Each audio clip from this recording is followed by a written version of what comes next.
Hello, good morning. Can you hear me? I hope everybody can hear me.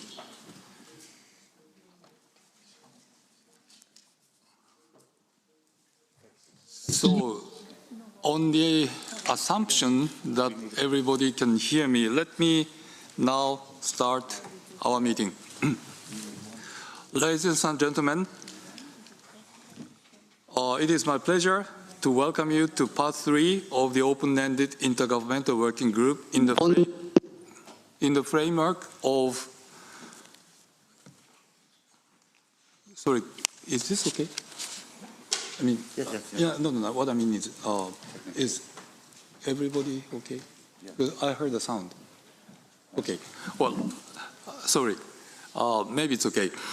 So let me read it again. It is my pleasure to welcome you to part 3 of the open-ended intergovernmental working group in the framework of the global reflection on the listing mechanisms of the 2003 convention. After the fruitful part 1 and 2 meetings that were held respectively in July and September last year, I'm looking forward to working together with you again.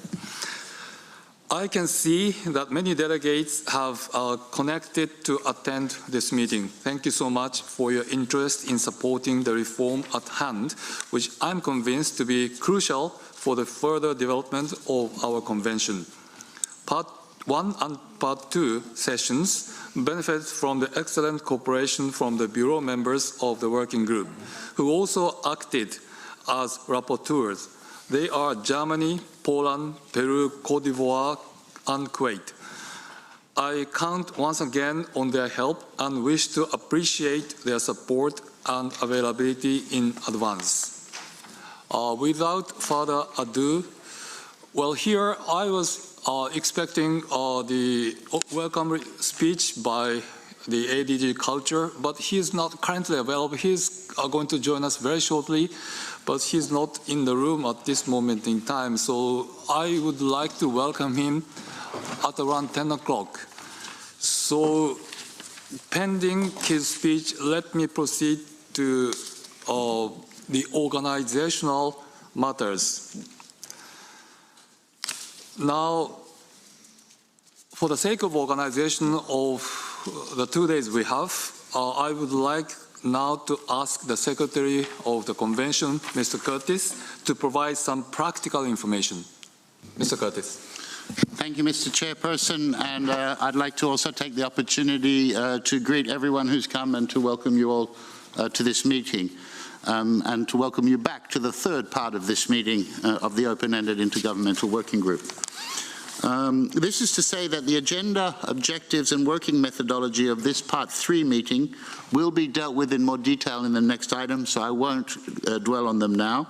At this stage, I would like to highlight that the recommendations of the working group on these core issues, on those core issues discussed, were presented to the 16th session of the committee at the end of last year. You may remember that the committee was appreciative of the work of the working group for, and I quote, having completed the complex tasks related to priority issues under the reflection that have important implications for the further development of the convention. The committee also recommended that the 9th session of the General Assembly that will meet in July this year revise the operational directives for the implementation of the 2003 convention, and I quote again, on the basis of and reflecting the spirit of the recommendations of the working group. Mr. Chair, now for some of the also logistical issues, I would like to ask my colleague, Ms. Ohinata, to take the floor. Thank you. Thank you, Chair. Thank you, Tim. Greetings to all participants. Much of the logistical organization for the next 2 days mirrors how Part 1 and Part 2 of the meetings were held. There will be 4 sessions of 90 minutes each day, with a break in between the sessions. Using Paris time as indication, the morning sessions will be held from 9:30 to 11 a.m. and 11:30 to 1 p.m. The afternoon sessions will be held from 2 to 3:30 p.m. and 4 to 5:30 p.m. The working languages of this group are those of the committees, English and French. Simultaneous interpretation is provided also in those languages. The debates of the meeting are being transmitted by webcast through the webpage of the convention in the original language, as well as their interpretation into English and French. The working documents for part 3 of the meeting have been made available online in English and French on the dedicated page of the convention about the global reflection. For the technical setup of this meeting, I would like to refer you to the general information document that has been made available also on the webpage. This is an online meeting that is operated through the Zoom platform. So in order to take the floor, you need to connect to the session using an active meeting link. As indicated in the invitation letter, each state party may receive 2 simultaneous active connections to the meeting. The ICH NGO Forum's representatives, as well as the Category 2 centers in the field of intangible cultural heritage, have also received active connections.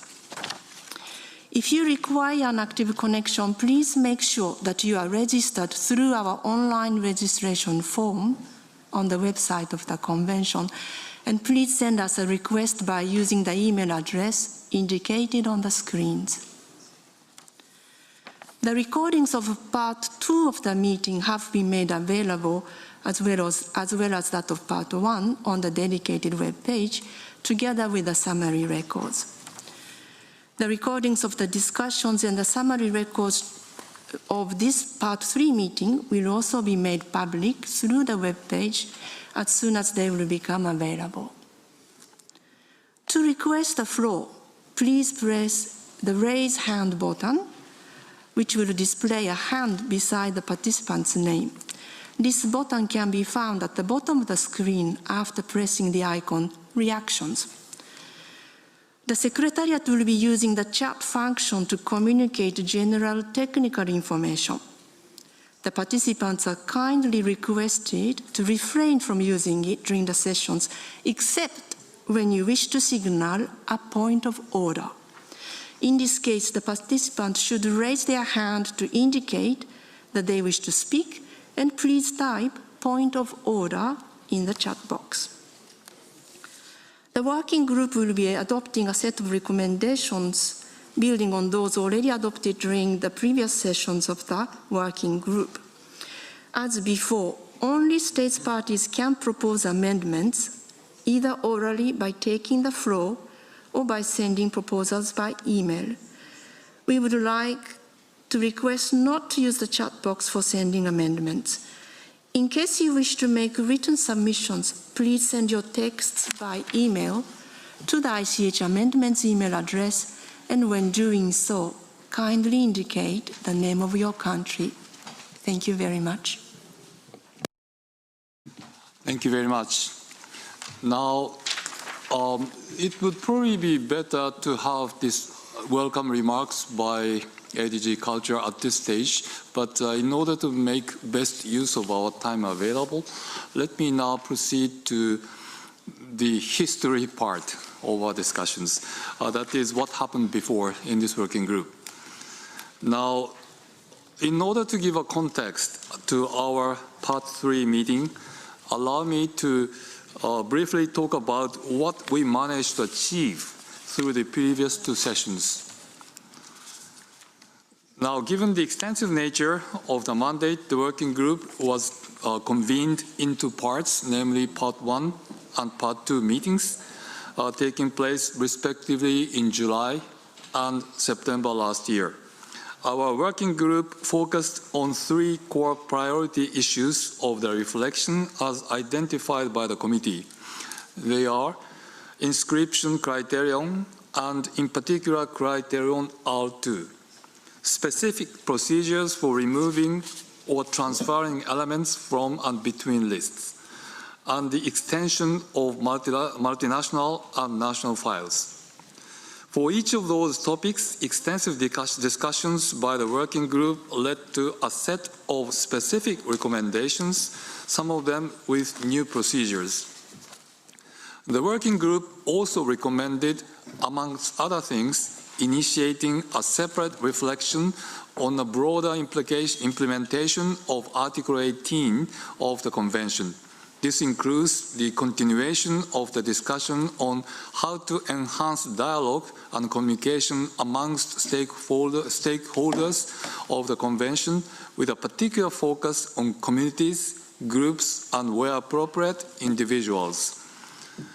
To support this initiative, Sweden has made a contribution in September 2021, as announced during our Part 2 working group meeting. The recommendations of our working group were presented to the 16th session of the committee in December 2021 in the form of draft amendments to the operational directives. The committee recommended that the 9th session of the General Assembly that will meet in July this year revise the operational directives for the implementation of the 2003 Convention, and I quote, on the basis and reflecting the spirit of the recommendations of the working group. May I clarify at this stage that as chairperson of the working group, I do not intend to reopen any of the issues discussed during Part 1 and Part 2 of our meetings. This has not only to do with the technical and complex nature of the topics dealt with, but mainly because our previous recommendations have already left our hands in terms of intergovernmental process. Having said this, it is of course important to keep in mind our previous work in Part 1 and Part 2 in order to properly understand the context in which the issues of Part 3 have arisen.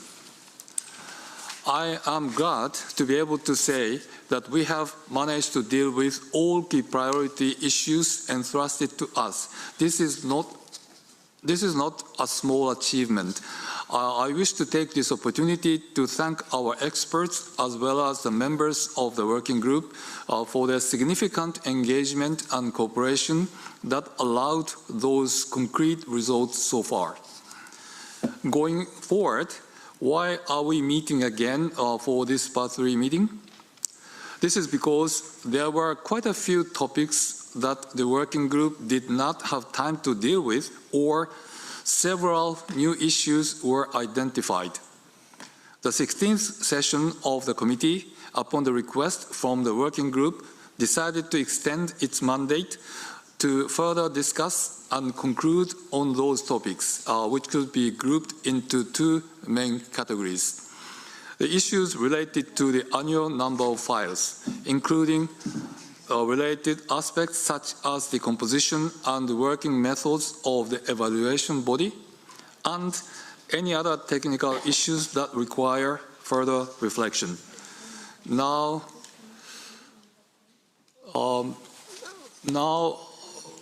I would like to give the floor to Mr. Curtis, but it's a, can you hang on a minute?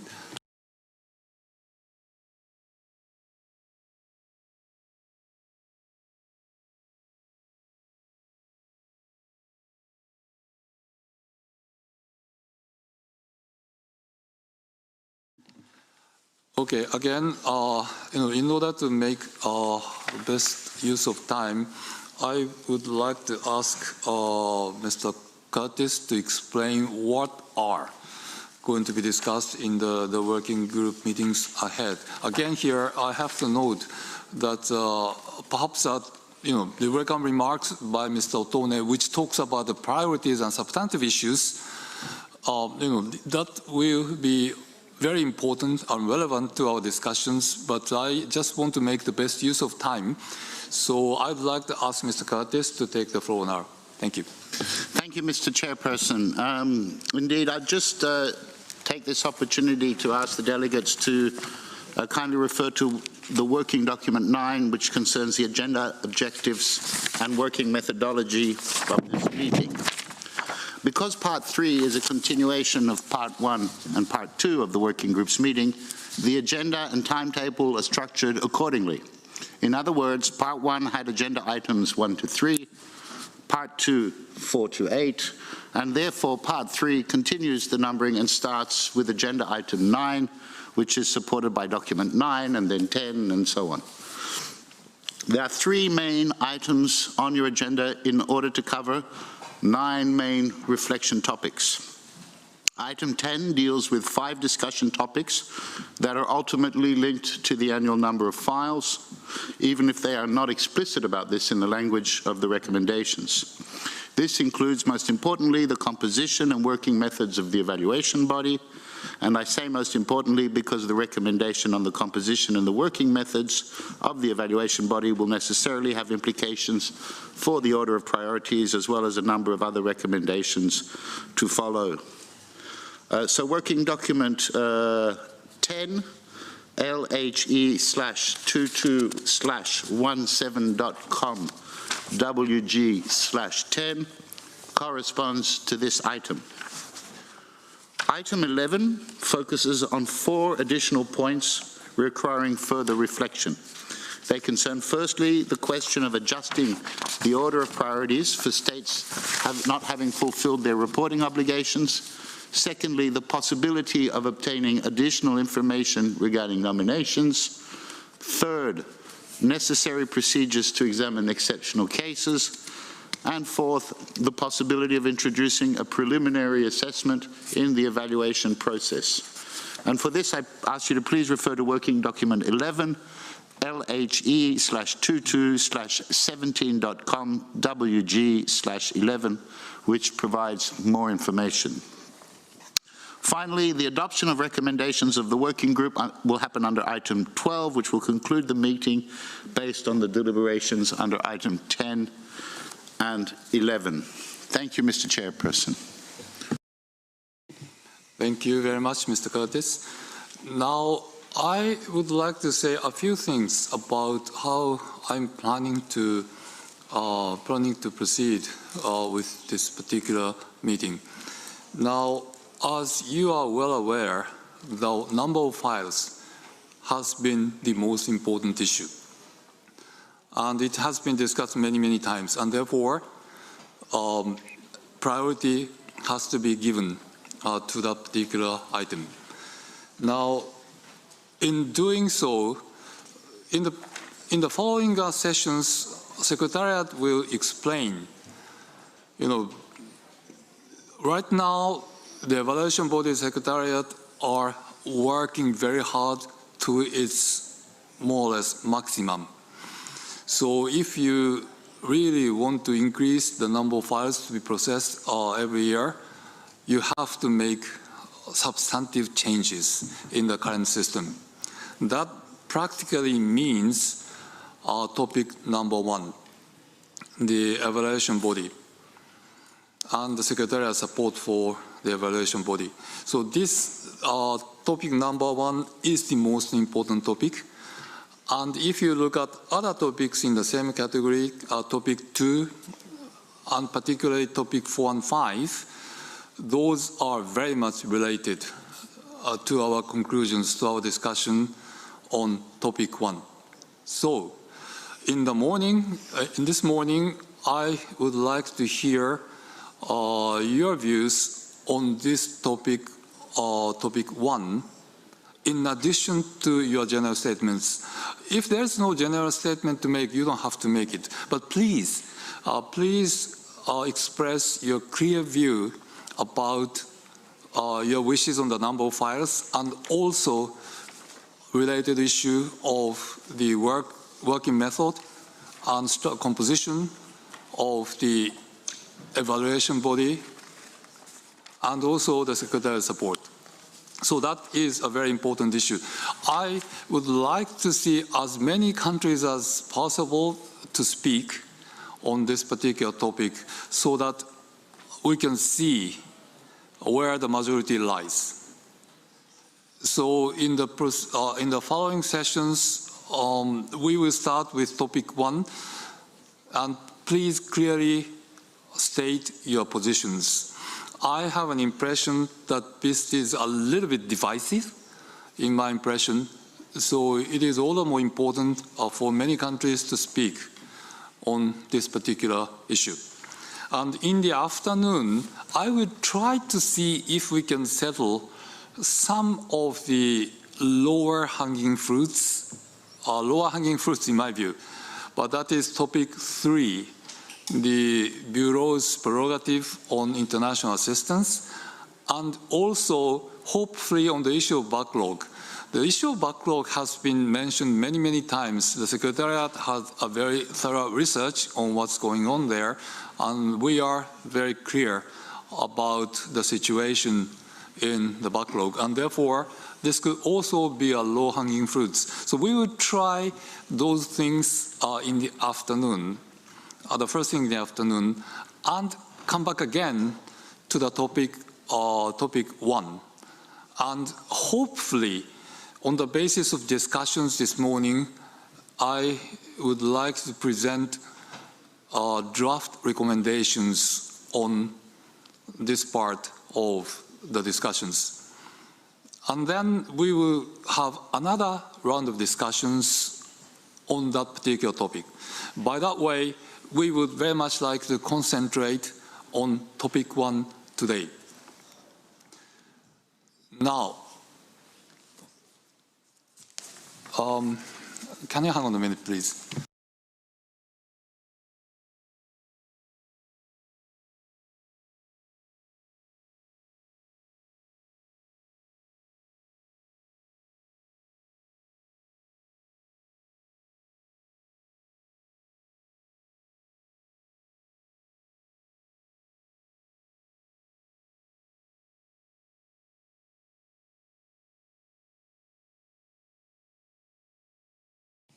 Okay, I was told that ADG Otone has to attend emergency meetings, and therefore he's not available right at this moment.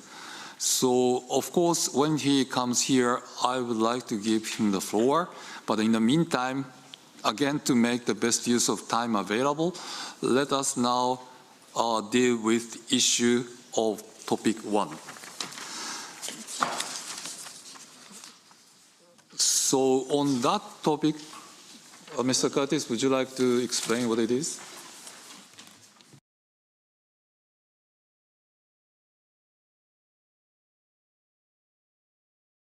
Thank you, Mr. Chairperson. Indeed, topic 1 is under item 10. And this item concerns really, if I may, the main mandate for part 3 of the working group. Since the beginning of the global reflection and during recent intergovernmental discussions, some states parties have advocated for increasing the number of files to be treated, while others have instead cautioned against focusing too much on the listing system at the expense of other safeguarding operations of the Convention. Allow me to say that the Convention does indeed find itself at an important crossroads, which will determine its future direction. The 2021 evaluation by the Division of Internal Oversight Service, IOS, identified the inadequate resourcing of the Secretariat support to the 2003 Convention as the first priority to be addressed.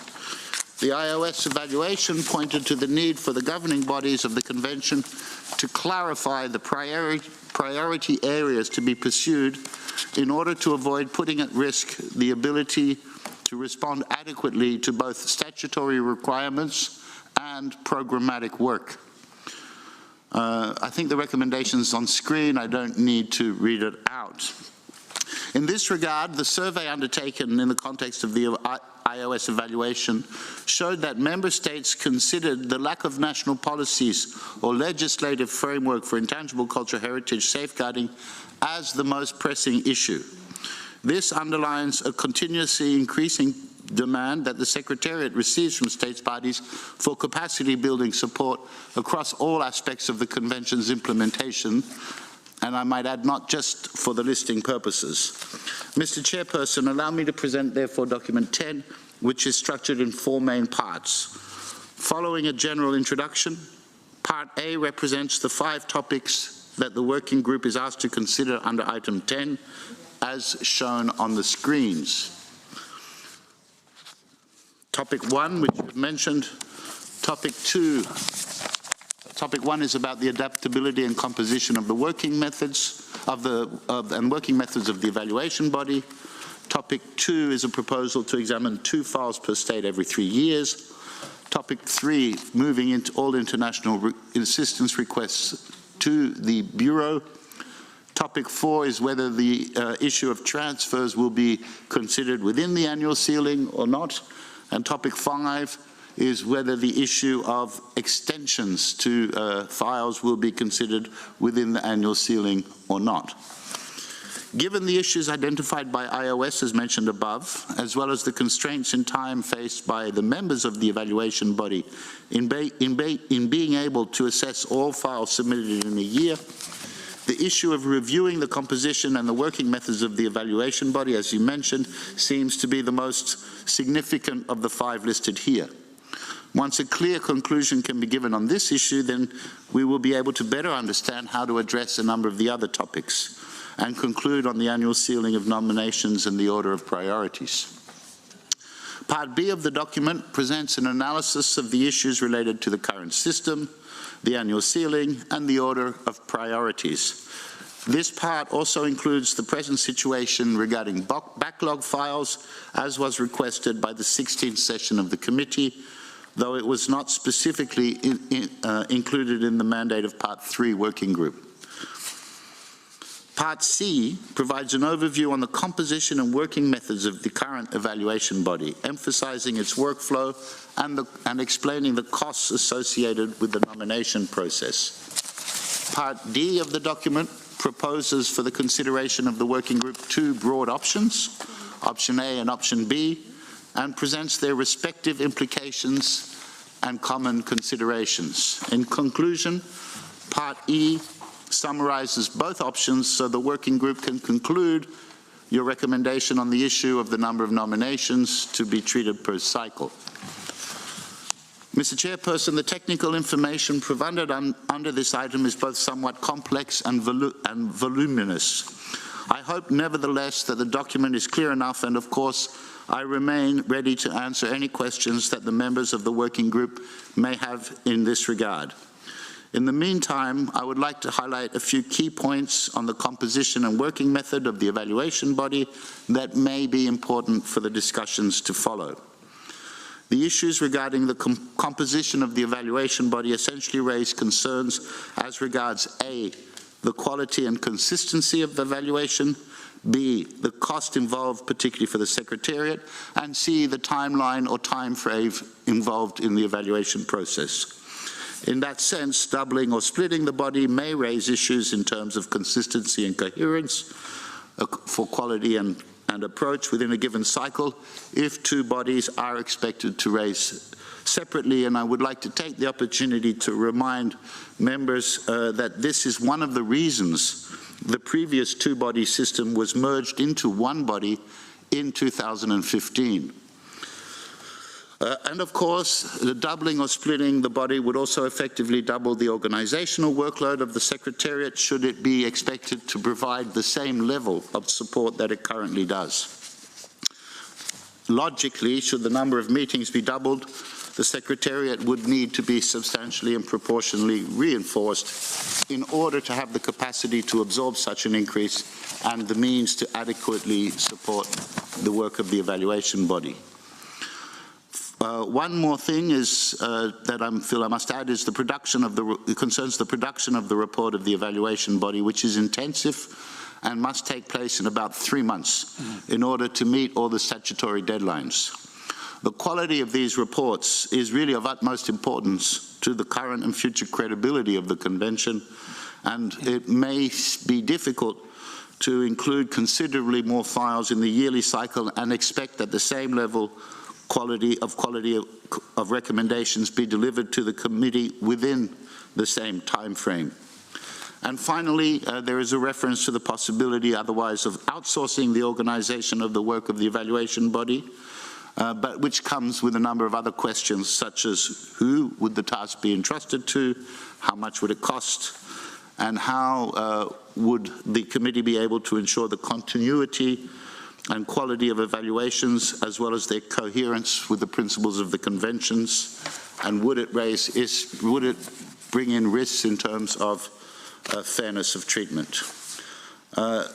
Mr. Chairperson, I believe I've given an overview of the contents of document 10. Thank you. Thank you very much, Mr. Curtis. Now, well, first of all, I would like to thank the Secretariat for the working documents and also the presentation now.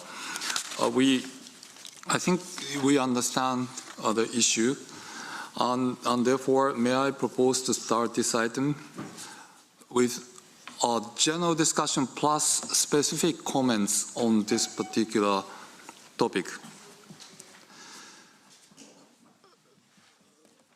Now, I would like to open the floor, but again, as I said before, please, well, if you wish to make a general statement, that is fine, but please make sure that you will refer to topic 1. I very much would like to see where the majority lies. So I would like as many countries as possible to speak on this topic in the morning. Okay, thank you very much. And let me now give the floor to Ambassador Adam of Kuwait. Thank you. Ambassador, you have the floor. Good morning, Mr. Chair, and good morning, everyone. Let me start with thank the Secretariat for the report and for all the document. It is, very clear, well written. I won't take long, Mr. Ambassador, Mr. Chair, regarding item number 1, the number of files. This item was mentioned several times, as you said, and then I remember in the last General Assembly, we mentioned it as a Kuwait, and we had draft resolution at that time, and it was says, no, it should go back to this reflection group. And to be discussed, and hopefully in the next General Assembly we will have some common ground solution. Kuwait point of view, Mr. Chair, let me just go back and what's Mr. Tim Curtis was saying. Member states worrying about the quality.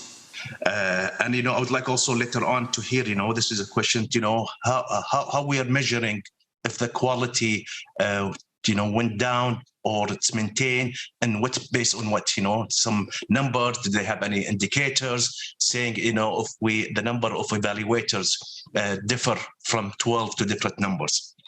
And let's also remind our colleagues why we have 12s. We have 12s because we have 6 regional. I'm just going to the rationale, how they came up with this, 12, the evaluating body 12, because we have 6 regions.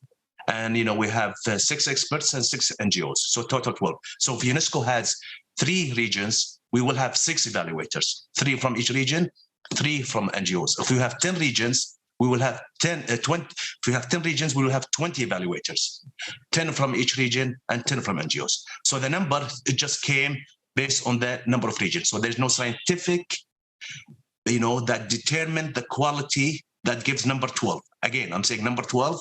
There is no scientific. Again, I've dig this very technically. If anyone came up with me, look, on this reference, with this study, with these indicators, number 12 is, you maintain quality. Below it, you will not. In fact, it's the difference. I did a lot of, search in the ISO, which is the standard for any administrative work, any evaluation of any process, any projects. The number of peer review, any technical papers, any project, any process peer review is the minimum 3. 3 is the minimum to maintain a quality peer review. So within this context, we think as a Kuwait, not changing the structure of the evaluation body. We're saying instead of a 12, evaluating each dossier from cover to cover, that's, with this current situation, is it can be getting the same quality with 6 evaluators, 3 from experts, 3 NGOs. Then, the details we can discuss it. So Kuwait's approach is to have, we are not changing, again, I'm not changing the mechanism. This is an internal work inside the evaluation body. The files, instead going to 12 people from cover to cover, it goes to 6. And at the end, the 12 people meet to approve the final outcome. So to summarize, Kuwait is things, in this item, the evaluation body, it can get quality, it can get the same outcome with 6 evaluators. And this will help the number of files without changing much resources within the evaluation body. I agree. There will be some more resources will be added to the secretariats, that's fine. Let the secretariats tell us what they need. And this is, so we can move forward. With that, I thank you, Mr. Chair, and I'm sorry if I take long. Thank you, Mr. Chair. Thank you very much. By the way, let me mention one thing. So Ambassador Kuwait just mentioned that he suggests that let's maintain the number 12 and then divide them into 2 groups. So here we have two different scenarios. When you want to change the work of the composition of the evaluation body, the first idea is to divide the 12 to 6 and 6. And then another idea, which is mentioned in the secretariat document, is to establish another 12.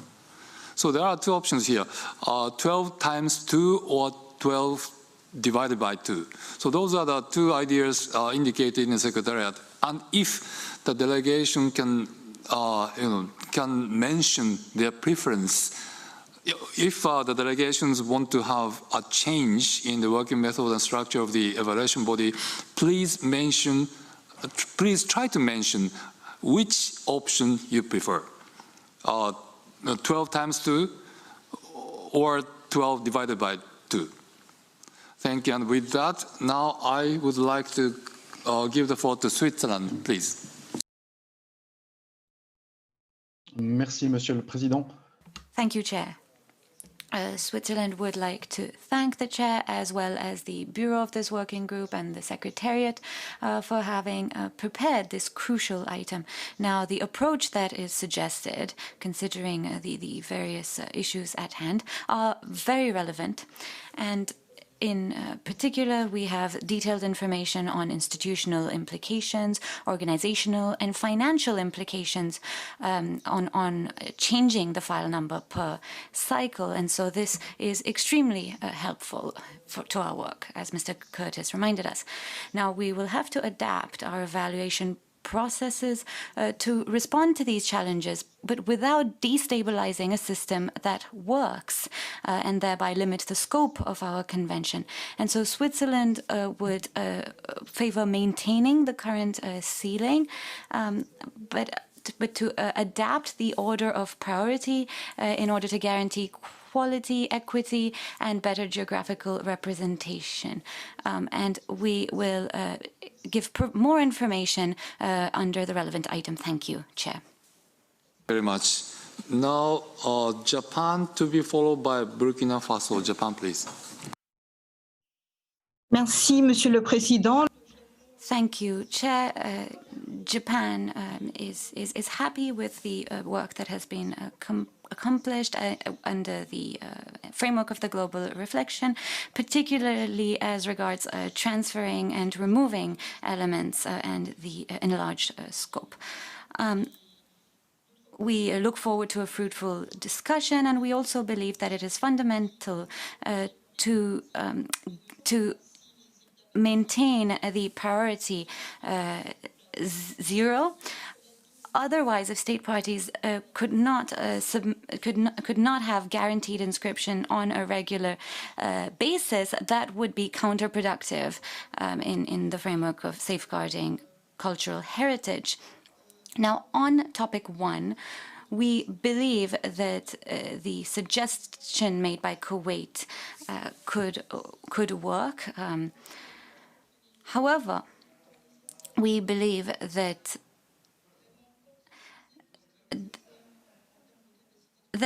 in terms of human resources and financial capacity, this would require changes, and so it would be important to spend more time discussing that. Thank you, Chair.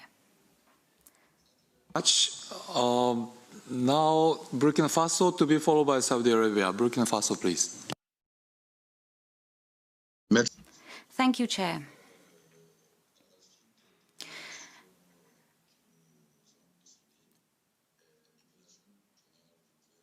like the previous speakers, Burkina Faso would also like to thank the Secretariat for the work that has been done.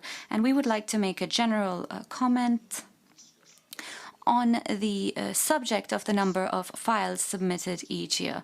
This is a highly important but complex issue because it is a complex task for the Secretariat and the evaluation body to produce quality work if they are submerged by files. And so the question is how can we ensure that that this number is kept reasonable. And so according to our delegation, we could either increase the number of experts, considering, of course, that this would lead to increased costs, or member states could provide experts. Technical support would also have to be strengthened by training states parties to submit quality submissions. And this would naturally reduce the number of files submitted. And to conclude, we are concerned with the issue of equal opportunity, which would allow different states parties to submit files when they wish to do so, keeping in mind involvement for relevant stakeholders, geographical representation, and also urgent safeguarding needs. Our delegation is also grateful to states that through their voluntary contributions help achieve the objectives of the convention. Burkina Faso would like to call on support for other member states for its candidacy to the committee. Thank you, Chair. Much. Now, Saudi Arabia to be followed by Sweden. Saudi Arabia, please. Thank you very much, Mr. Chair, and thank you for the great work that has been done so far from your great leadership and their colleagues and their engagement. I'm very happy to see that there is a strong collaboration towards increasing the number of files being evaluated and agreeing on the necessity that this should happen in order to keep having a living heritage. And this is what we all aim for. With regard to the proposal by my colleague, Ambassador of Kuwait, I think it's a very valid proposal. We support it strongly. And we think that the quality can be maintained, can be very well maintained with 6 expertise evaluating each file. With that, I would like to look forward for fruitful discussion. And thank you, Mr. Chair. Thank you very much. It is particularly pleasing from my perspective that you did a very good chair in the PX. So I will try to be equally effective. Thank you. Now, Sweden to be followed by Austria. Sweden, please. Yes, good morning, everybody. Thank you so much. And also thank you extremely very much to the Secretariat for this papers and document that actually gives the totality, even better understanding of the whole, well, interlinked issues. And I think we will be able to get to a good discussion. But starting with an overall comment is that we also see in this very good documents that what is needed is resources. And also from the Swedish point of view, we also would like to talk about the quality and to keeping the quality of the evaluation body. And then we have, I think we would have difficulties of understanding the Kuwait proposal because it is needed, how should I put it? working method works well as is. And as you might understand, that we are in the we will prefer the option A, and we will be back on different specific issues. But we believe that the quality and the consistency and the coherence of the evaluation body is very, very important to keep. And also, well, I think I will stop there and we will get back for further discussions. Thank you very much. Thank you very much. Now, Austria to be followed by Thailand. Austria, please. Good morning. First, please let me take the opportunity to thank the Secretariat and the Government of Japan for making it possible to continue the exchange on these important topics for the implementation of the Convention. Our topic this morning is a crucial one, since it touches upon the core functions of our Convention. As we know, according to Article 1, the purposes of the Convention are safeguarding cultural heritage, ensure respect for cultural heritage, raise awareness and provide for international cooperation and assistance. For us, the listing mechanisms are one tool to safeguard ICH at the international level. We agree with previous discussions that in recent years we have put much emphasis and resources on the listing mechanisms at the expense of other implementation activities like capacity building, ongoing thematic initiatives like sustainable development or response to emergency situations, among others.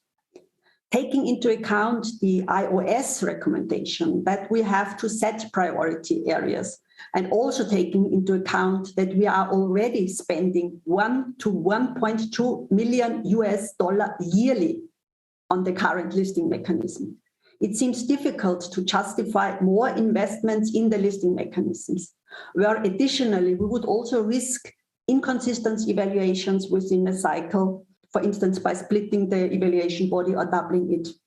We might risk possible deficiencies from outsourcing and credibility by loss of quality, in addition to the not accessible cost factor.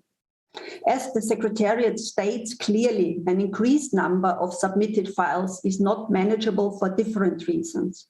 We need to find a balance between the listing system and the continuation of the capacity building approach, as well as thematic actions.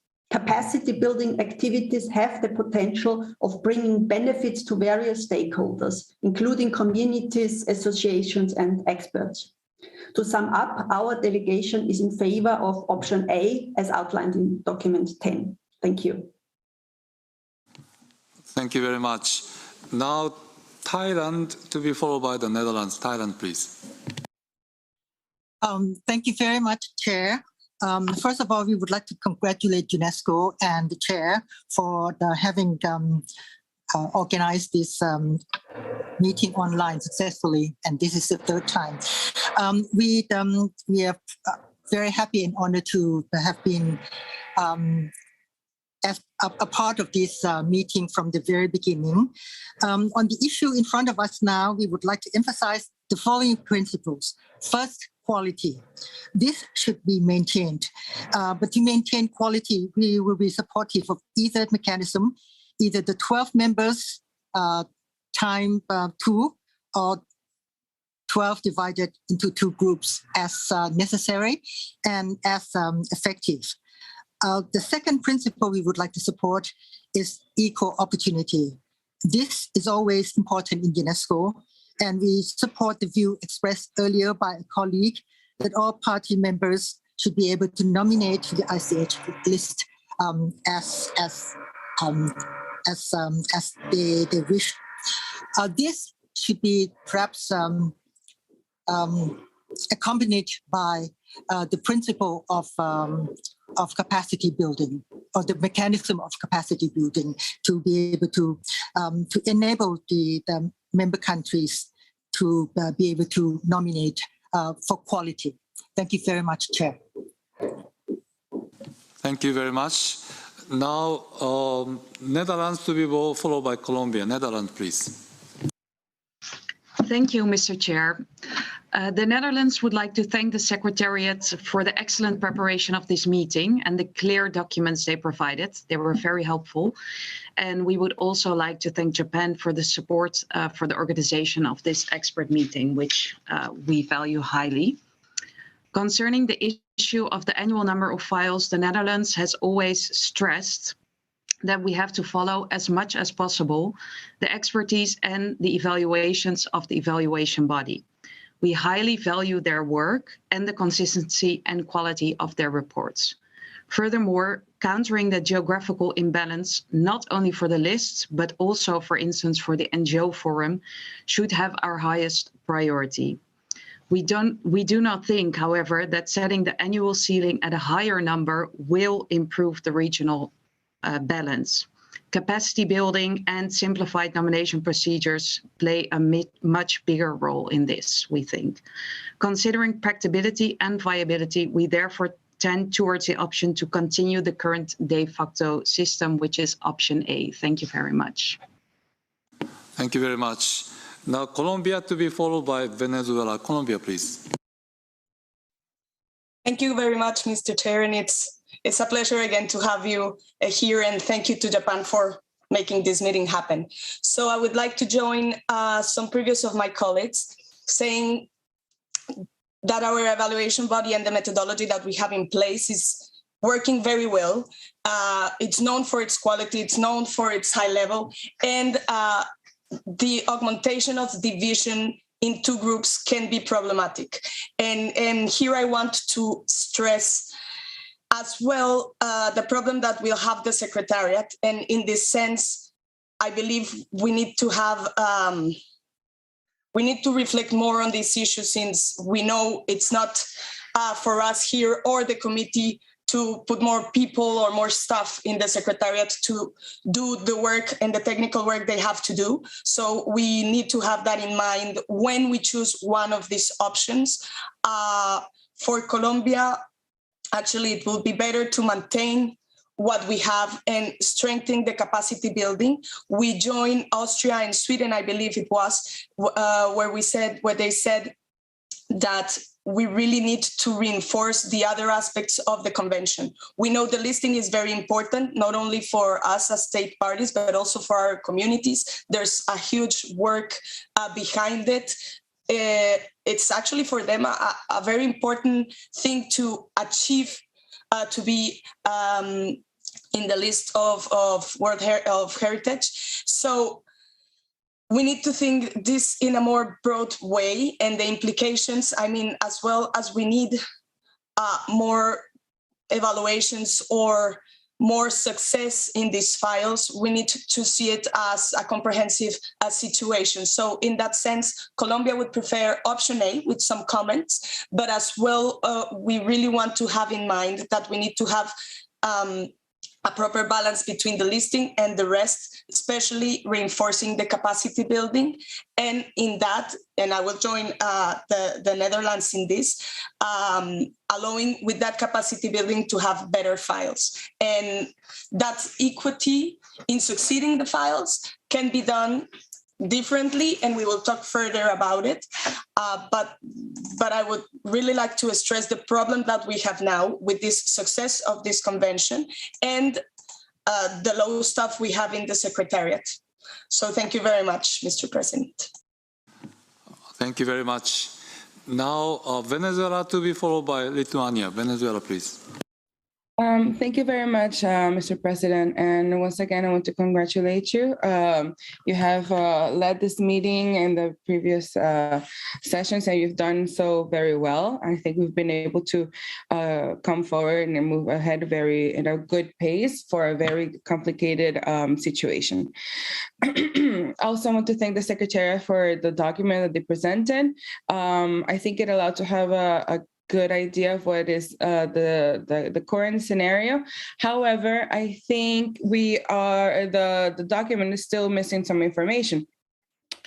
that would allow us to have a better discussion at identifying what the real issue is and how to work to resolve this and unclog the situation.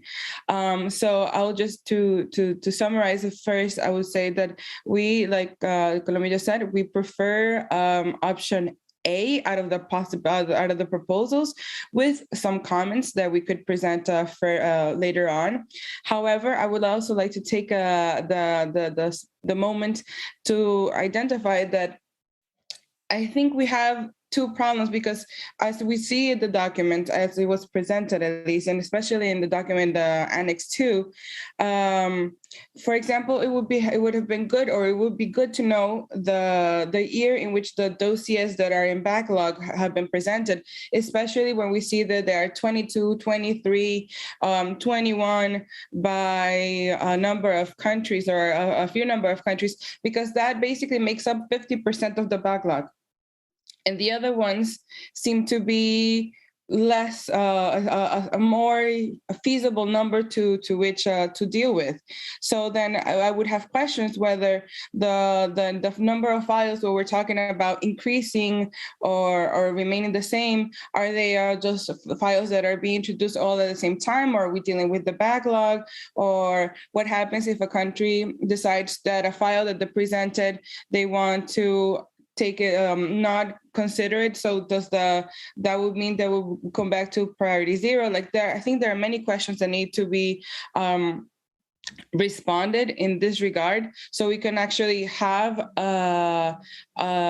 develop a strategy that deals with the situation in this regard. Because if we're talking about the problem is the Secretariat and the subsidiary body, the evaluating body, are being overworked because there's an increasing number of files, which, from my understanding, have also been a little bit plateaued, luckily, then perhaps we don't have to do a whole overdrive system that changes the whole system, but create a specific strategy that deals with the backlog, especially those that are files that are from more than 4 years ago, considering that we have established a periodicity for the periodic report of 4 years.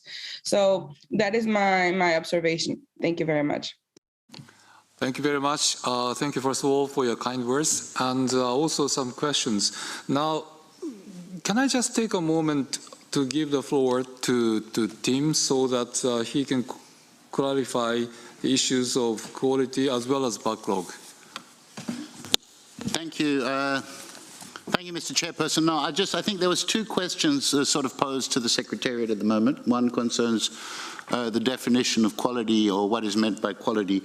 And indeed, I think the Honourable Delegate of Kuwait was correct in saying it's not just a question of numbers, quality, or whether it's 3 or 6. I think the document had two terms, quality and consistency. Maybe we can have quality with six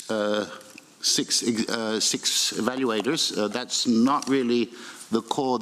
Where we raised the concern of quality was mainly in the time needed to draft the report and the recommendations, that the time for drafting of the recommendations is not extended, and so double the amount of recommendations would have to be drafted in the same time. That was the question of quality. The question of splitting into two groups or dividing the evaluation was really, I think, is more pertinent to the question of consistency, that indeed we have the same approach to the evaluations, which I'm not saying it's impossible, I'm just saying it's a question. Concerning the backlog files, I think, as was stated, there has been a lot of discussion about the backlog, but an examination of the actual numbers shows that the backlog issue isn't as widespread as thought, and there's particularly a number of countries with many backlog files for various reasons. The proposal to cap it on 4 years is consistent with the idea that indeed not only some substantive issues may have changed, but the recommendations of the committee may change from year to year. So it's difficult to see how a file that is 4 years old would still be valid in a way. So the proposal there is to resubmit, if wished, a new file after 4 years, so that it would have at least a chance of going through the evaluation body. Just on one issue, the consent of communities, if the consent of communities is given 4, 5, 6 years ago, it starts, for instance, the evaluation body may find it difficult to consider that positively. I think that addresses those questions, Mr. Chair. I'm happy to answer more. Thank you very much for your replies to the questions. Let me now go back to the list of speakers. Now, Lithuania to be followed by Estonia. Lithuania, please.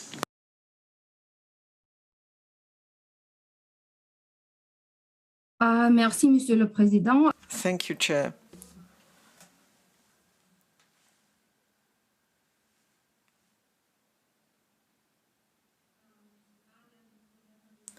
I think I have a problem with the video. I don't know if you can hear me. Can you hear me? Can you hear me? Go ahead. Fine. We would like to thank the Secretariat of Japan and all the member states attending this meeting. We would like to thank you for giving us the possibility of thinking about this very relevant question. As for the possibility of increasing the number of files, we believe that we should go on with the current system. And one of the main reasons is that at the moment we don't have a model proposed which would make it possible to have the additional resources needed for the Secretariat and the assessment, the evaluation body to deal with the additional number of files, which would be needed for the 2 scenarios where you change the annual cap. We think that the current system means that we can have the quality and consistency of treatment of the files. Obviously, you need to have a good geographical balance, and we have to comply with priorities, and these are essential points. So we are in favor of option A. Thank you, Chair. Thank you very much. Now, Estonia to be followed by Norway. Estonia, please. Thank you very much, Mr. Chair. Estonia is of opinion that the results of the global reflection process so far has not really shown an appetite for fundamental changes in the system, because there was no desire to change the criteria and to make the system considerably lighter. So from this, Estonia, I can only draw a conclusion that we should continue the system, pretty much the evaluation system as it is, because it has indeed proved itself over time. And for us, it's really the most important is this coherence and consistency and fairness of this evaluation system, because it is a universal perspective and through a consensus-based methodology. And if we speak about the possibility to, let's say, to change the working methods of the evaluation body, as for instance Kuwait proposed, for us it doesn't solve actually the issue at hand, which is the workload, the issue of finances, the issue of human resources, because the body still needs to take the decisions. They do it together. So it means that they still need to work with all the files, and the workload of the Secretariat needs to be taken into account here, because it's not only with additional resources that we can solve this problem. And the administrative and substantive support that has been given by the Secretariat to the evaluation body, I think it is very important. And speaking also from our own experience, some years ago when Estonia participated in this work, we highly appreciate the work of the Secretariat, and we don't think that the evaluation body, although composed of an excellent experts, would be able to do this work on their own and rely only on some minor technical assistance by the Secretariat. So we need to take this into account. And also that we have so many important issues to deal with in the sphere of intangible heritage. The listing system is only one aspect of this work, and all the capacity building, safeguarding, international assistance. This is also a huge amount of work, and it's also very important. So for these reasons, I think our preference is to option A, and also we need to think about the prioritization system in this regard. So I would comment on that later on. Thank you. Okay, thank you very much. Now, Norway to be followed by Peru. Norway, please. Good morning, everybody, and thank you, Mr. Chairperson. As Norway has commented earlier, we would like to express our strong support to the reflection work on the listing mechanism. And we would like to thank and commend the expert committee and the Secretariat for its excellent work on this issue. And we would also like to thank Japan for financing the work in Sweden for financing important processes to follow up this work.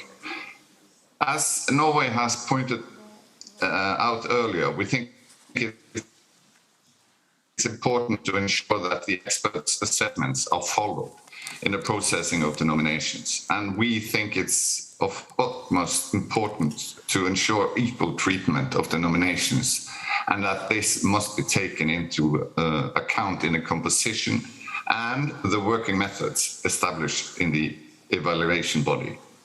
The Secretariat has prepared a good basis that shows the cost of increasing the number of nominations or change the composition of the evaluation body. And we are very much in doubt that this would be sustainable in the future.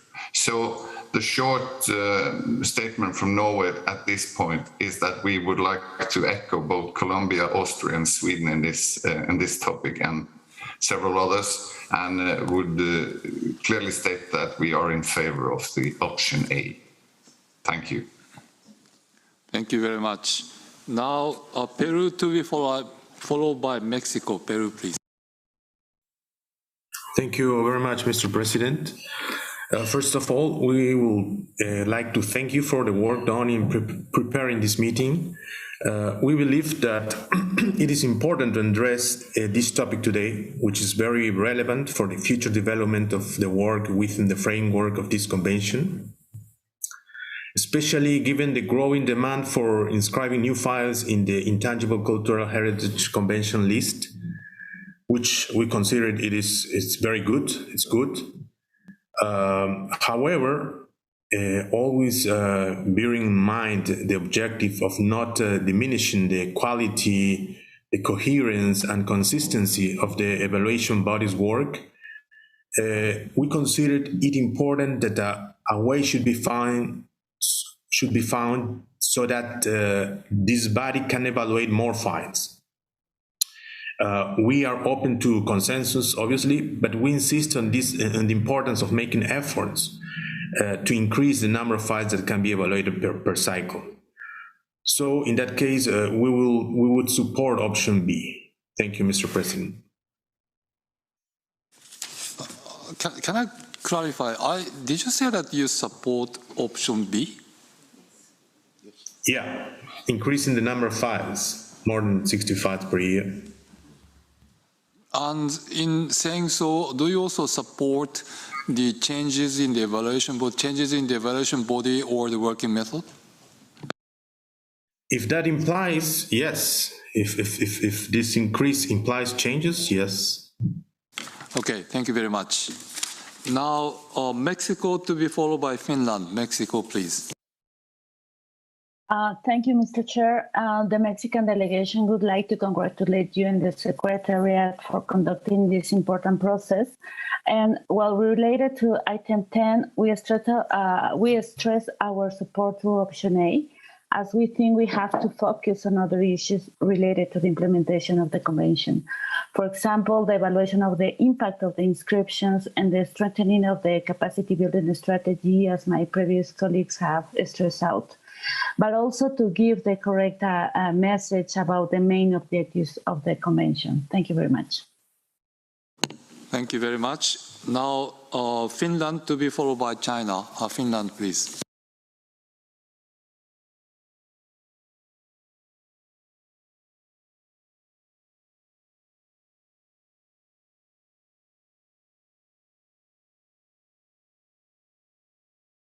Finland, are you connected?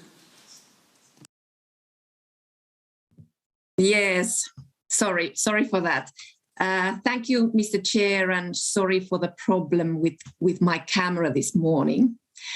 I would like to thank the Secretariat and colleagues all over the world for the extensive work done already. Indeed, the convention is about safeguarding where listing is one of the mechanisms. However, already now, much of the resources are used to listing in expense of capacity building and other important functions of our convention. The work field of ICH is very wide, and we all need to use our resources well. So therefore, Finland would like to support the option A. Thank you. Thank you very much. Now, China to be followed by the Republic of Korea. China, please. Thank you, Mr. Chair. Mr. Chair and dear colleagues, it is a great pleasure to meet you again online. Mr. Chair, I would like to make a general intervention. First, we would like to express our sincere gratitude to Japan for the generous support for this global reflection on the listing mechanisms, and to you, Mr. Chair, for your great leadership as well as always, and as well as to the Secretariat for its well preparations of the meetings of this working group. And we are glad to see that the working group has reached consensus on several issues at previous meetings and submitted to its recommendations to the 16th session of the Intergovernmental Committee. This third part meeting of this working group is of great importance, which is closely related to the future course of the 2003 Convention, as we believe. Therefore, we would very much like to continue to make our inputs together with all the colleagues through our debates and discussions, and wish to see more specific outcomes of this meeting. As regard to the topic of the working methods of the evaluation body, we would like to emphasize that we would like to join the previous speakers that we highly value the quality and the consistency of this evaluation body. And we also appreciate very much the valuable assistance of the Secretariat to the evaluation body, which we believe that all of these help to guarantee the credibility of the listing mechanism. And we understand that we should bear in mind very clearly that what the implications would be if we would propose to make any change of the current system of the evaluation mechanism. So in this sense, we believe that this topic deserves maybe more information and discussions. So we would like to come back later again. Thank you very much, Mr. Chair. Thank you very much. Can I just clarify one thing? You don't want to show your preference for A or B at this stage in time, is that correct? Yes, for this current state, we are not. We are not come to this option yet. Thank you. Okay, thank you very much. Now, Republic of Korea to be followed by Slovakia. Good morning, everyone. Since it is our first time taking the floor, I would like to express words of appreciation to Mr. Chairperson, the Bureau of this meeting, and the Secretariat for their contribution to organizing this working group meeting. I hope we can have another constructive discussion today. In regard to Agenda 10, the State Party of the Republic of Korea prefers continuing the current de facto system with possibly, depending on the further discussion, a revised prioritization system. We believe a significant increase of resources as well as on excessive work burden on the evaluation body and the Secretariat without substantive input of resources are not desirable. We find the workload of the evaluation body and the Secretariat stays as heavy, considering that all criteria for the inscription will be maintained and the transfer of elements between lists will add another burden to the workflow. Thank you. Thank you very much. Now, Slovakia to be followed by Belgium. Slovakia, please. Thank you, Mr. Chairperson. Good morning to everybody, and thanks to Secretariat and Japan for their great work and for enabling these discussions, which are really important. We would like to support the idea that the quality of the work of the evaluation body is based on the procedure of the evaluations, and also to support the idea where all the files should be, for the matter of consistency, evaluated by the same group of people. And trust me, reaching consensus among 12 people already is a quality work. We would like also to support issues already discussed by our previous colleagues, trying to reach more balance among the convention mechanism as listing, but also capacity building, and foremost, taking better care of the elements already inscribed on the list. So that's why we are in the favor of option A. Thank you. Thank you very much. Now Belgium to be followed by Czechia. Belgium, please. Thank you very much, Mr. Chairperson. We would like to remind the colleagues that we are missing the outcome of an important discussion related to Article 18. And here, this is relevant because the evaluation body is also implied here. So I think it's important to wait for the outcome of the initiative sponsored by Sweden, and for that reason we would like to go for the time being for option A, waiting for the outcome of the discussion on Article 18. Thank you. Okay, thank you very much. Now Czechia to be followed by Portugal.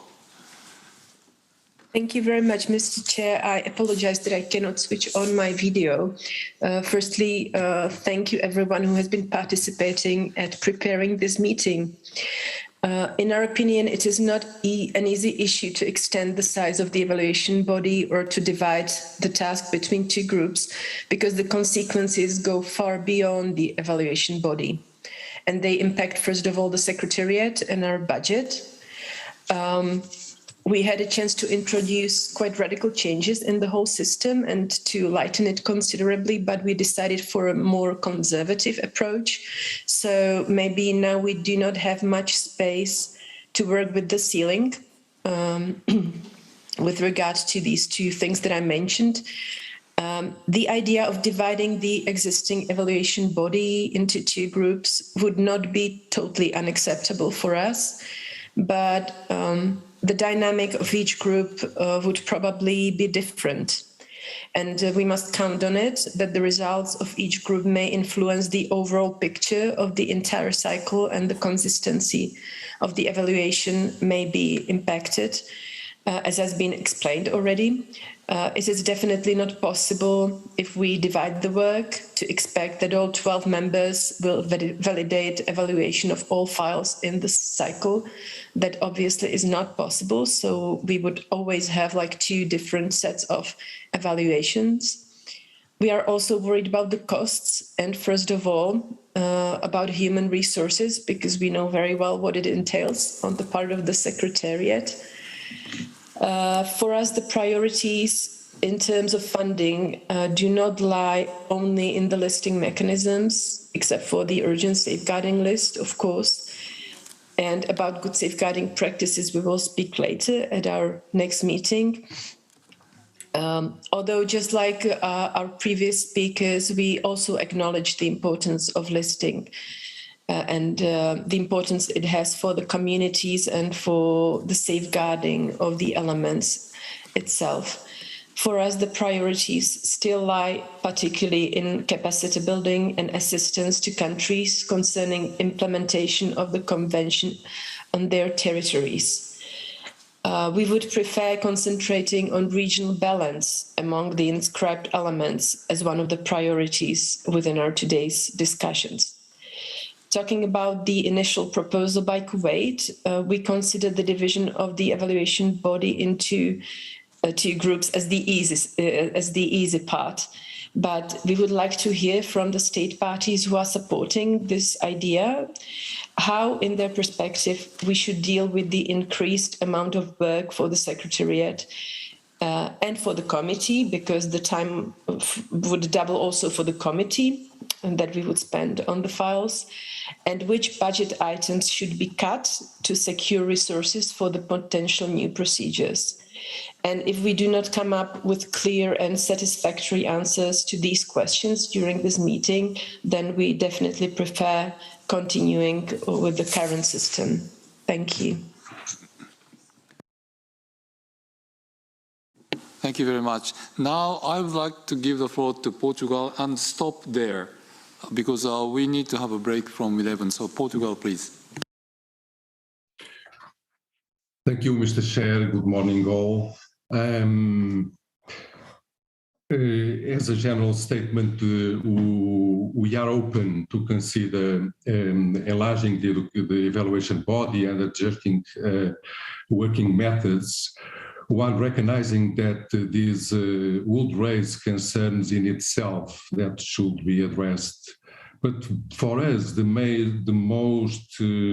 more importantly for us will be the main challenges that are related to the burden on the Secretariat. If we are not mistaken, and if we compare the Secretariat of Intangible Heritage and World Heritage, it is half the size, and more importantly even, the level of support that both secretariats provide to the evaluation bodies in the case of intangible heritage is much, much larger, as we all know. So for us, the main challenge will be indeed the burden on the Secretariat in considering the item today. And let me just stress on this precisely the iOS evaluation report that was already mentioned this morning, that made clear that additional and permanent human resources will be required to fulfill the rising demands of state parties, and that most of its recommendations have resource implications. The main challenges going forward for the Convention are related to human and core resources. The Convention is growing and maturing in fast pace, but its supporting skeleton, the Secretariat, is not. So growing pains cannot be addressed only by voluntary financial contributions and prioritization. It is imperative that the Secretariat, as the backbone for continuing successful implementation of the Convention, grows in tandem. So that will be our general remark on this point. I can add that as Japan and others, we on priority, we would like to keep priority 0 when we reach to the point of discussing details later on. Thank you. Thank you very much. Can I just clarify, very quickly? So are you supporting option A or B? we are not supporting either at the moment. We are reserving our position for later as some other delegations. Okay, thank you very much. Now I would like to go for a break now, and we'll continue with the discussions. So Morocco and Venezuela, you can have the floor after the break. Thank you very much.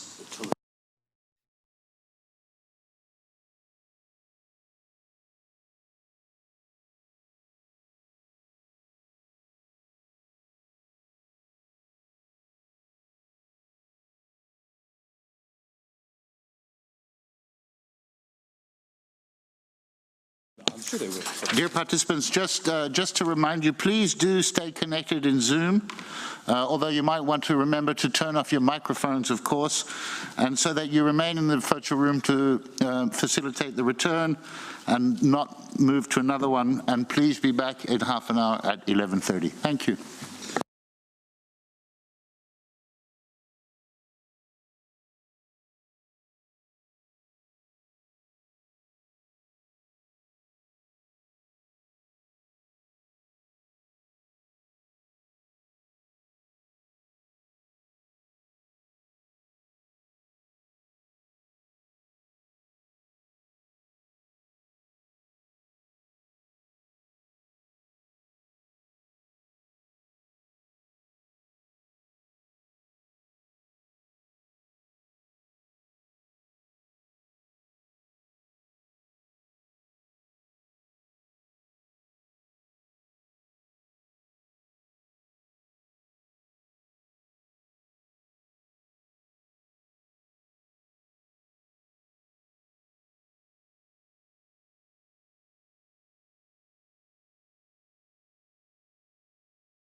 Once again, I would like to express my greetings, and we would like to resume our discussions where we left earlier.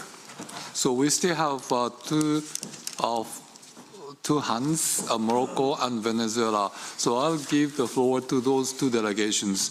And if there is anybody who wants to speak, please speak now.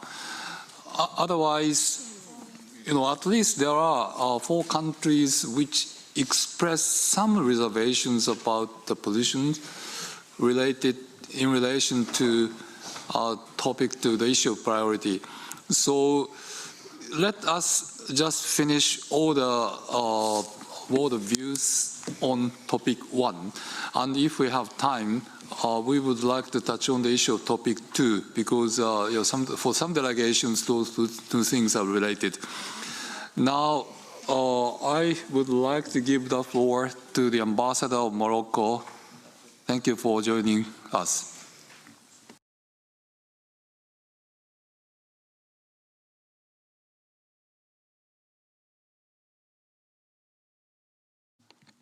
Ambassador Samuel, you have the floor.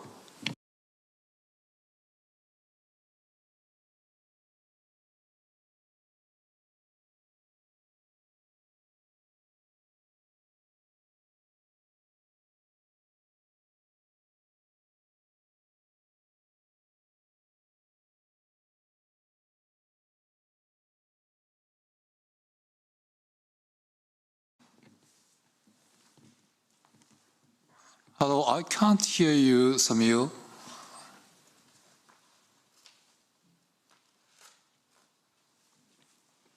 Maybe you are muted.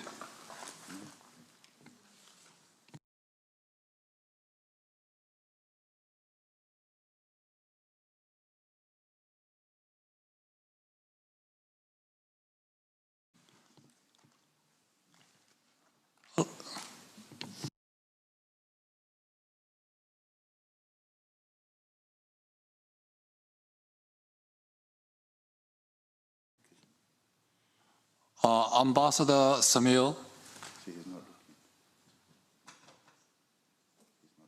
Ambassador Morocco. Ambassador Samuel. You now have the floor. Can you hear me?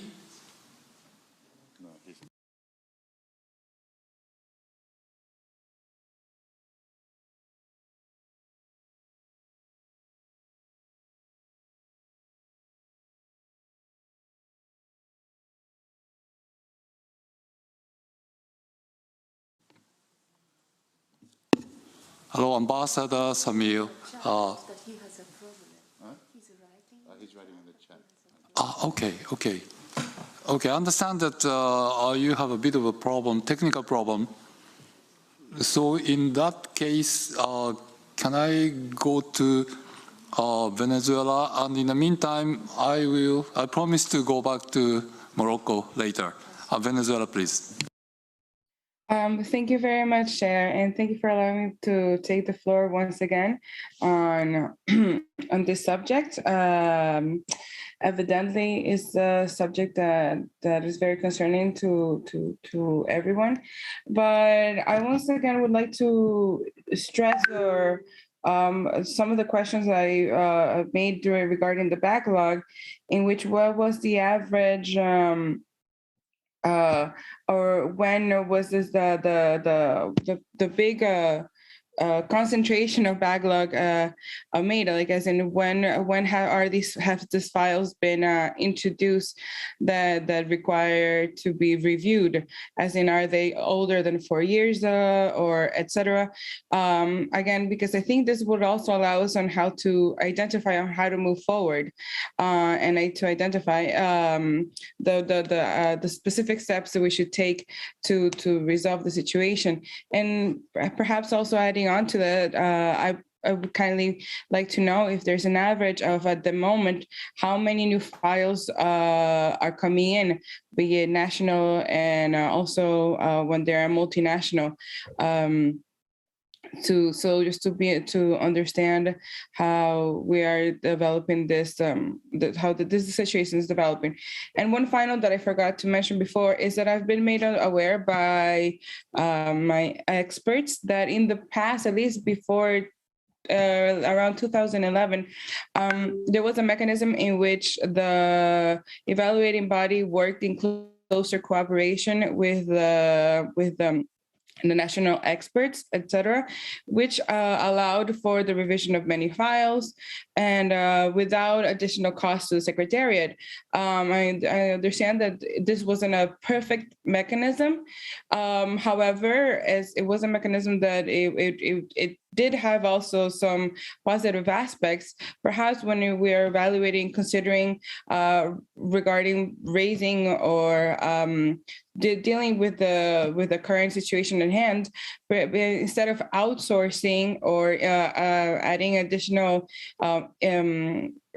funding to increase the evaluating body, can we not also evaluate the options that we had in the past and perhaps modify it so it does not necessarily have impact and additional resources that are allocated, but work within the funding and the resources and both human and financial that we already have? That would be my question. Thank you. Thank you very much. We will come back to your questions after two more delegations, possibly three more delegations speak. Now, do we have Morocco? Not yet. Oh, not yet? Okay. And then Panama to be followed by Malaysia. Panama, please.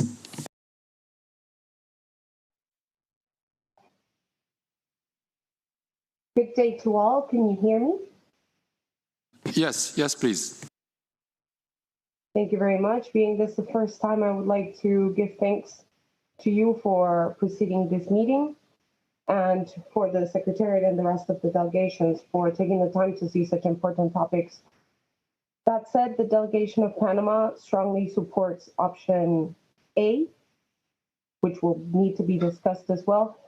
But we think it is important to stress how key to our convention it is to still give the importance to all of the processes of aid, be this through resources or be it through capacity building, and this cannot stay on a second plane. So we would like to stress the importance of the security that it gives us to have the option A being considered, just like many other of our delegates have mentioned before us. So thank you very much. Thank you very much. Now, Malaysia, please. Thank you, Mr. Chair. Malaysia wishes to commend the initiatives undertaken by the Secretariat and to Japan for the support given to deliberate on the global reflection on the listing mechanism of this convention. This would actually allow us to move forward on this long pending issue. In this regard, Malaysia would like to make a general statement for the time being based on the documents which have been provided.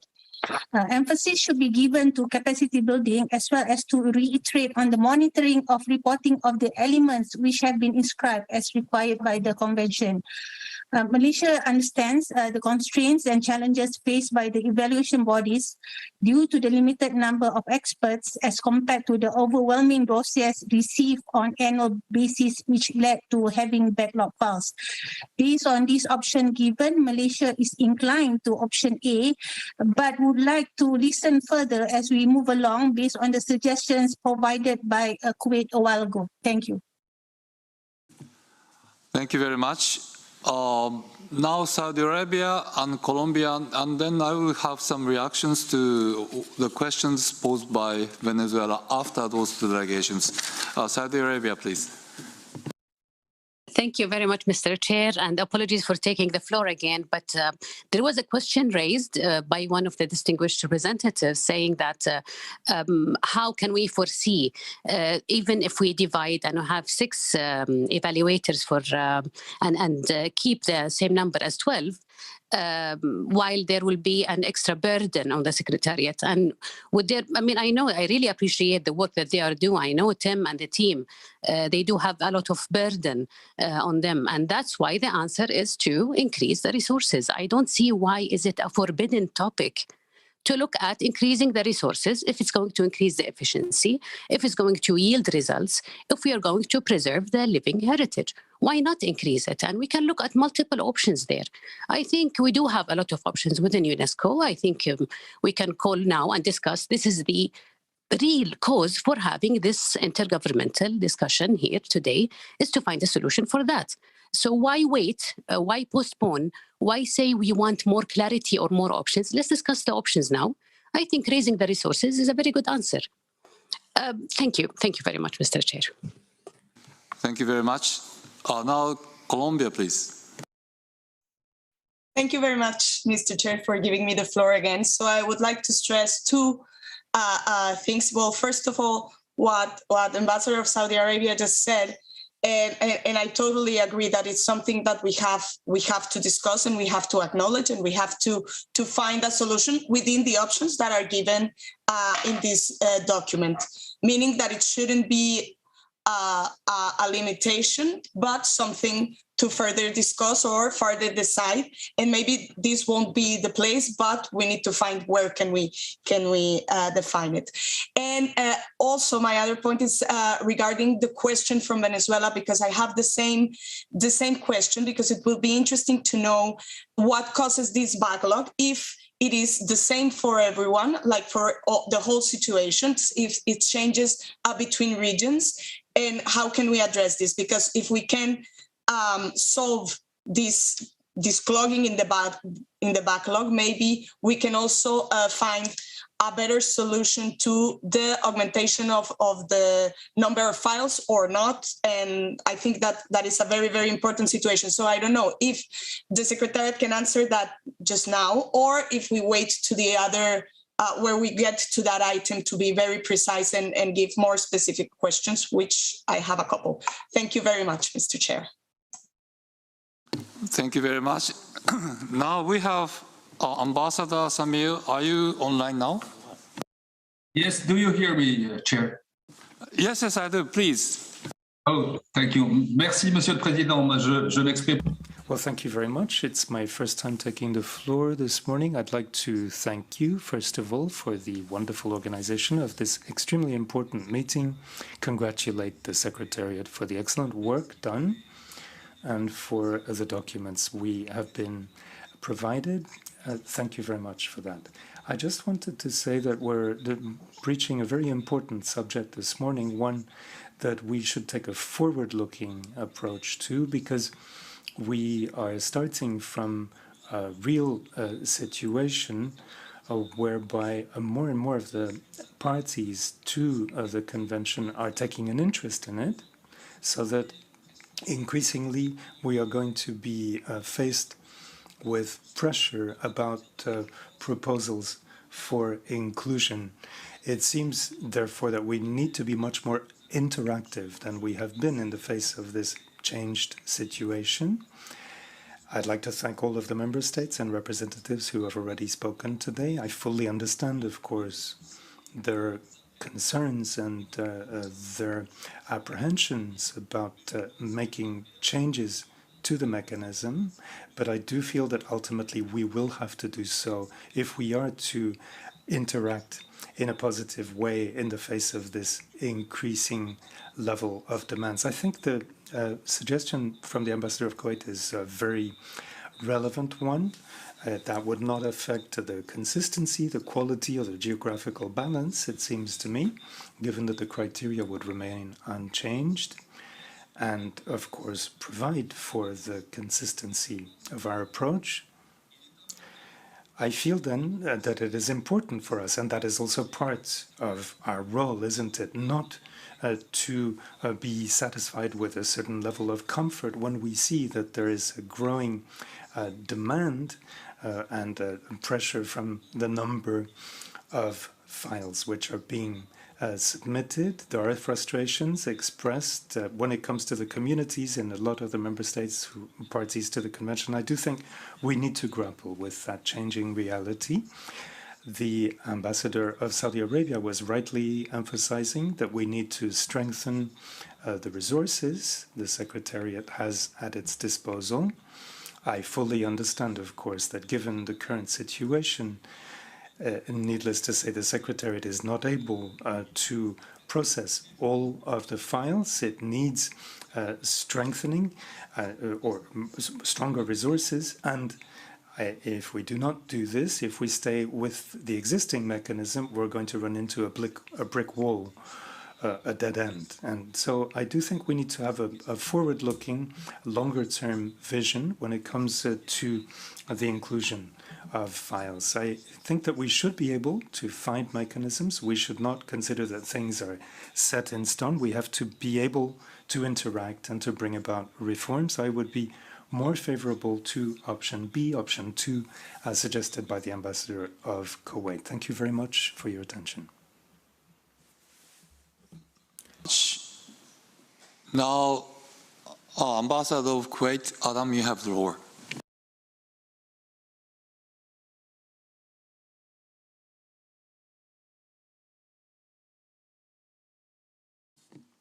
Hello, Ambassador Adam, you have okay.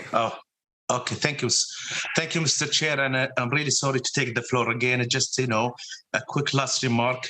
First of all, I'd like to echo what our colleagues from Saudi Arabia and Morocco just said. Mr. Chair, if we, and just listening also to our colleagues, why we're discussing this item? We're discussing this item, because at the committee, we raised some issues, and they said it's not in the committee platform to discuss the details. And that's why it was sent to this working group to find a solution. My solution, other solution, but to have a final solution to maintain the same system. The committee will have the same conclusion in the next meeting, and they will say, find the working groups to find a solution, because the solution will not go away. In fact, the solution will grow. The logistics, definitely, we will have a logistics. Secretariat will have resources, but we should say, okay, these resources has to be provided. Let's work on them. And instead of saying, you know what, we should not work on them. We'll maintain. I think that approach. Otherwise, the committee did not ask us to investigate more and find a solution. I'm glad after this, this lengthy discussion that, I can see, we can agree that the quality will not change, as I heard from the Secretariat. If it's, 6 or 12, the quality will not change because there is no evidence to show that the quality, change. Consistency, we can work on it. With that, just this is my closing remark on it. And again, we will be very cooperative to find a solution. So hopefully the next meeting of the committee or the following meeting, that we will not be asked, to do the same homework again, and we go through this exercise again, and not to waste resources, because those meetings we are doing, it costs resources, it costs time. And sorry again, Mr. Chair, to take the floor again. Thank you very much. Now, let me summarize the situation, and we would like to touch on other things at the same time. So, first of all, it is a fact that a larger number of countries supported option A. But at the same time, the option B was strongly supported by some countries who have made very strong statements. Now, I don't intend to close our debate on this time, on this particular topic at this moment in time, because there are some related issues here. So what I would like to propose is this. Some delegations, in my counting, 4 or 5 delegations reserved their comments on the options.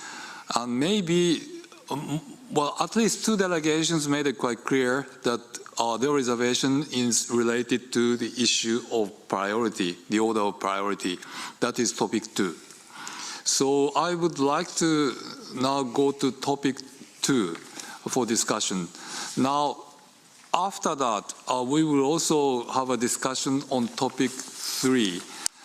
And then partly to answer the questions posed by Venezuela, the issue of backlog is in a way very important in order to reduce the burdens on the part of the Secretariat. That is true. But this can be done regardless of the choice that we are making between option A and B. And so I promise to come back to the discussion on the issue of backlog in the afternoon. And more details will be explained there. Now, another question that you posed, Tim, are you able to answer, are you able to kind of indicate to the room what is the current number of files? In the back. No, not in the backlog, but this year. Yes, I think for many of you who have submitted files this year, and some of you we've started to get in touch because we are applying the prioritization, and this will be confirmed in very soon because some choices by certain states have to be made. What we are seeing was quite an increase 2 years ago. And I remind you that we also upped from 50 to 60 just by absorbing the work. And at this stage, we have, it looks like a plateau. But again, it means that the situation is pretty much stable as it's been in the last 2 years. That, of course, is not a guarantee that it continues that way. But what we're seeing this year shows that, at least for this year, it seems to be stable with the increase we witnessed in the last 2 years. Thank you, Mr. Chair. What about the priority zero and multinational? Meaning, it looks like we're able to treat all priority zeros and almost all multinationals this year. There are a couple of multinationals which involve the same states, which we're not sure yet, depending on choices of certain states, whether or not we'll be able to treat. We're still in the process of finalizing that prioritization. Thank you.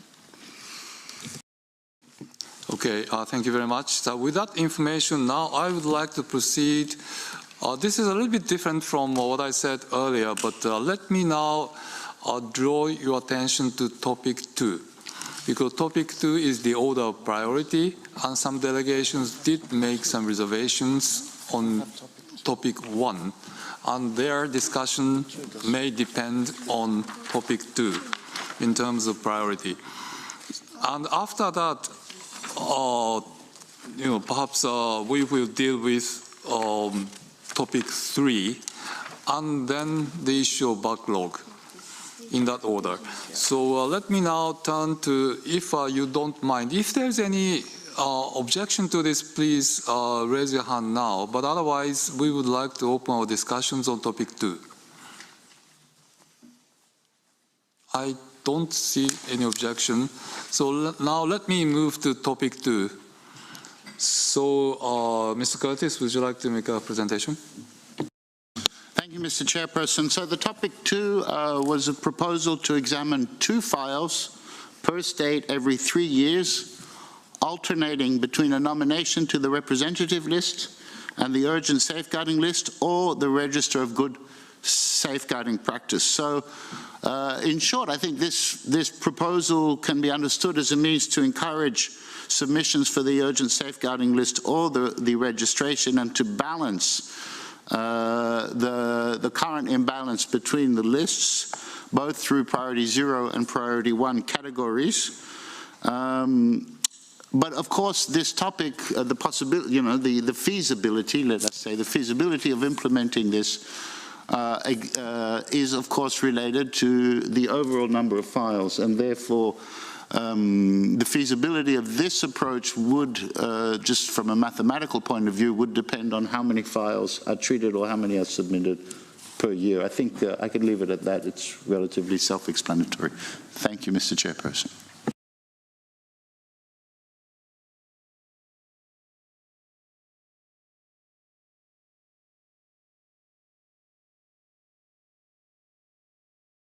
So the alternatives that are in the document are really about whether to get rid of the priority 0 which means treat the files according to the number of elements already inscribed, giving priority to those countries.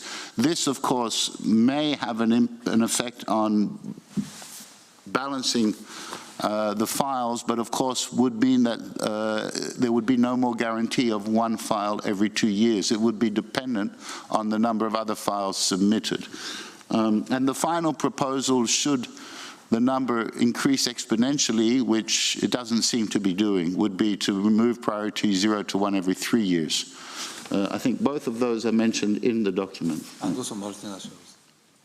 Yes. The code for them. Ah, yes. And then finally, in order to balance between national files and multinational files, one of the proposals, should we keep the priority 0 as it is, would be to identify a quota for multinationals within, so randomly, or not randomly, based on experience, but it needs to be looked at. We could say give 50 slots to the national files under priority 0 or 1, and then 10 slots for multinational files. If, of course, multinational files, or there are less multinational files or less national files, that could be flexible so that we continue to treat 60 files under the option A scenario.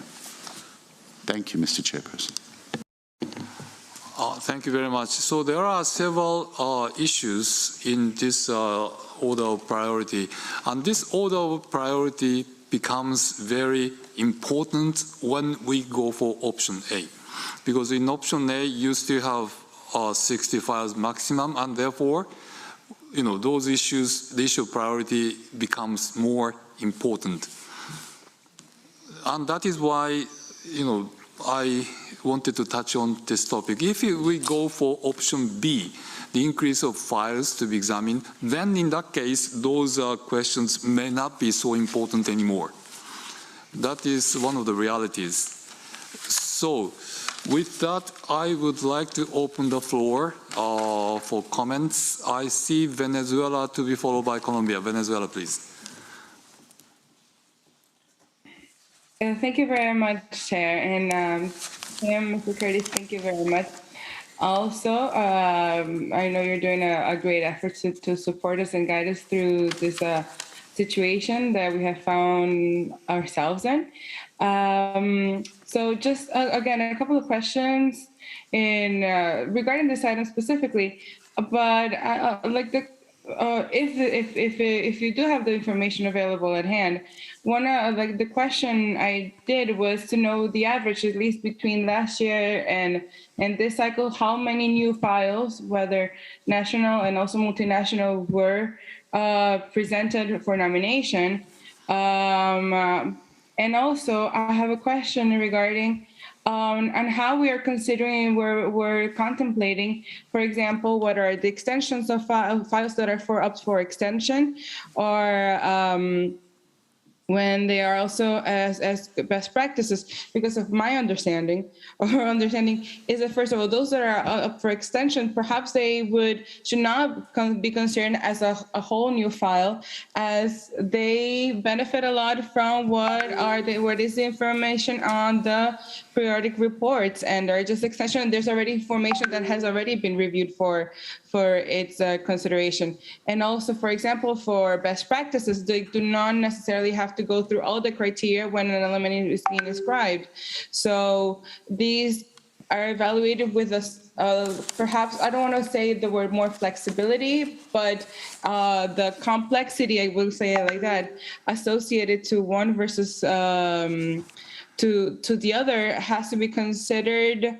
And when we're talking also about the number of files, perhaps, because if it's 60 total, but considering this also, or this as one file that competes with presenting the national file, it just doesn't seem that just or that fair, considering that we want to obviously allow for a better representation, especially for those countries that have less number of files or inscribed. So that would just be one of the observations to start off with. Thank you.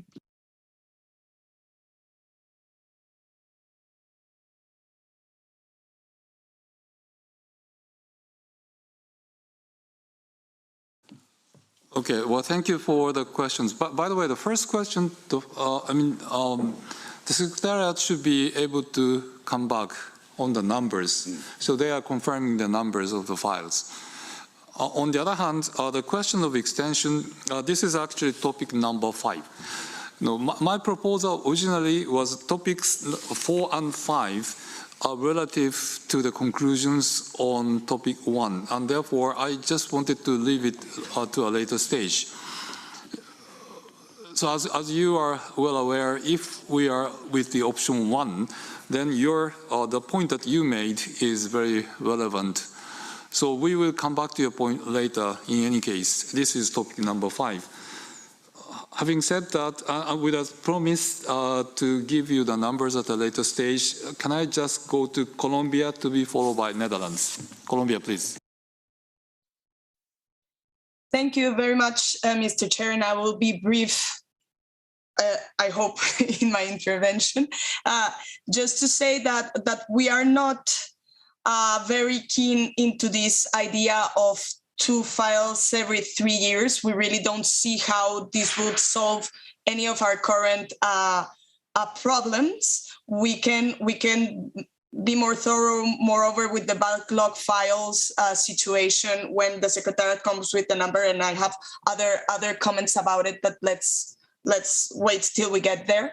Or I don't know if this is the moment, but anyways, we don't see how these 2 files per 3 years is really going to solve anything. And on the other hand, regarding the proposal of having a limit in the multinational files, we believe it's actually a good idea, and it maybe will bring some balance between the priority zeros, but also between the 1, 2, and 3, which is the one who keeps staying back. And maybe, and in that sense, we really need to know the cause of this backlog is because you gave the priority 0, priority 1, and priority 2, and then there wasn't enough room for files which were fall down in priority 3, or is it something else? So we really need more information about that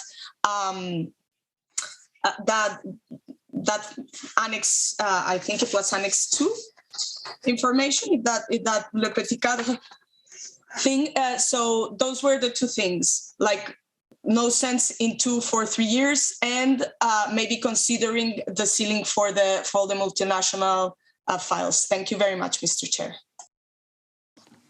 Thank you very much. We'll come to the question of backlog at a later stage, but can I ask team, can you make a clarification about how backlog is treated in the annual number of files? Thank you. I'll come back with numbers. I just wanted to sort of clarify that there's, in essence, 2 kinds of backlog files we have. We have what we might consider long-standing backlog files, which are there. So a state might submit a backlog, but then resubmit a new file. We also have another category of backlogs, which are essentially the backlogs waiting for the 2nd year under priority 0. So they've been submitted understanding that the priority 0, and they tend to go the next year. So really it's 2 different issues there. We'll come back to what's happened this year. In fact, I think I can tell you that we received this year 62 files on time. We received some late ones, of which 11 were multinational files. And then some of those will be obviously going into priority 0 for next year, and we will be recuperating priority 0s from last year. So that is why I'm saying this year we're at around the 60 level, because some of the files we received were treated. What is true to say is it is priority 0 and multinationals that are now becoming the treatment. But again, it's important to clarify the distinction between the kinds of backlog files, because some are there just waiting for the next year and some are there for long term, and we can give some information about that later. Thank you very much. Now I would like to go back to the list of speakers. Netherlands to be followed by Sweden. Netherlands, please. Thank you, Mr. Chair. Concerning the number of files per state, the Netherlands is in favor to maintain the principle of one file per state every 2 years. And especially for us, it's very important since the Kingdom of the Netherlands consists of 4 countries, including 3 in the Caribbean region.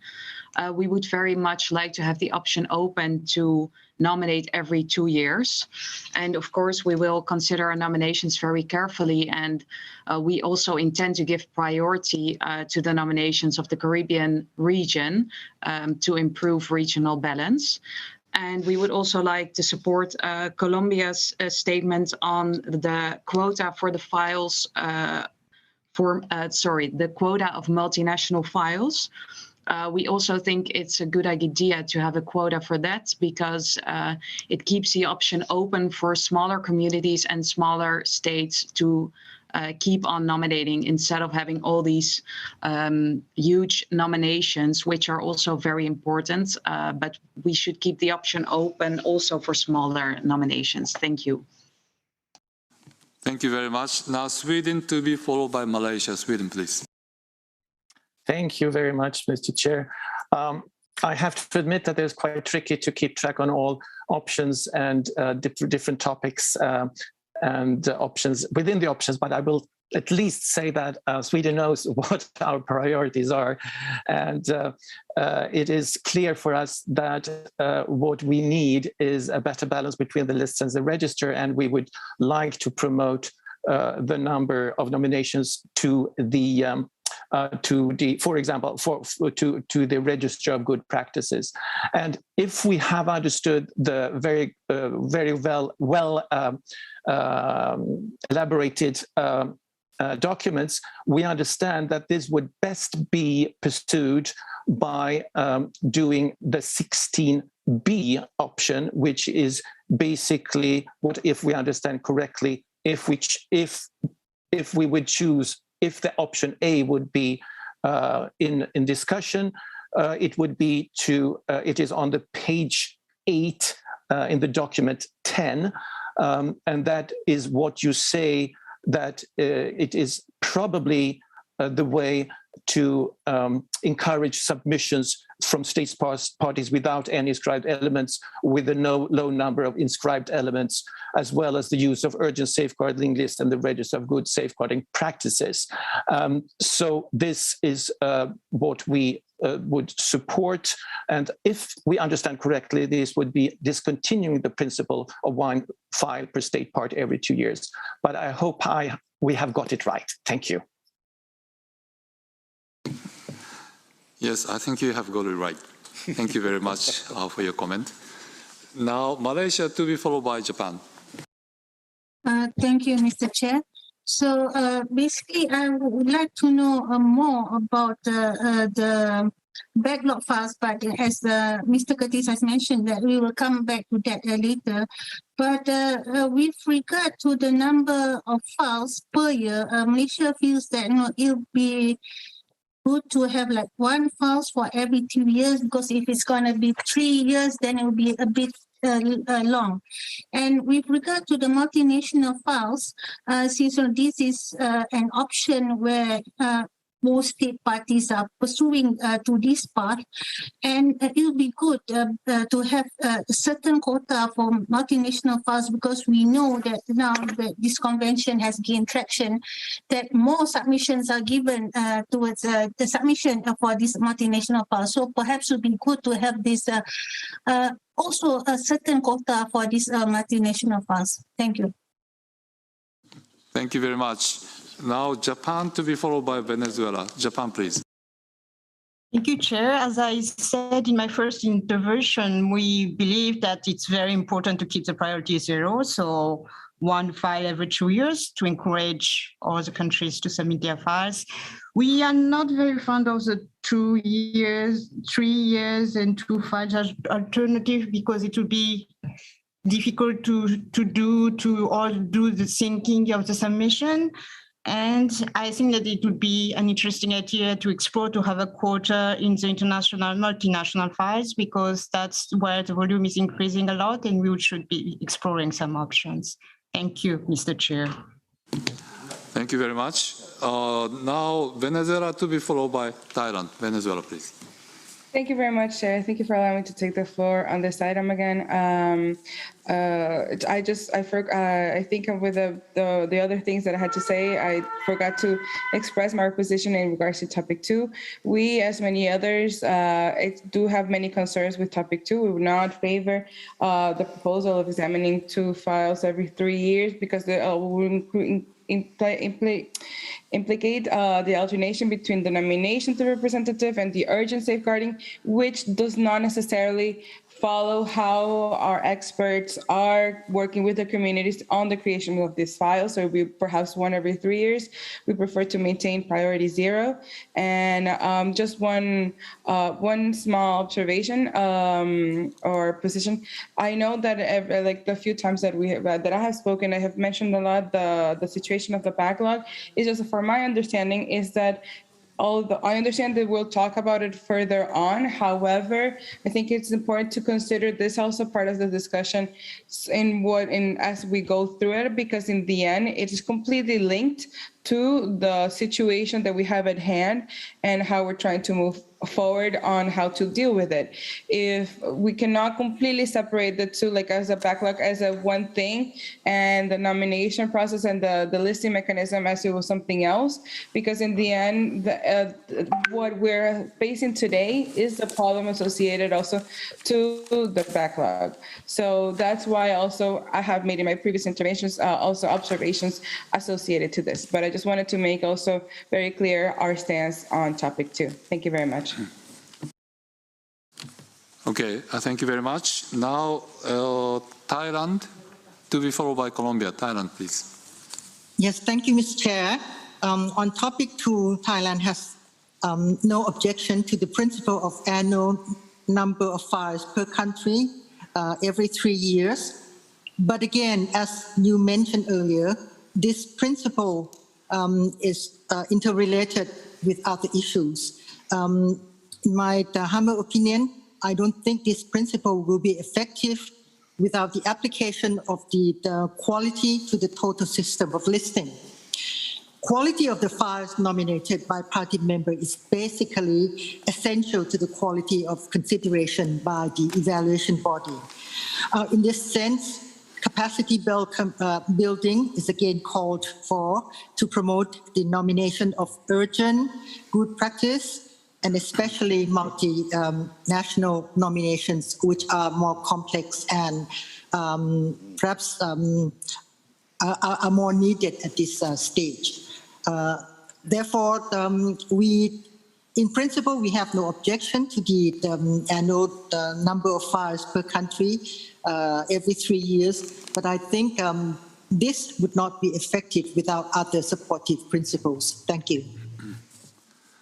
Thank you very much. Now, Colombia to be followed by Switzerland. Colombia, please. Thank you, Mr. Chair, yet again. And I would like, well, first of all, to support what my colleague just said from Thailand, because it's true that better quality means more effective work. So we come yet again, to prioritize the other aspects of the convention and not only the listing. But what I wanted to say were 2 things. First of all, to thank the Secretariat to clarify that they are 2 types of backlogs. And I can say because we, Colombia, are in the backlog, but on purpose. So I don't think that could be considered a backlog since we presented 2 files at the same time for willingly submit them to be treated in 2 different cycles. So I don't believe that's backlog, not backlog, in the sense that we are not adding extra files. So in that sense, we are continuing our, like the methodology established for 1 file at a time. So that difference, I think it's very important. And in that sense, we would like to know how this division give us another number, which I won't think it will be the 129 backlog files. And the second thing is regarding what my colleague of Sweden just said, which I'm very worried because I really don't like option B. So it's not wanting or having the option of having a ceiling for multinational files doesn't mean that Colombia wants to have a higher number of files. So I just wanted to clarify our position. It's more about what very clearly after, I think it was Thailand said, or I don't remember who said, to give more opportunities to smaller, maybe it was Netherlands, to give opportunities to smaller countries and to prioritize priority zero. Thank you very much, Mr. Chair. Thank you very much. Now, Switzerland to be followed by China. Thank you, Chair. Now, as we said in our initial statement, we would be in favor of consistency and quality. And in this situation, what is really at stake? It is not the number of elements listed, but it is really equity among countries and regions, and that should be our foremost priority. And so as regards prioritization, we believe that all options should be on the table. According to us, there can be no guarantee that all states would regularly have their files processed. And so we could imagine leaving priority zero aside in order instead to focus on representation along the lines of paragraph 16b. However, if necessary, we could also consider the proposal under paragraph 16a. Thank you. Thank you very much. Okay, okay. Now I give the floor to China, and I would like to offer my observation after that. China, please. Thank you, Mr. Chair, for giving me the floor. Mr. Chair, as you may recall, that the Chinese delegation proposed the topic 2 during the previous meetings. I would like to make some further clarification on this. As we can recall that the previous meetings actually covered several topics and issues that we have countered during the process of the listing mechanism. And one of the most important is the number that could be treated every cycle. And in addition to this, we also noticed that the imbalance between the lists and the register have also been discussed and also draw a lot of attention. It is based on these considerations and discussions that we made this proposal, trying to find a compromised balance between these two issues, which is the number of the files to be treated, and also the imbalance between the lists and the registers, trying to encourage more nominations for the urgent safeguarding list and the best safeguarding practices register. So, however, as we looked through the documents for this part of the meeting, we have taken notice that, as it is stated in the document, that the main aim will be to deal with the increasing number and also including as many multinational nominations in order to enhance international cooperation, which of course we are really in favor of. And also we also join the many of the delegations that we are in favor of to maintain the priority zero to ensure that at least one files could be treated for every cycle for each of the submitting states.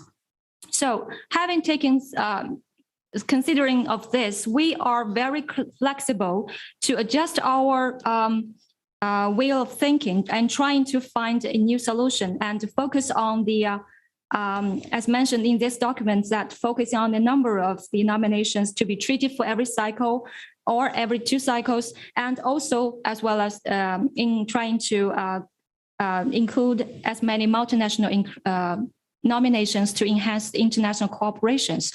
So we would like to focus back to the maybe to topic 1 on the seatings and also the priority orders. So this is all about my interventions for now. Thank you, Mr. Chair. Thank you very much. Now I would like to offer, excuse me, I would like to offer more observations now. Well, obviously, the issues that we're talking about are related to each other. But nonetheless, we have 3 particular suggestions here. One is to have 2 files every 3 years. And as Chinese delegation clarified, this proposal was made in a slightly different context. So, and I also note that there has been no strong support for this in the current context of discussions. And therefore, perhaps we should maybe leave this suggestion aside for now. Now, secondly, there has been a discussion about priority 0. And as I can remember, the greater number of countries wanted to maintain priority 0 for the sake of fairness among the member states. But at the same time, I also have to note that there have been a few delegations who said sometimes this priority 0 can be set aside to give way to the files from those countries without any inscription yet. But as I said earlier, there were more countries supporting priority 0. Now, finally, on the question of multinational files, if I'm not mistaken, more countries supported the quota, multinational file quota. Well, there are 2 different reasons. There can be 2 different reasons. If there are too many of them, it can be a restraint. But if there aren't many of them, then it's an encouragement. So the quota can work in both ways. But as far as I can see, there has been considerable support for the multinational files. So that is the observation that I wanted to make at this stage. And if there are any delegations who may have different views or who want to say something about these options, please say them now. I recognize Portugal. You have the floor. Thank you, Chair. I do not disagree at all with your conclusions. I just want to make a point. Excuse me.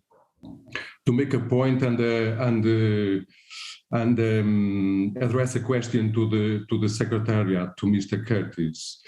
So under option A, and I'm referring to page 8, paragraph 16, where there are 2 alternative measures, the A and B, that have been under discussion right now.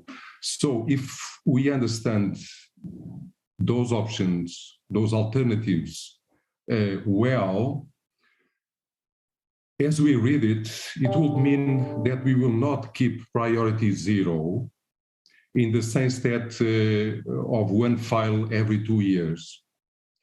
And the question is, under both alternatives, the guarantee of a place for a state party on a regular basis cannot be assumed. That is the question for the Secretariat. Thank you. Mr. Curtis, can you reply?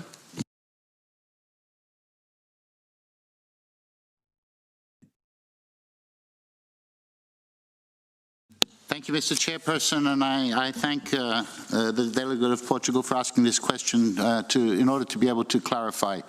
And if I may, I think you may have slightly misunderstood the sense of the paragraph. Paragraph 16A maintains option 0, guaranteeing at least every 2 years. However, within the 60 files, it says we put a quota or perhaps an envelope, let's say, of spaces for national files and for multinational files, meaning if there are more multinational files than is quota, then another prioritization would have to happen within the multinational files.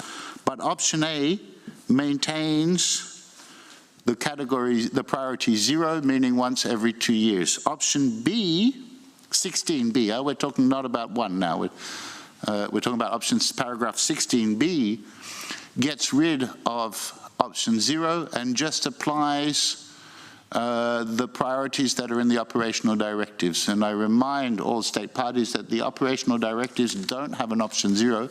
They were introduced by the committee and it's been functioning. So option 16A keeps option 0, but then acknowledges that there may be a need to balance within that this part of national and multinational files.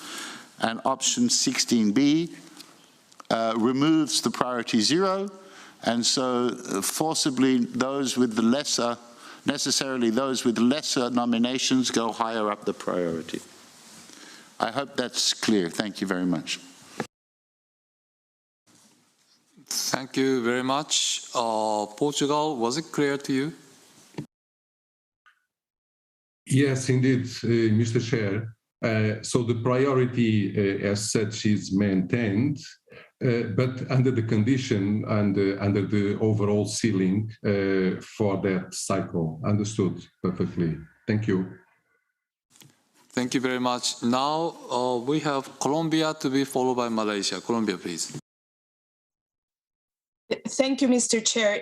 With this clarification that Tim just made, which was actually very useful, I was wondering how, because I believe in this stage, after many years of implementation of the convention, it's true that the priority should be to those countries that don't have any elements inscribed on any of the list. And I believe that's something we could all agree about. And it's very important especially if it's, we want it to be representative, right? So I don't know how, how clear would that exceptional priority be? Because I believe in that sense, the option A with the little a of all the alternatives will be actually a good idea, and it includes also that ceiling of the multinational files. But the ceiling of the multinational files only makes sense also if those little unrepresented don't stay behind and can be prioritized. Thank you very much, because that would make this very ideal for Colombia, indeed. Okay, just to reply, okay. So Malaysia first, and after Malaysia, the Secretariat will reply to questions from Colombia. Malaysia, please. Thank you, Mr. Chair. Thank you, Mr. Curtis, for clarifying regarding the implications of the options for 16B. But in that regard, if I were to actually look at the topic there, examining 2 files per state every 3 years, alternating between a nomination to the representative list and the urgent safeguarding list. So in this regard, say for instance, a state party does not submit any nomination submission for urgent safeguarding list. So how many does the state party has the opportunity to submit for every 3 years? So would it be possible, say for instance, Malaysia to submit 2 files for representative list in the period of 3 years? Thank you. Yeah, thank you very much. To those questions, Mr. Curtis. First, I'll address the question perhaps from Malaysia, which I think I think it doesn't refer to paragraph 16b. It refers more to the original proposal of allowing 2 files every 3 years, alternating between them, and in which case, well, I'm not sure we're going down that track, but if that was the track, indeed, your question, then the next question would be, if you don't alternate, does that mean you wait for 3 years? And it's not quite clear. My assumption would be yes. However, that is not what paragraph 16b is suggesting. Paragraph 16b is suggesting to get rid of the priority 0, and I'll now come to the question of Colombia. And I might invite you to look at page 2 of the document, which takes the prioritization, because states that we have not had a problem accommodating states that have no elements inscribed. That is the priority 1. And the next priority is multinationals. So we haven't come across that we don't fit only priority 0 and no priority 1s yet. So we managed to absorb priority 0, priority 1, priority 2. Priority 3. Priority 3 is when we start applying those with the least number. Okay, then we don't get to priority 3 anymore. So we could inverse 1 and 0, but really we consider priority 1, which is a state, we haven't had a state with no national file not get treated in the cycle that is submitted. So that hasn't been an issue as of yet. I don't know if that answers your question. Could it ever become one? Perhaps, but we don't have that yet.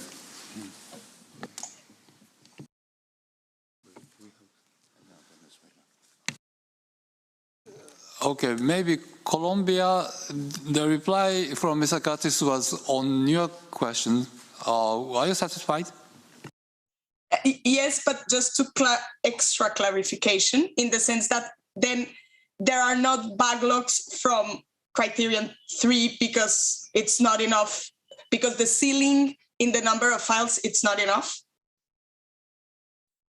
Is it clear, my question? Yeah, Mr. Curtis. Yes, we don't have backlogs for criterion 1. Okay, criterion 0, yes, because it's every 2 years, so we might have a 1-year backlog.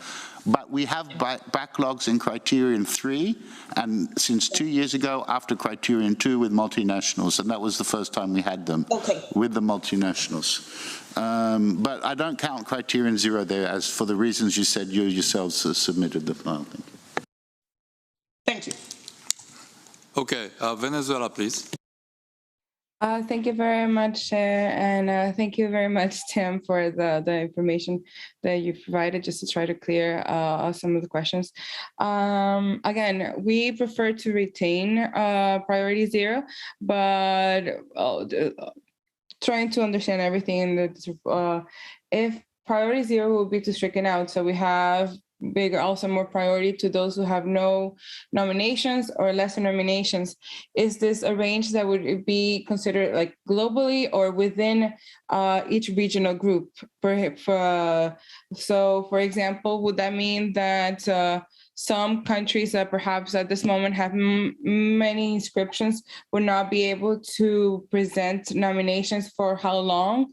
And again, because, and also if it's a total number versus within the regional group, because that changes also, for example, how many inscriptions there are in a GRULAC versus how many inscriptions are in another region. There are numbers that cannot quite compare. Some regions would always be with lesser, so would have more access, I guess.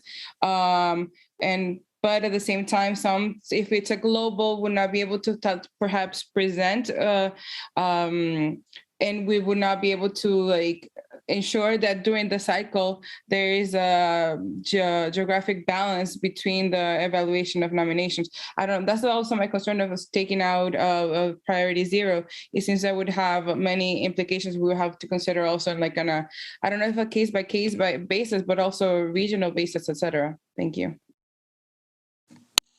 Mr. Curtis? No, just to clarify, no, the prioritizations are established purely on a country basis, not on a regional basis. They are purely on a country basis, and so global and country basis, not on the regional basis. Thank you. Okay, thank you very much. Now I would like to say another observation. to have a structured discussion. First of all, we touched on this issue, topic 2, because we know that if we go for option A, they maintain the current structure. If you go to option A, those issues are more important. Now, after some exchanges, it became very clear that maybe, because we are talking about this in a different context, perhaps we can probably forget about 2 files per 3 years for different lists. So maybe we can probably forget about this for now. And my assessment still remains the same. That is essentially priority 0. The more number of countries wanted to support or wanted to maintain priority 0. And I would like to remind you that in terms of the countries without any inscription, priority 1 is precisely for those countries. And as Mr. Curtis said earlier, those files have been taken care of in the past years. Now, on the other hand, we haven't got any new inputs on these multinational files, the quota for the multinational files. But can I actually assume that the room, in fact, is generally in favor of multinational files, the quota for the multinational files? That means if national files are more than, if I put it in a different way, if there is a quota for multinational files, very naturally there is also a quota for national files. And if national files are more than that quota number, then there is a need for adjustment anyway. The same applies to multinationals. Now, if I'm not mistaken, there was obviously more support for the quota of the multinational files. So, well, let me do it this way. I would like to close our discussions on topic 2 for now, to think about more. And because we have to have some conclusions about option topic 1, depending on the conclusion we draw on the particular topic, things will be different. But now we are on the assumption that if at the end of the day this working group decides to go for option A, the status quo, and in that case perhaps we should maintain priority 0, but at the same time we should consider the quota for multinational files and as a result national files at the same time. So that is the take, that is observation that I'm making without coming to any conclusions. With that, I would like to move on to topic 3. Again, originally I was planning to do it in the afternoon, but to make the best use of time, I would like to go for topic 3 now. And if you don't mind, I want to go to topic 3 now, because I believe this is one of those lower hanging fruits. Can I ask Portugal, Colombia, are you opposed to my proceeding, or is this do you have a comment on topic 3? Okay, Colombia, I see you are nodding.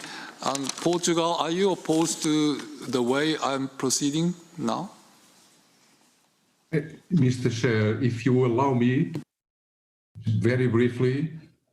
Sure, please go ahead. On topic 2, just to say that, of course, your conclusion is very well taken. I would only just like to point out, as it is stated in paragraph 14 of the document, that the prediction and option A, the prediction is that it will not be possible to continue to respect the principle of treating one file per state party every 2 years. So indeed, priority 0 will be maintained, but under this provision, under this condition, under this ceiling, and the prediction, and I repeat, it is in paragraph 14, is that it will not be possible to continue to respect the principle of treating one file per member state every 2 years. Thank you. Mr. Curtis? Thank you. Yes, the indications of this year is that actually it does seem to be stabilizing. And this is a prediction, but we saw a rapid growth 2 years ago. But it seems to be stabilizing. But at this stage, and that was also when we were, I remind all members, we were at 50 files, so we've already increased to 60 files, which seems to be absorbing this. But of course, it could be that one day we need to come back to this issue depending on the files submitted. Thank you. Okay, thank you very much. If there is nobody objecting to topic 3 to be discussed now, I would like to start our discussions on topic 3. Venezuela, are you opposed to this, or would you like to make comment? Okay, okay. In that case, Ms. Curtis, can you introduce the topic? Thank you, Mr. Chairperson. So topic 3 covers moving all international assistance requests to the Bureau of the Intergovernmental Committee for the Safeguarding of the Intangible Cultural Heritage. Currently, international assistance requests up to $100,000 are examined by the Bureau, while requests above $100,000 are examined by the committee. There is an exception in the cases of emergencies. The proposal here is to remove all requests to the Bureau.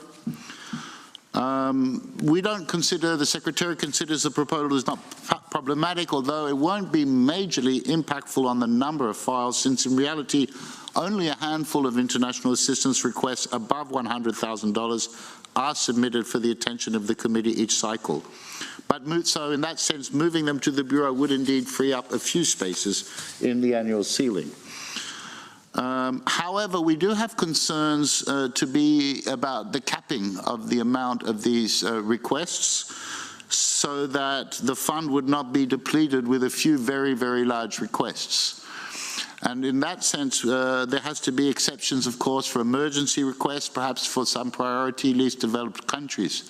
But we feel that the $100,000 cap works well within the current system of international assistance, and that by and large, except for exceptional cases, it should be respected if possible. Thank you, Mr. Chairperson.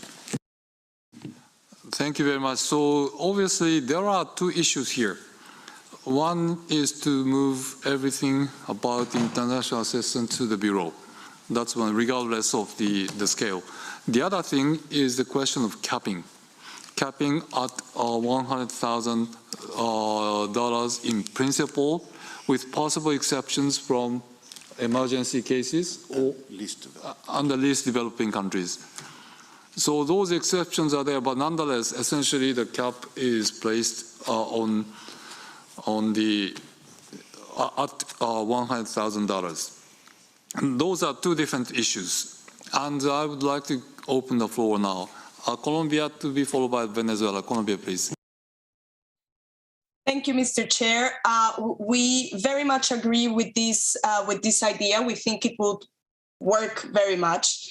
And even as the Secretary said, actually the cap of $100,000 it's a very good cap. I mean, for us, it works very well. We only have one question, which is at the time that you have an element inscribed in the urgent safeguarding list, that you also have the right to present your international assistance.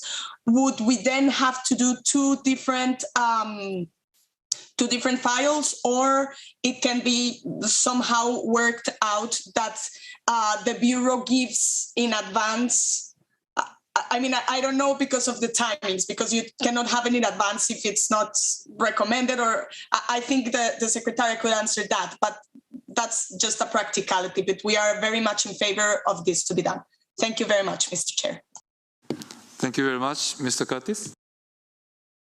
Thank you indeed. I believe the delegate from Colombia is referring to the combined mechanism, which was introduced a few years ago, whereby requests to the urgent safeguarding list also combine an international assistance request.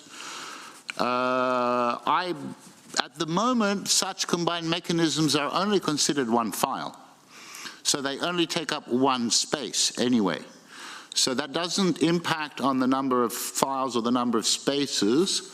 Whether or not, it's interesting to think whether or not, then there doesn't seem to be, in terms of number of files, a need to bring those cases to the Bureau, because they are still considered as one file, and it could continue as was. So I hope that answers the question. Okay, thank you very much. Now, Venezuela, please. Thank you very much, Chair. And interesting the proposal by the question by Colombian. Thank you, Tim, for the information. I'm just a little bit confused. In general, I think the proposal with topic 3, we have no problem or issue with it. But I don't know if I perhaps might misunderstood, but I felt perhaps there was some concern from the Secretariat regarding, because, and I understandably so, on not wanting to deplete the fund.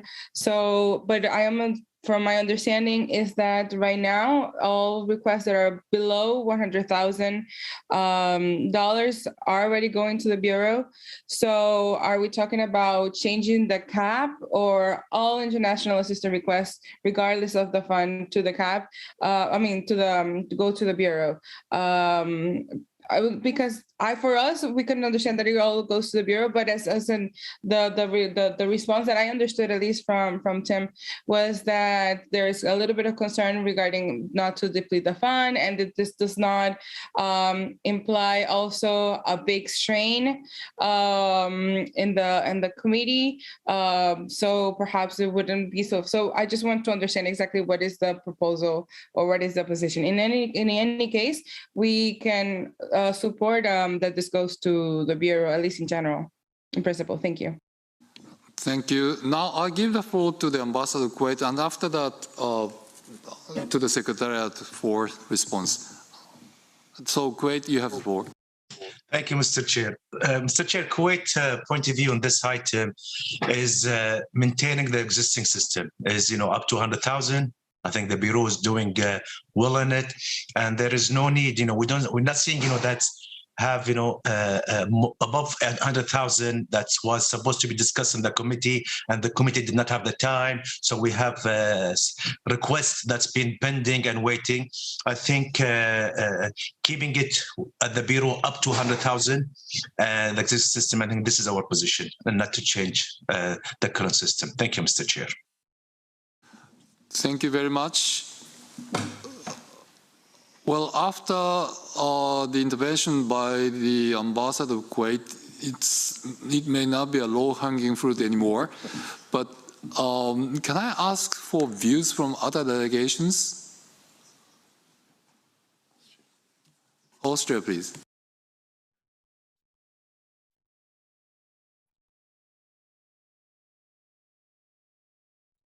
Thank you, Mr. Chair. The Austrian delegation also would like to support the proposal by the Secretariat to limit the international assistance requests to $100,000 and also to have them examined by the Bureau.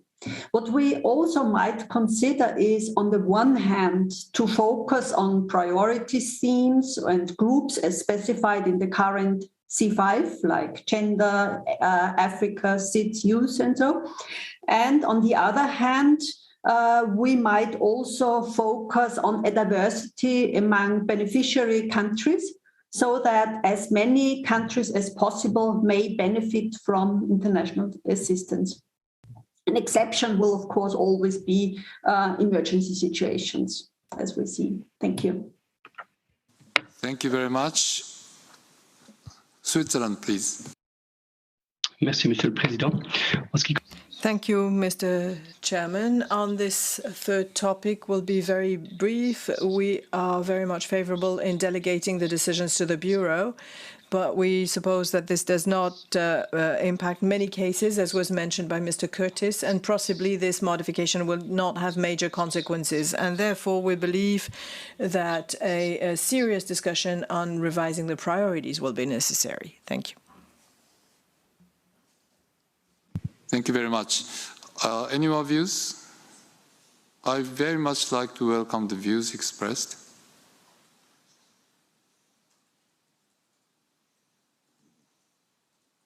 Okay, it doesn't seem to be the case. Now,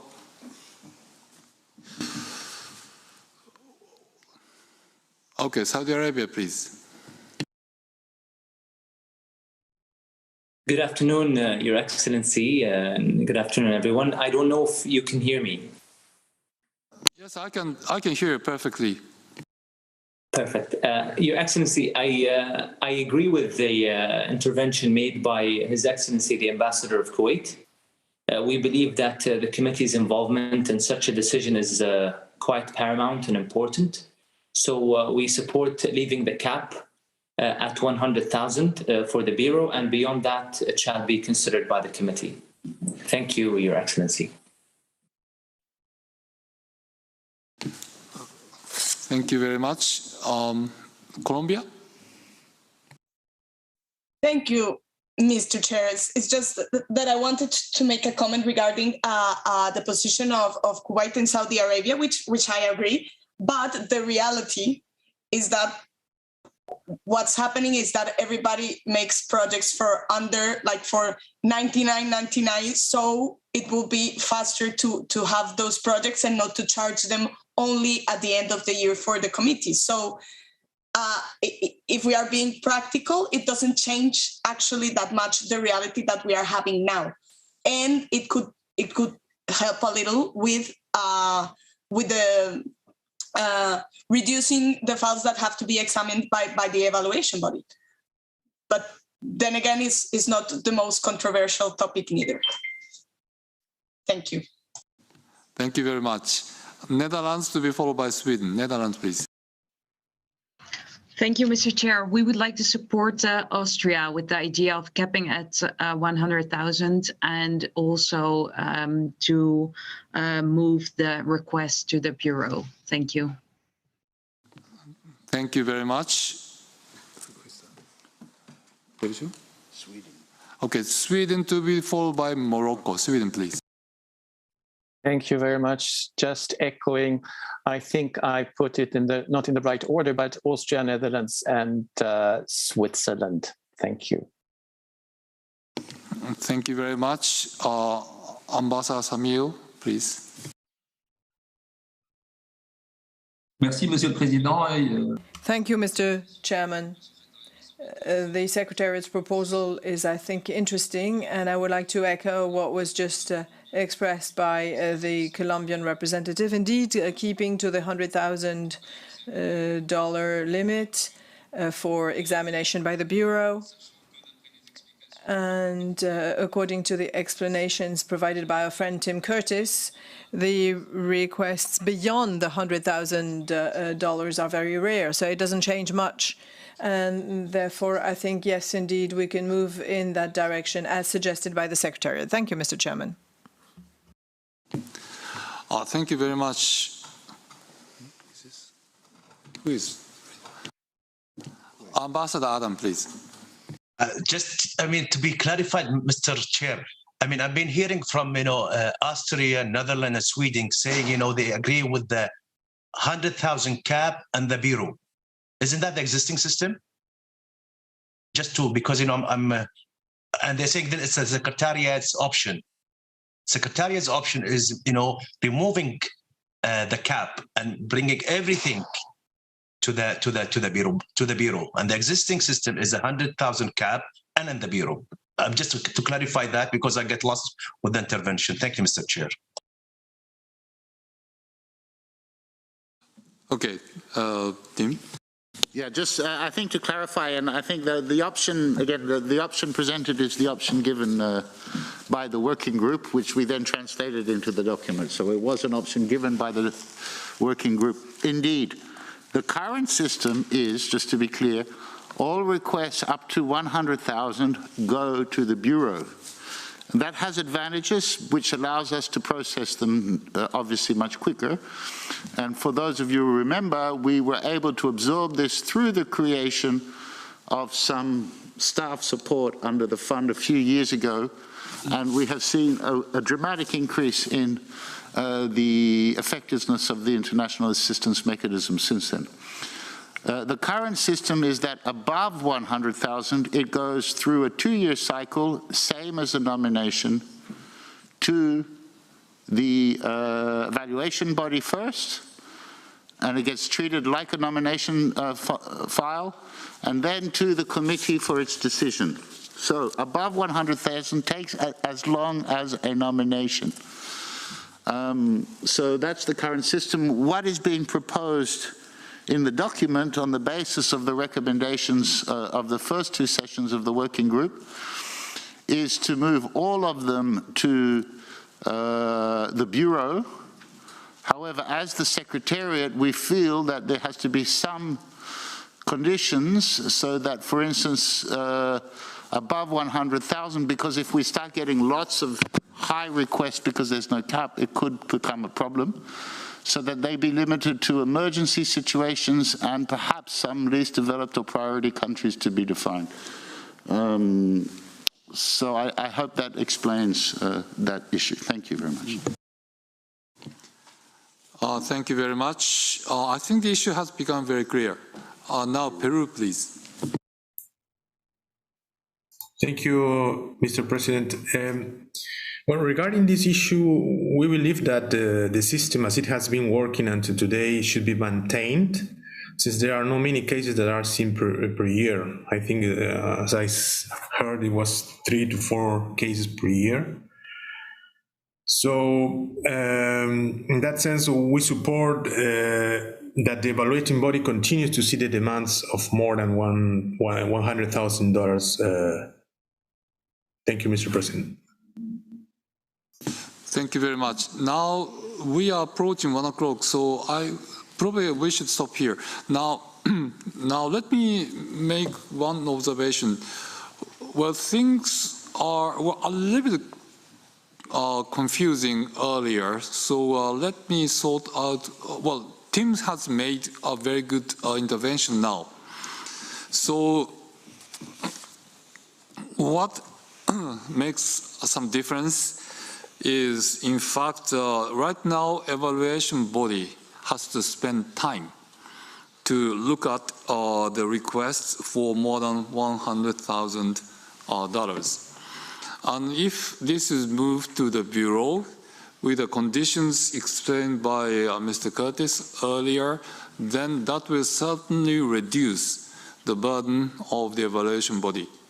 And at the same time, depending on when the Bureau is held, it may be quicker. That is what makes some difference. I think our discussions earlier was not actually based on the accurate understanding of the problem. So could I just come back to this point the first thing in the afternoon, so that we can have more more structured discussions on the clear understanding about what this topic is all about. But I have to say that this is not really a gigantic topic, so I don't want to spend a lot of time on that. But we will come back to this topic 3, the first thing in the morning, in the afternoon. Then after that, we will proceed to the issue of backlog, if nobody objects, because the issue of backlog was not really on the agenda. So I have to get a consent from the room for the inclusion of this issue of backlog in this discussion. So I'm going to ask that question after we finish topic 3. So right now, bon appetit, and we'll come back at 2 o'clock. Thank you very much.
Hello, good afternoon, colleagues. I hope we can resume our discussions now.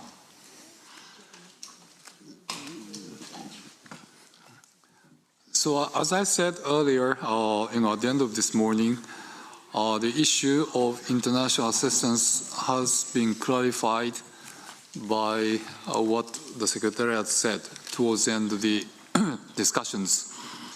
So in short, what we are talking about is the international assistance request, which can go more than $100,000.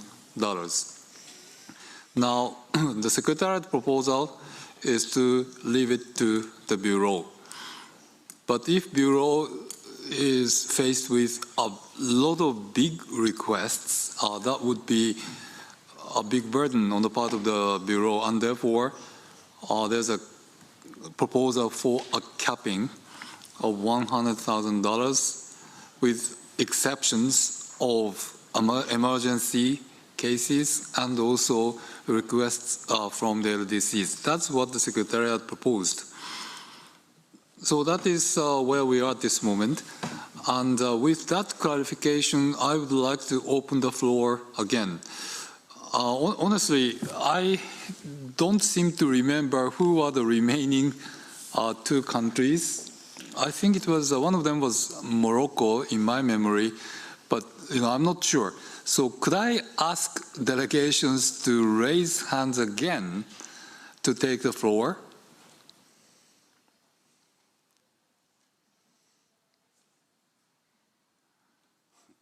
Nobody is asking for the floor. Indonesia, please.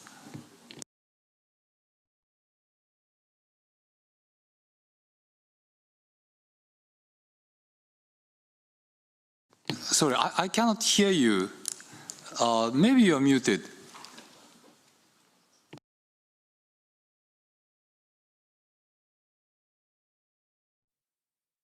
Hello? Yes, I can hear. I can hear you now. Please. Okay, thank you so much. Thank you so much, and thanks for the organization of the Open-Ended Working Group. Sorry for just joining this afternoon. We in the position of agreeing with what the Secretariat has been proposing. I think having the information of that this arrangement will not affect so much of the listing of the mechanism, and then also that we also agree with about the capping, that capping of $100,000 US for the request. Thank you, Mr. Chair. Thank you very much.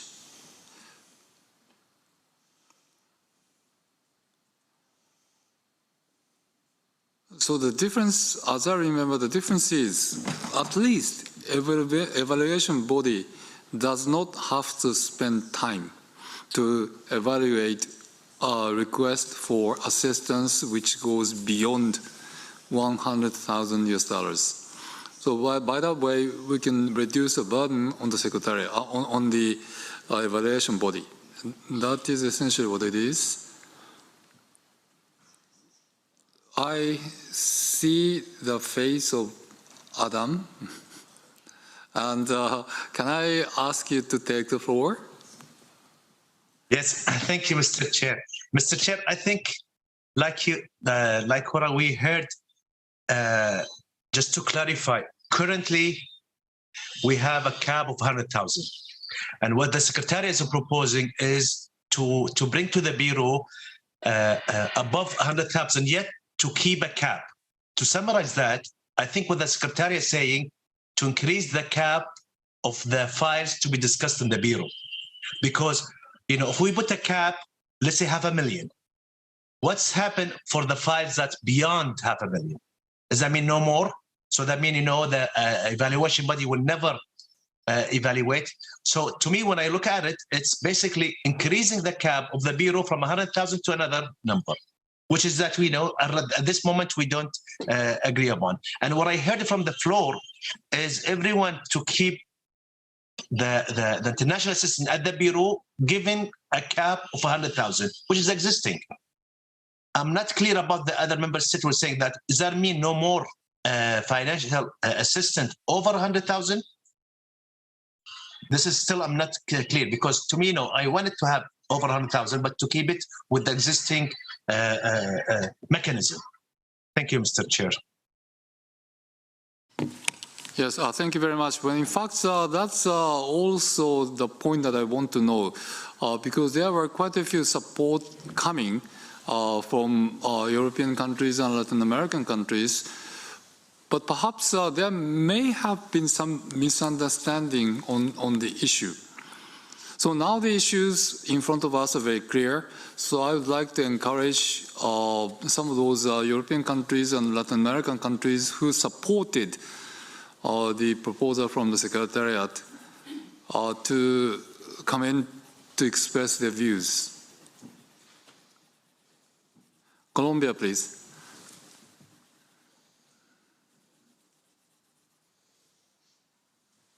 Sorry, I can't hear you. You are muted. Okay, thank you, Mr. Chair. Thank you very much. So I understand what Ambassador Almula means, but the thing is that currently what we have is that there are not many projects for more than 100,000 because it takes too long. So the thing is, if that reflects, I mean, imagine you are in your community, you put your project for more than $100, it takes $100,000, it takes 2 years to evaluate, but also you have to submit it like it was ready before. So it actually, when it's approved, it's been 3 years practically. And it has happened to us that they implemented already the project with some other resources because it was faster or it was more effective. So that's why it happens in our country. Communities also choose to be less than 100,000 so they can have those resources faster because they really need it to implement the safeguarding. So what's happening in the day-to-day is that the cap was put like for easy access more than another reason. So I don't know if the solution will be to put a cap of 100,000, which is doing just fine, or augmented or not. But the thing is that there are a couple of other projects that are in the evaluation body, which are not many. But then if we take those also, even if it's more to the Bureau, it will be better for the evaluation body, and like that they can have more time to evaluate the files for the lists. So that's actually the thing in place. But as I said before, it's not that controversial neither. So that's my view. Thank you. Thank you very much. This is one of the rare occasions where we suffer from the lack of people wanting to take the floor. This is one of the rare occasions. Can I encourage some other delegations to speak?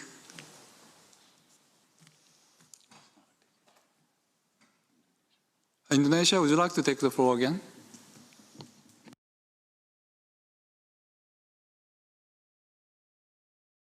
In the paragraph 23, it's mentioned in the last phrase that the emergency situations that's mentioning about the capping. That's probably related to the capping as well. If the Secretariat can explain that, what is that? Thank you.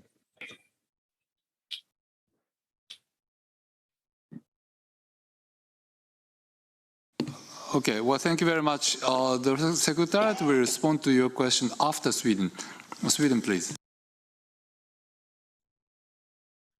Thank you so much. As we already has stated, Sweden wants to support a suggestion made by the Secretariat to move these questions to the Bureau. At least it will make some difference for the evaluation body, we think. Thank you. Do they still have a long way to go? Thank you very much. Mr. Curtis?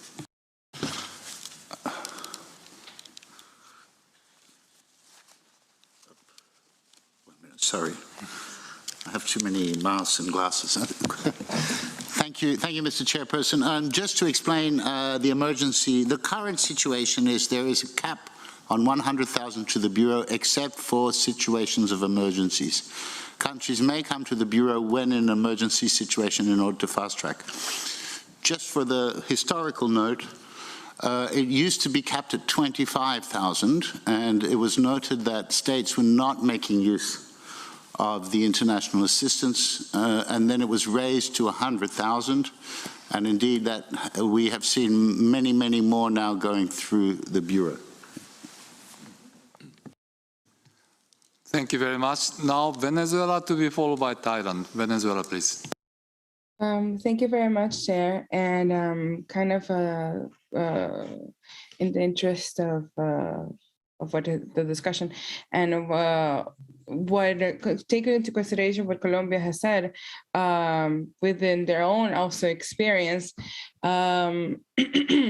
perhaps it's not about then just moving all international assistance requests, regardless of the amount to the Bureau, but perhaps one way of moving forward is raising it again, perhaps to 150, because evidently it is problematic because if we do evaluate that those that are above requests that are above 100, it's basically, as Colombia said, basically 3 years. So when we go back to implement what was presented, then the scenario at hand could be completely different. Many things can raise. So even what was proposed is different from the scenario with which it was based on.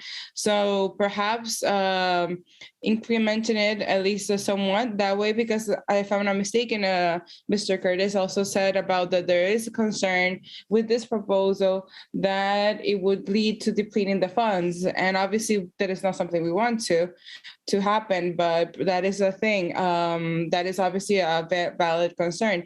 So I guess also my question would be in looking to the wisdom of the Secretariat and Mr. Curtis is, for example, in the last cycle or the last 2 cycles, how many requests were there that were beyond or were above 100,000? Because if I'm not mistaken, you said that this was not a big amount during the last cycle. So how much does this entail? And perhaps not just raising the limit, like abolishing the limit, but raising it once more to perhaps 150. Thank you. Thank you. Do you have the immediate response to the number? From memory, I think we had 2 international assistance requests in the committee last year and 1 before. Now, this is not including those international assistance requests which were combined with an inscription on the urgent safeguarding list. They are counted as 1 file. But it's in the numbers of 1 or 2, sometimes 3, over the last few years, where we have a specific request for international assistance. And again, I repeat, not including those that are combined with inscriptions on the urgent safeguarding list. Thank you very much. Now Thailand to be followed by Kuwait. Thailand, please. Thank you, Mr. Chair. Having heard the explanation kindly provided by the Secretariat, the proposal of the Secretariat that we should move the international assistance request to the Bureau with the new capping. Thank you. Thank you very much. Kuwait to be followed by Netherlands. Norway. Kuwait, please. Thank you, Mr. Chair. Mr. Chair, I don't know why we are still spending time on the item, because it clearly was said, but a lot of the member states, even the European, they're saying, I mean, that's what I heard it, they want it to be at the Bureau with a cap 100,000. So this is, that's what was said. That's one thing. Second thing, Mr. Chair, member state, they're concerning about the time. Mr. Chair, big project with big values usually split in phases. So if you have a project 300,000, 400,000, you can split it in phase 1, 100,000, and to ensure the continuity. And before we committed to a project over 100,000, and we still don't have. And I'm repeating. I looked at the iOS report. I looked at the Secretariat reports. Still, as a committee member, we don't have any mechanism to measure the outcome of the international assistance. You know, I'm very clear. When I go back to the last few years and the outcome of those international assessments, I still don't have a report evaluating how effective we were after we gave the international assistance. Again, you know, are they effective or not? I still don't know. There is no report. So before we commit ourselves to even larger sum of money, you know, I think, you know, the current system, like a lot of people saying, keep it at the Bureau, 100,000 cap, and member states who are worried about, you know, the time, their projects can be split in phases, you know, and once you finish the first phase, you can go to the second phase. This way you assure, you know, continuity, and you assure, you know, the money is spent in the right place with the correct outcome, and we get at least we get a report out of at the end of the international assistance. So to me, is a clear. I see, you know, before the break, majority of member states saying, you know, they want it to be at the Bureau with 100,000. That's what I know. That's what I think you're seeing a lack of response, because that's what they want. Thank you, Mr. Chair. Well, just to clarify, if there is any request for a project more than $100,000, in your argument, Ambassador Adam, in your argument, it is still the committee who makes a decision, right? The Secretariat's suggestion essentially is for the Bureau to make a decision, but in this particular case, it is limited only to emergency cases and LDC requests. That's where the difference comes, and I'm sorry that we're still, no, I don't intend to prolong this debate for a long time, but nonetheless, I just want to finish hearing delegations. So now we have Norway and Japan. Norway, please. Thank you, Mr. Chairperson. Listening to the conversation and discussions here, Norway would like to express our support to the proposal in the document made by the Secretariat. And as we understand it, echoing both Australia, Netherlands, Thailand, and Sweden, among others. Thank you. Thank you very much. Japan? Mr. Chair, we are kind of on the same line. I was just willing to clarify that it was, except for emergency requests and requests by LDCS, can like ask for international kind of assistance, but so we are basically supporting the proposition of the Secretariat. Thank you. Thank you very much. No more requests for the floor, and therefore, with due respect to Ambassador Adam Al-Mullah, I think many people are essentially saying that yes, you know, the Bureau with 100,000 cap is fine. But there are some exceptional cases where requests are made for a longer term and they exceed that particular amount of money. And in those cases, it is still the Bureau who makes a decision, is a proposal from the Secretariat, but that is, the scope is limited only to LDCs and emergency requests. So that, I think, is having more support in the room. That is my impression. Please, you have the floor. Sorry, Mr. Chair, but I might, disagree with you. What I heard before the break, saying member state, I heard the number over from Netherlands, and I said them, I quoted them before, saying 100,000 cap.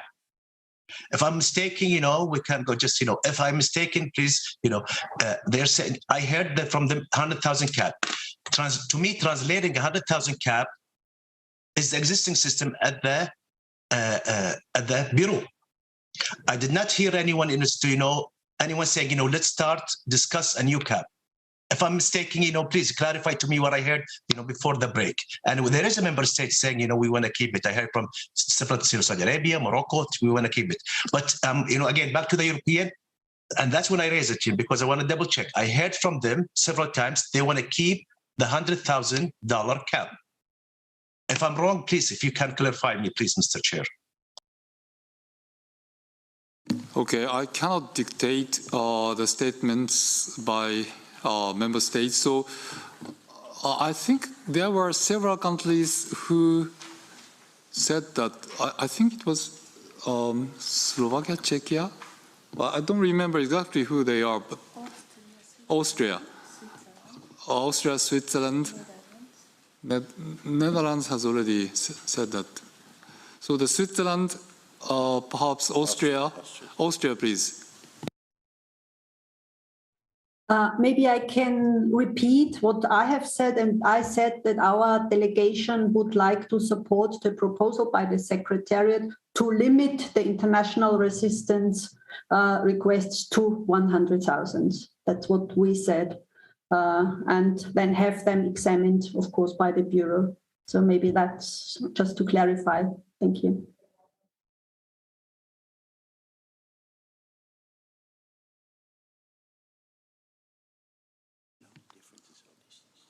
Okay, thank you very much. Morocco, please. Yes, thank you, Chair. Well, we have two issues here, and I'm sorry to take the floor once again. I have expressed myself before on the issue, saying that up to $100,000, of course, the Bureau will decide. And if we have requests for more than 100, and that's, I think, the little difference with my friend Adam, and I do fully understand his worries about the mechanism to evaluate the international assistance. I fully agree with him. But I think that we can move very quickly on the issue, knowing that whether we decide to limit the assistance to $100,000, and in that case, the Bureau will decide. If there is a request for more than 100,000, I think that we should simply set some very clear, pragmatical criteria to decide and give it also to the Bureau. That's why I said before that I do agree with the proposal made by the Secretariat. So we have to decide on one or the other issue. If we are to limit to 100,000, of course, I do fully agree with my friend Adam. But if we are to accept that we could have requests for more than 1,000, we should simply set very clear and pragmatical criteria about the issue and leave it also to the Bureau. That's my opinion, but I would, of course, join the consensus on the issue. Thank you, Mr. President. Thank you very much. Saudi Arabia, to be followed by Estonia. Thank you very much, Mr. Chair. I'll be brief. We fully agree with my colleagues from Kuwait and also my colleague from Morocco about his reflection. We think that the status quo of how the cap is being treated and how the Bureau is taking decisions in this regard should be maintained. And we don't think that changing it will have a great effect on the options that we take forward. So with this, and I agree with my colleague from Morocco, we should take a decision and move forward. Definitely, we're looking for consensus here, but we think that the status quo is the best approach to go about it. Thank you very much. Thank you very much. Estonia, please. Thank you very much, Mr. Chair. Estonia would also like to support the proposal made by Secretariat. That means the idea about to move all international assistance requests to the Bureau, and with the understanding that we will have a cap of 100,000 as a general rule, and with some very justified exceptions like emergency situations and LDCs. I think it's a very logical and a good proposal. And I also support the view expressed by Kuwait that it's often a very good idea to, if you have a big project, to separate it into several phases so that you can complete the first step and then see where you are, and then just take on the next step with the next application for international assistance. So I think it's a good point as well to consider for practical purposes for those submitting states. Thank you very much. Thank you very much. And yes, Switzerland, please. Now you asked for some details. Switzerland is in a proposal for the Bureau's proposal, either with or without a cap of 100,000. We're open to all forms of consensus.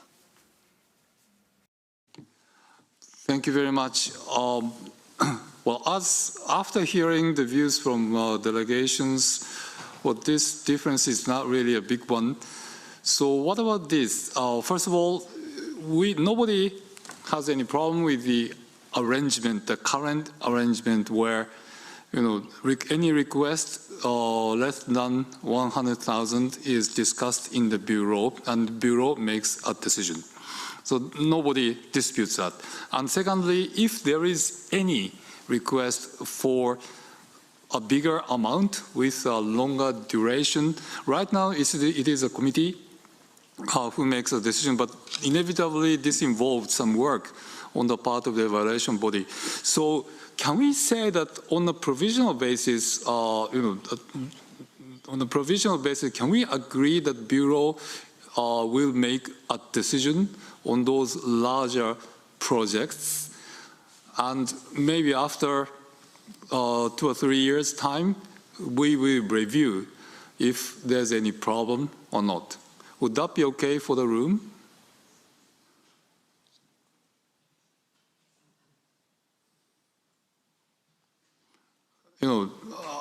Adam is a good friend of mine.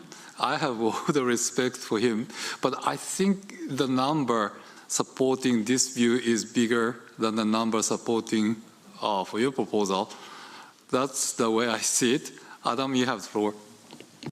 Thank you, Mr. Chair. And I fully respect your chairmanship. And believe me, I'll be, like I said, as a Bureau member to help. So you're saying is, now that the working group is agreeing to have no cap and to be at the Bureau. That's what, if that's the room, I'm with the consensus. But I would like also to add, we don't to have a mechanism to evaluate those projects. I need, some mechanism to evaluate the outcome of it. Are we, so is there a gap in them? Is there issues with the reports? So when we committed to a large sum of money, Mr. Chair, I think as a Bureau or as a committee, they should at least get a report of the effectiveness of those international assistance. Again, I'm with the group, with the consensus to make the work more smooth, and I'm with the room and the consensus. Thank you, Mr. Chair. By the way, just to clarify, the proposal from the Secretariat is saying that if this is beyond 100,000, then that should be limited to emergency cases and LDC requests. Would that be okay for you?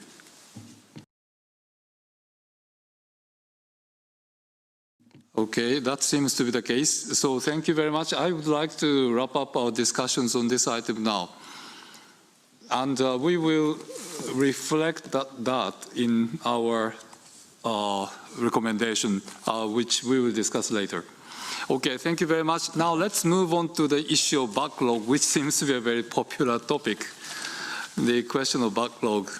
Now, you have, by the way, for your reference, you can find numbers in Annex 2 of this document number 10.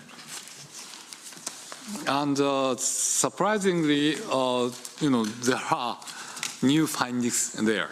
I'm not going to be specific on those items, but let me now give the floor to Mr. Curtis for explanations about this topic.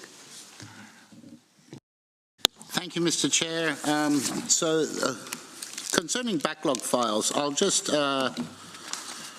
remind that files that could not be treated in a given cycle due to the annual sealing and the priority system are called backlog files and stay in the pipeline.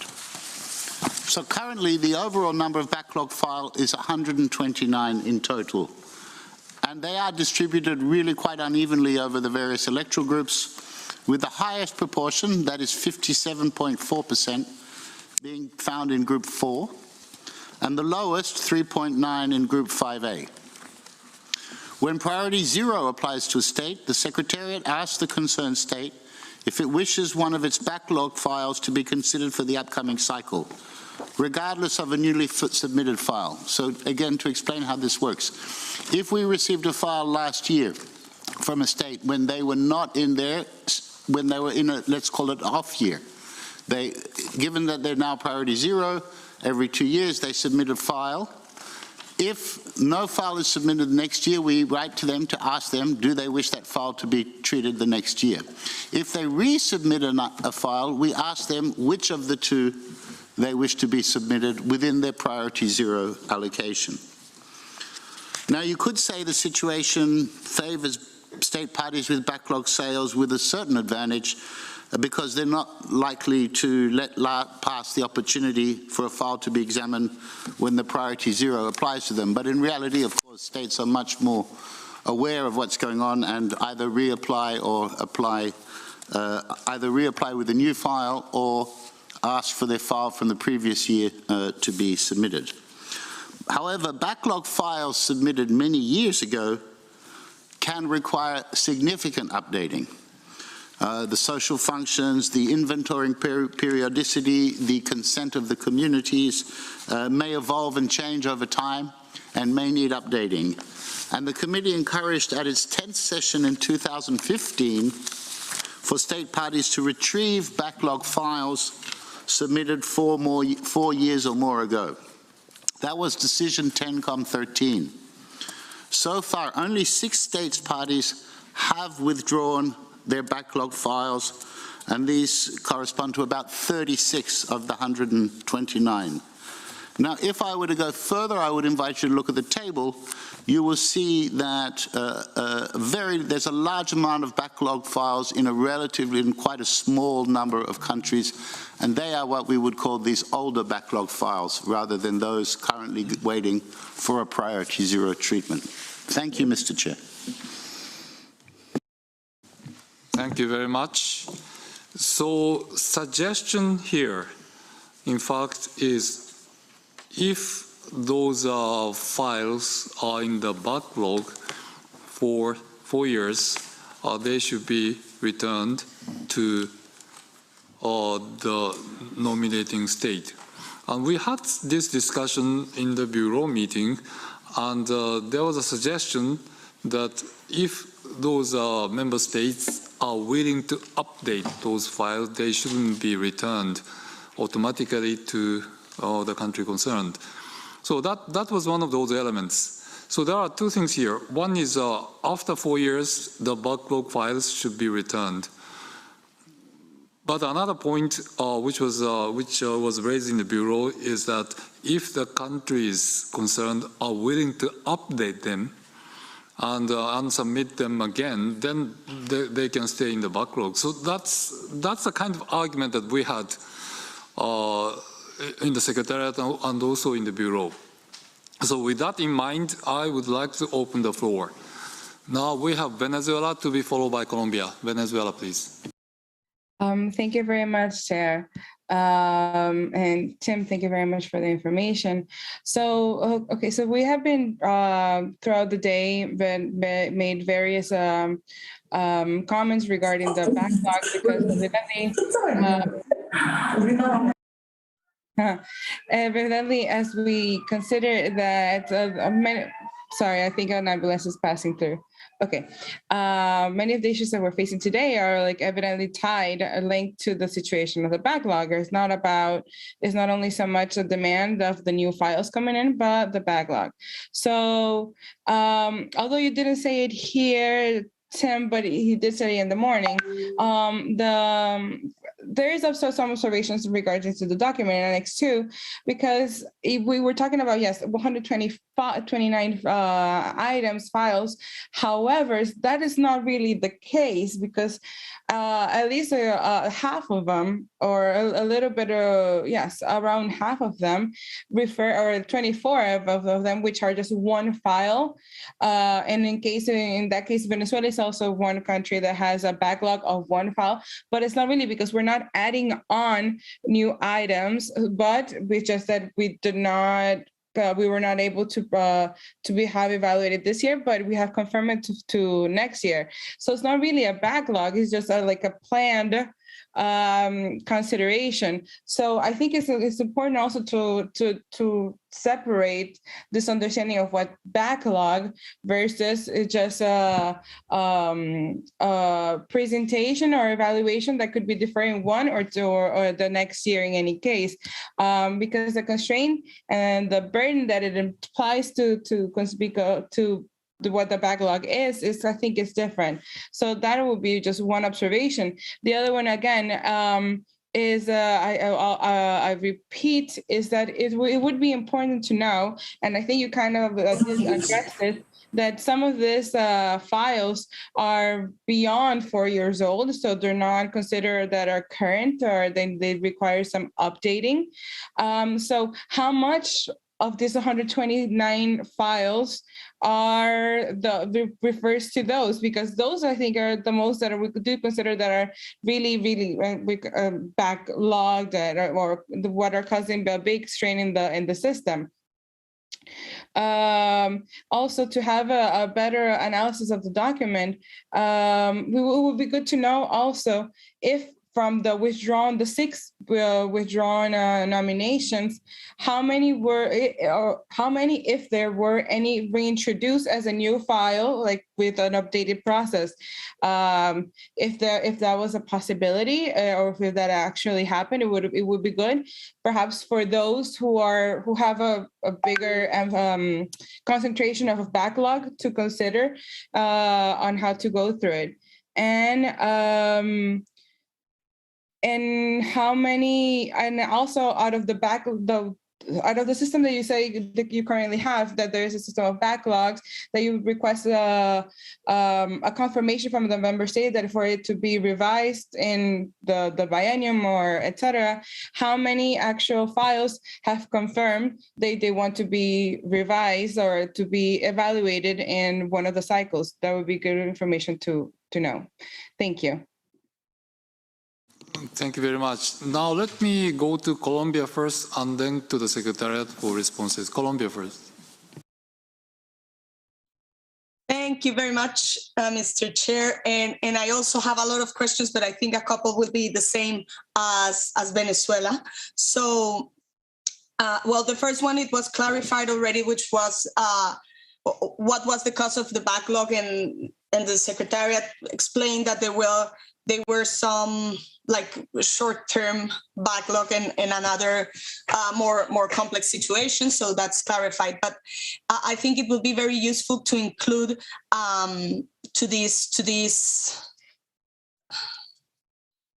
information another column with the year of submitting, so we can know if this is a tendency or it's something that was done long ago.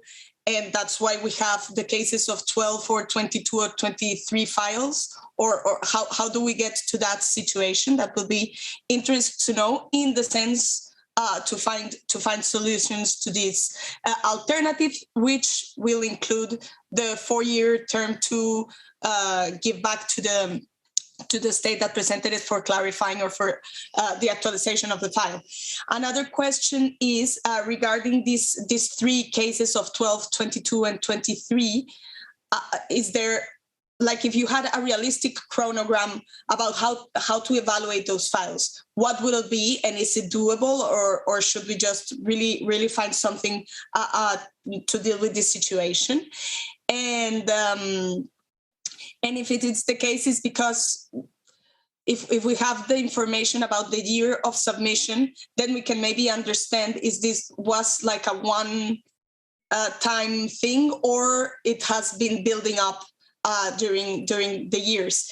And my other question is, what is making this clogging of the backlog files, and if we have differences in the regions as well? I think I had made that question before, but what would be this strategy to deal with them in the real numbers? If we divide already the ones that are more than 4 years old or less than 4 years old, what's the real number and what can be the strategy to deal with them. And in what sense they are actually adding too much to our ceiling of 60 files that we have in the moment. Thank you very much. Thank you. Secretariat, would you like to reply? Okay, we don't at this stage have the exact numbers you've asked in a series of questions. We can get for you tomorrow to count how many are more than 4 years in the backlog and how many are less than 4 years, and we'll have those numbers tomorrow. I do also want to point out, and I think this question was raised about the history here. There was no cap on the number of files. There was no quota on the number of files in the first few years. And it started rising exponentially. And we had countries submitting 10, 15 files a year. And I think some of those high numbers are due to countries that submitted at the period of transition when a ceiling was put at the time 50 on the number of files. We'll look at those dates. I think what is, if I may, what we see is important are those waiting for the priority 0 in particular, and maybe there's some with one further backlog behind them.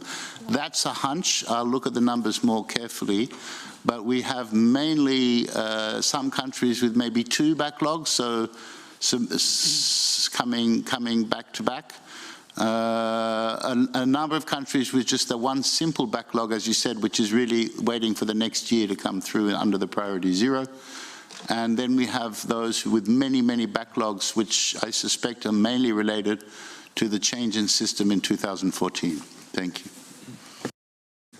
Thank you very much. Now Saudi Arabia to be followed by Kuwait. Saudi Arabia, please. Thank you very much, Mr. Chair. To be honest, I was a bit confused when we started discussing since the morning the issue, and I hear a lot the issue of backlog. I heard it from the floor, I heard it from you, Mr. Chair, and I also read it in the document.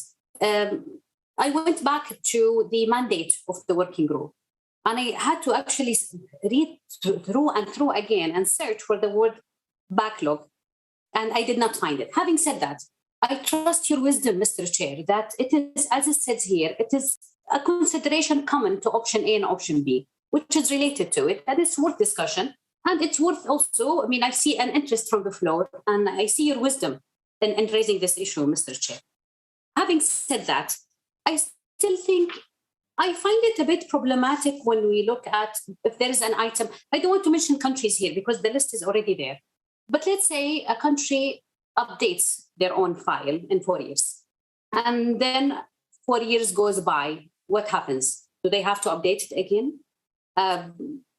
For me, it seems problematic. And I think that I can live with it. I can live with the option that if it's older than 40 years, it will be automatically returned to the submitting states to be updated and to be evaluated automatically in the following cycle. Then we can give a guarantee and incentive for the country to evaluate. Otherwise, it will be redundant to request, have extra cost, extra burden for member states to update these files, especially that it requires a lot of work with the local communities. So with that, I think it's a good option to keep it, but we need to guarantee something for the member states who are going to update their files. Thank you very much.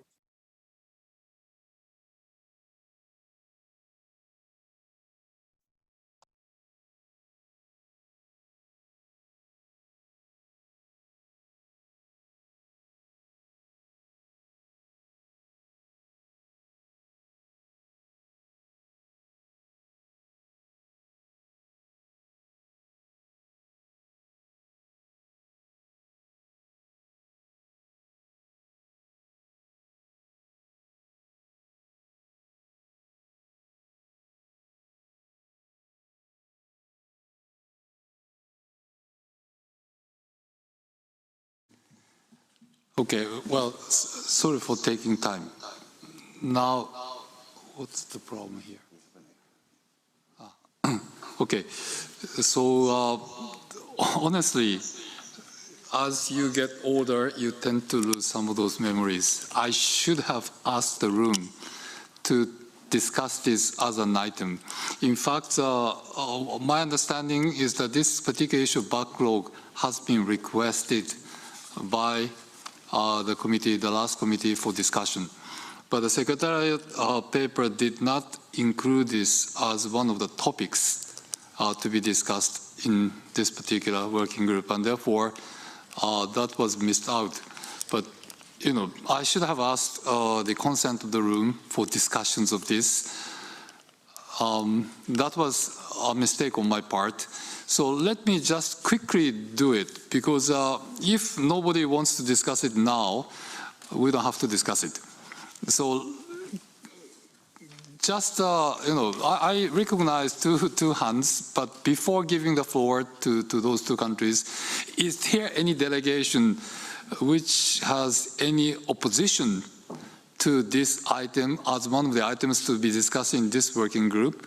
In the first, I should have done it earlier, I know, but you know, is there any country who, any member state who doesn't like this item to be discussed in the current working group session? I recognize Thailand and Colombia. Are you against discussions of this? Thailand? Thank you, Mr. Chairman. I'm not against the discussion of this item, though it had not been on the agenda previously.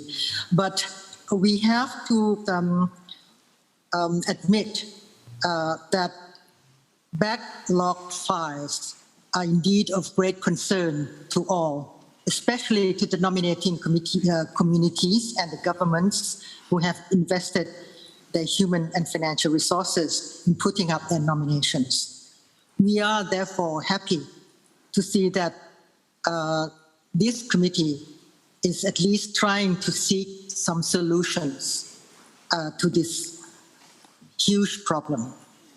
Especially, you know, I see that in group 3 and 4, we have a great number of backlog files, which obviously need to be resolved. So if the committee is concurrent, we would like to support the chair to continue this discussion, but not too lengthily, hoping that we could find some kind of solutions that could be a comfort to the communities who have invested in nominating the files. Thank you. Thank you very much. Now, can I assume that discussing this right now is not a problem for you? Okay, I don't see any objection. Okay, thank you very much. So let's now go back to the list of speakers. Although I have to say that, you know, in 35 minutes time, we have to get into the break. And we want to have discussions, we want to conclude our discussions before that. So we still have a bit more than 30 minutes. So please, Kuwait to be followed by Venezuela. Thank you, Mr. Chair. And again, I'll be quick. Just to re-emphasize, true, you said, you know, Mr. Chair, you will ask the floor as a part of the Bureau meeting yesterday. When we had the Bureau meeting, you discussed this item with us as a Bureau, and you mentioned, you know, you will ask the floor. I don't say it's the age, maybe it's the light, heavy lunch that you had, but you know, no, we thank you, Mr. Chair, for bringing this item, a very important item, and we are supportive with this, with your approach. Regarding the item itself, Mr. Chair, I agree with you that, you know, to us to have a file that's to be evaluated reflect the actual.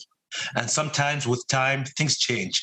And, you know, before it goes to the evaluation body, because the evaluation body evaluates what's happened in front of them. So I am with the suggestion for the files to be updated. But yet we have the concern, like same as our colleagues from Thailand, they're saying, you know, the money and the time was invested in evaluating. Just to me to do a quick calculation, if I look at only the backlog files, the single digit, you know, so what I mean by single digits, only the, you know, member state who has one file, 2 or 3 or 4 or 6, only the single digit files in the backlog, we have roughly about 66 files. So we have, you know, single digits. Member states have single digits files are in the backlog, which is 66, which is about a meeting of a committee members. Now, if I go back to Saudi Arabia's suggestion, how we ensure those files after being updated is to be into the streamline, to be evaluated as quickly as possible. Can we do it the next cycle? I wish. This is one of the things I think, you know, we should think of it. You know, the files is being updated is to have some sort of priorities or some sort of, because we don't want to update them and then after 4 years to be updated again, Mr. Chair. So to summarize, I am with this updating the files after 4 years, but with some sort of, you know, assurance for member state that the files will be evaluated as soon as possible or the following cycle. Thank you, Mr. Chair. Thank you very much for your constructive suggestion. Venezuela to be followed by Colombia, but please try to be short. Thank you, Chair. You're making me feel bad now. Okay. I think there's perhaps a misunderstanding or some confusion because my understanding that the request of updating the file is the request of updating of the file for in view to be evaluated for inclusion. So it's not updating all the 23 files, for example, per se, but with the view that some of those that are updated would be evaluated within the next cycle or the cycle afterwards, in the periodicity that it entails, because evidently it does require some funding. But that's again why it's important to have the differentiated, because, for example, out of those single digits, as the ambassador of Kuwait has wisely identified, many of those that are single digits files do not require updating because they have been submitted perhaps last year, like in our case, or at the most 2 years before. So evidently the information that was presented within the file is still considered up to date, perhaps just has to go in the new formula. So that is one issue. And then also, but I also retake the question that is how feasible it is to actually inscribe or not to evaluate all these, especially those that are backlogged, which are double digits. Because as right now, as we're working with the whole priority zero, and those, for example, who are 22 and 23, who have 22 and 23 files, that means that would take at least around 40 years or 46 years for them to actually get evaluation and not include any new file in that time and go updating it as such. So I think there has to be a mechanism to see how to evaluate this, to update some of the files, something that works with a organization and a timetable if there's actual interest. But we have to evaluate and clean out the system. So the planification of the work and the inscription of files and all these that have been presented previously are understood. So that was just the observation. Thank you very much. Colombia, please.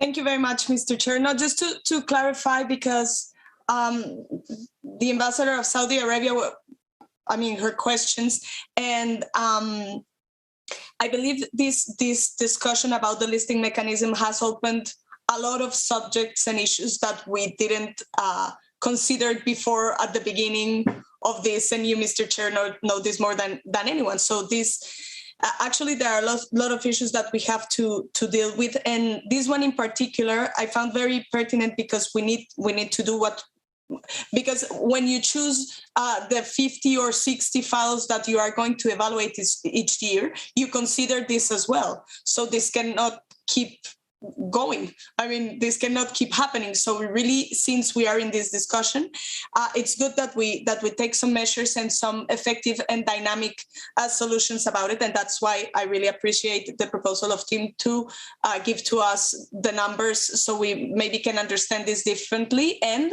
actually find some solutions that will help us as well to define the number of files and how we can make these listing mechanisms to work better. Thank you very much. Thank you very much. Sweden, please. Thank you, Mr. Chair. Sweden wants to support the suggestion sending back the backlog files after 4 years. We think it's important because things happens after 4 years and you have to make a new description or change your description after that time. And it will also be an important moment for the states to prioritize their nomination files. And we think that the process here is both transparent and open, and that is a very good thing. Thank you. Thank you very much. Malaysia, please. Thank you, Mr. Chair. So we have been actually discussing about these backlog files among within electoral group. So I'm just thinking, because now we need to also consider thinking ahead. So for now, perhaps the Secretariat could provide us with an explanation. What about multinational submission? Because for now, I believe there's no backlog files for multinational submissions, because in the morning session, we did mention about the possibility of having a quota for multinational submission. So what would happen in the future if there are a lot of submissions for multinational files? Thank you.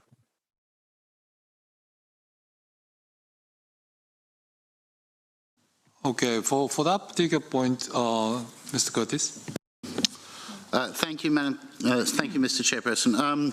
Concerning, I'll just concern the last point on multinational files. Indeed, for the first time, we had a backlog system for multinational files 2 years ago, which we are seeing if they're going to be fully cleared out this year. This was when we decided to increase from 50 to 60 the number of files in order to avoid creating a backlog for multinational files. There's still a couple that may make it into the priority this year, but as I said, we're still waiting from some responses from member states. So we have 4 such files which were not able to be treated last year and which we are still seeing to be treated this year. I may also, if you allow me, Mr. Chair, also take note that sometimes states choose to submit multiple files in the same year, knowing of course, that there isn't a possibility to examine more than one file per state, but they have their own reasons for doing so. And so that also adds to a backlog situation. Thank you, Mr. Chair. Okay, thank you very much. Now I would like to give my observation. First of all, probably the backlog file numbers in a single digit or maybe a bit smaller, 1, 2, 3 files or so, does not really mean that those backlog files are actually left there for their own domestic reasons. So this may not be a problem. In that circumstance, perhaps, maybe after 4 years, the backlog files should be returned to the submitting states unless the submitting states want to update them. So that I don't see any disagreement on that point in the discussions we had. Now there was a suggestion that if those member states do update the backlog files, there should be an incentive for those files to be examined in a relatively short period of time. Again, here, I don't see any voices against such incentive. Now, the consensus is probably around there. That is my impression. And that is my observation, but Vanessa, you have floor. Yes, Chair, because I did ask a couple of questions specifically. One, in which was that whether if any of the six countries that had withdrawn a file that was considered in the backlog had resubmitted that same element for inscription. It was one thing. And the other question was, has the board considered, what is the mechanism or what is the idea to duly deal with especially those, the countries that have over 20 or at least 2 digits the backlog files, because that would, considering the priority zero system that we have now, it would take up to almost 40 years to deal with these items. So evidently, I think that is perhaps too long. So is there anything considered, evaluated, contemplated to reduce this this time, or to create a special mechanism to deal with this special items? That is the question, because evidently that would mean not only taking 40 files, or I mean up to 40 years even, but also that those countries would not be presenting, or if they present new items, they would not be considered under priority zero for inscription. So that is the question: how do we deal with also these double digits? Okay, thank you. Do you have numbers? Sure. Okay, Mr. Curtis. Thank you. Obviously, off the top of my head, I cannot tell you whether any of those 6 files that withdrew files came back with the same file. We can look at that tonight and we can get back to you. What I can say, and this also concerns those who have double digit, is that states, we know that, I mean, what we do see is that there are backlog files and then new files are introduced when there is a slot on priority zero. So those backlog files we are told to keep them in the backlog because another file is coming through. So it's not like the backlog is a system clearing itself out, since they are sitting there and new files are being added above them or in front of them. Thank you. But I can look at that. It takes us a bit of time to do that research, and we'll try to look at that this evening. Thank you. Okay, thank you very much. And in addition to that, for those countries which have double-digit backlog files, the 4-year rule that we are thinking of introducing will have a big impact, for sure. So the numbers will be reduced dramatically as a result.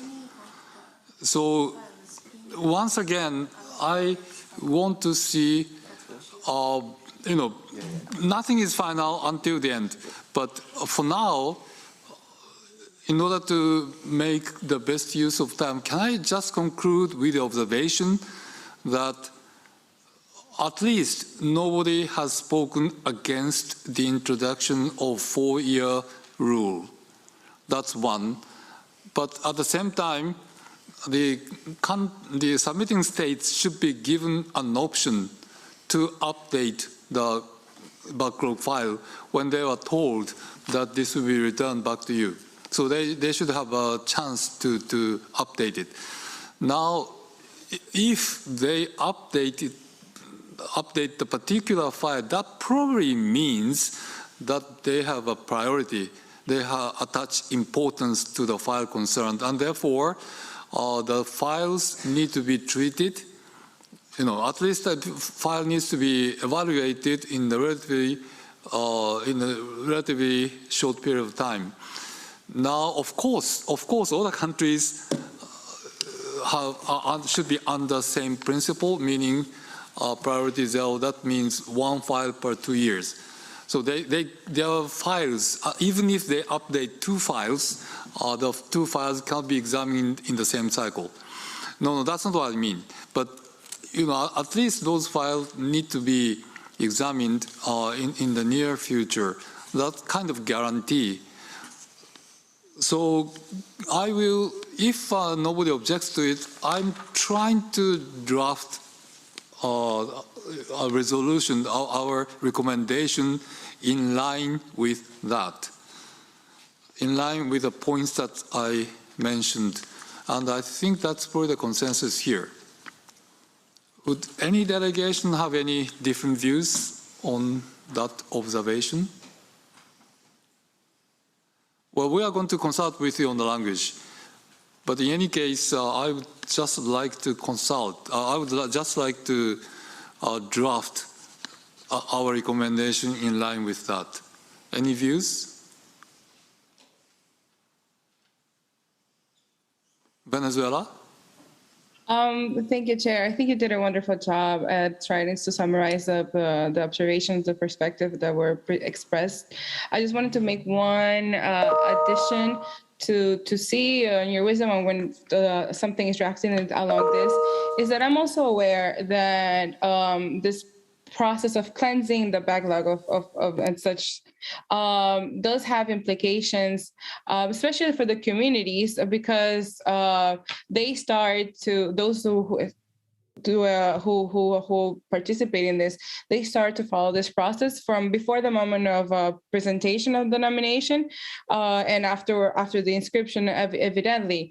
So some mechanism has to be made that, or something has to be drafted in a way that is respectful, that the cleansing of this backlog or such does not in any way, shape, or form take away from the element that was proposed for inscription at a moment or any such, to avoid any conflict or upsets in the future, I guess you could say, you know.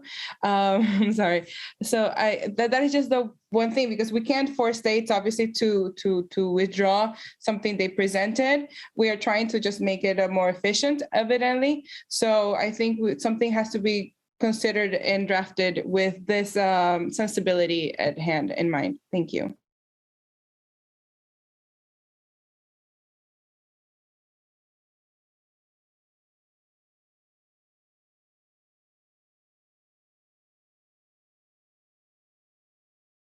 Okay, on that particular point, it's probably a drafting issue, and therefore we will try to come up with our draft recommendation, and at that time, perhaps we might think of something like without prejudice to, or without prejudice to the value of the individual files, or something of that nature. So we will discuss it in the Bureau first, but in any case, we will try to come up with a certain language to take care of that particular element. Thank you very much. Now, with that, I would like to conclude our discussions on topic 3. Now, I have actually, can you hang on a minute?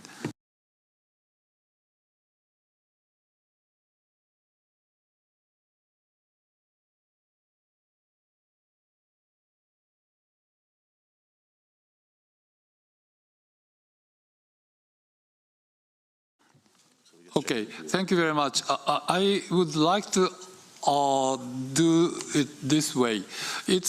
We still have something like 13 minutes or so before we get into the break.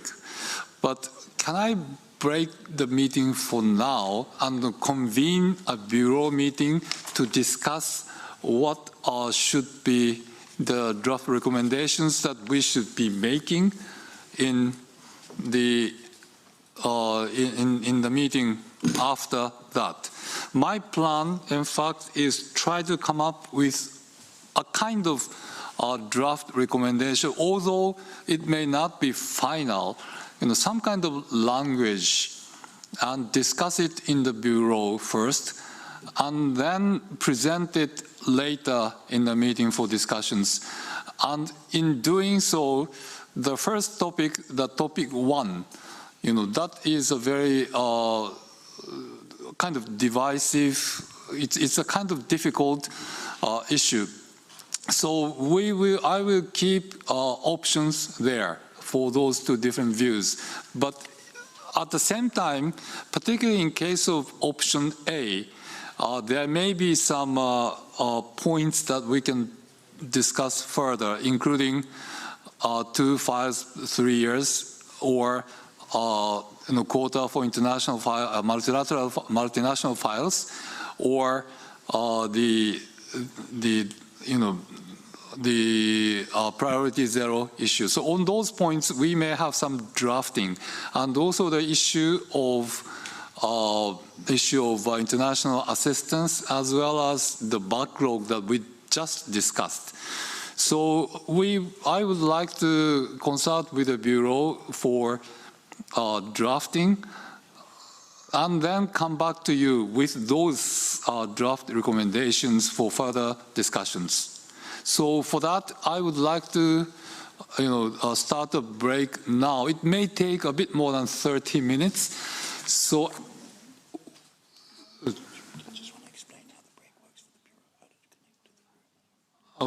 Okay. So essentially, we will take a break for 30 minutes, but it could be at 4 o'clock in any case. So let me ask Mr. Curtis to explain the arrangements. Thank you. Just briefly, so that the Bureau members, that is Germany, Poland, Peru, Cote d'Ivoire, and Kuwait, please stay connected to this meeting room during this pause. The Bureau is meeting, and so participants, non-members of the Bureau will be sent, the Bureau, meeting is private. The participants who are not members of the Bureau will be sent to a separate breakout room for 30 minutes. Please, however, do not disconnect from Zoom while you're in the breakout room, and you will automatically be brought back into the main reading room as soon as the Bureau is over, and no later than 4 o'clock. If you do have any technical problems, please write to the Secretariat at ichmeetings@unesco.org. Thank you. Okay, thank you very much. And please, Bureau members, please stay. And for other members, let's meet at about 4 o'clock. Thank you. Thank you, Mr. Chair. We'll see you soon.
Hey, Peter. Hello again.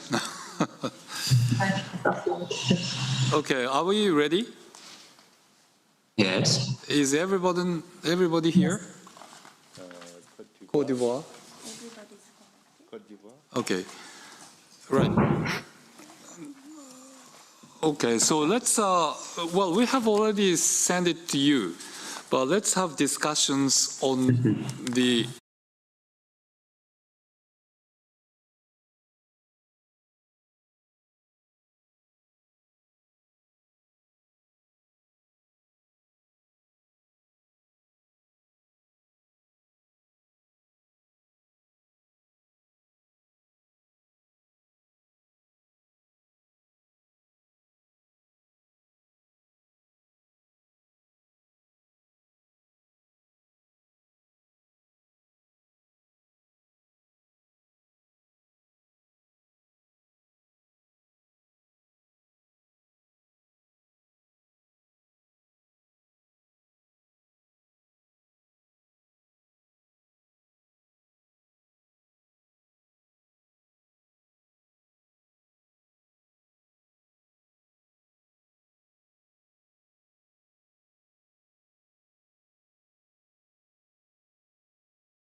Good afternoon, and sorry to be a bit late. The Bureau did have some discussions about possible recommendations, and those recommendations will be presented to you now for discussions. So can we have the document on the screen?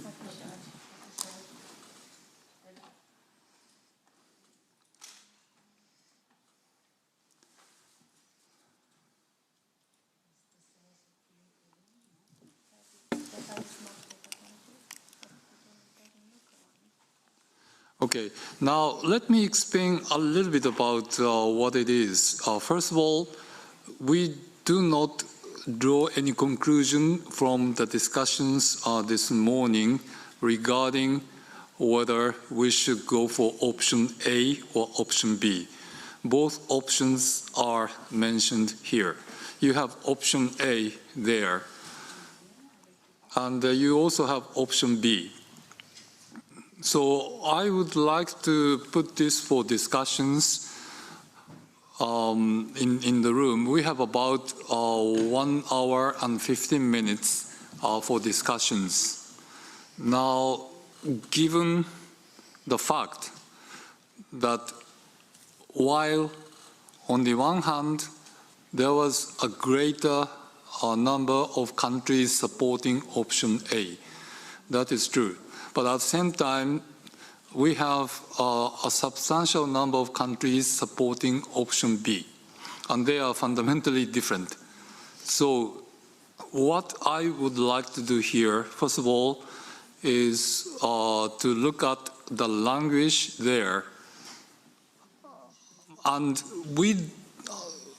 given the current situation, it will be difficult for us to go for a particular option today. But let me make sure with you that the sentences, draft recommendations shown here are in line with your expectations. If you support option A, what is written in the part of option A is okay for you. And if you're supporting option B, then what is written in option B is okay for you. That is the theme of discussions. Having said that, though, we do have some convergence of views about certain things like international assistance or backlog.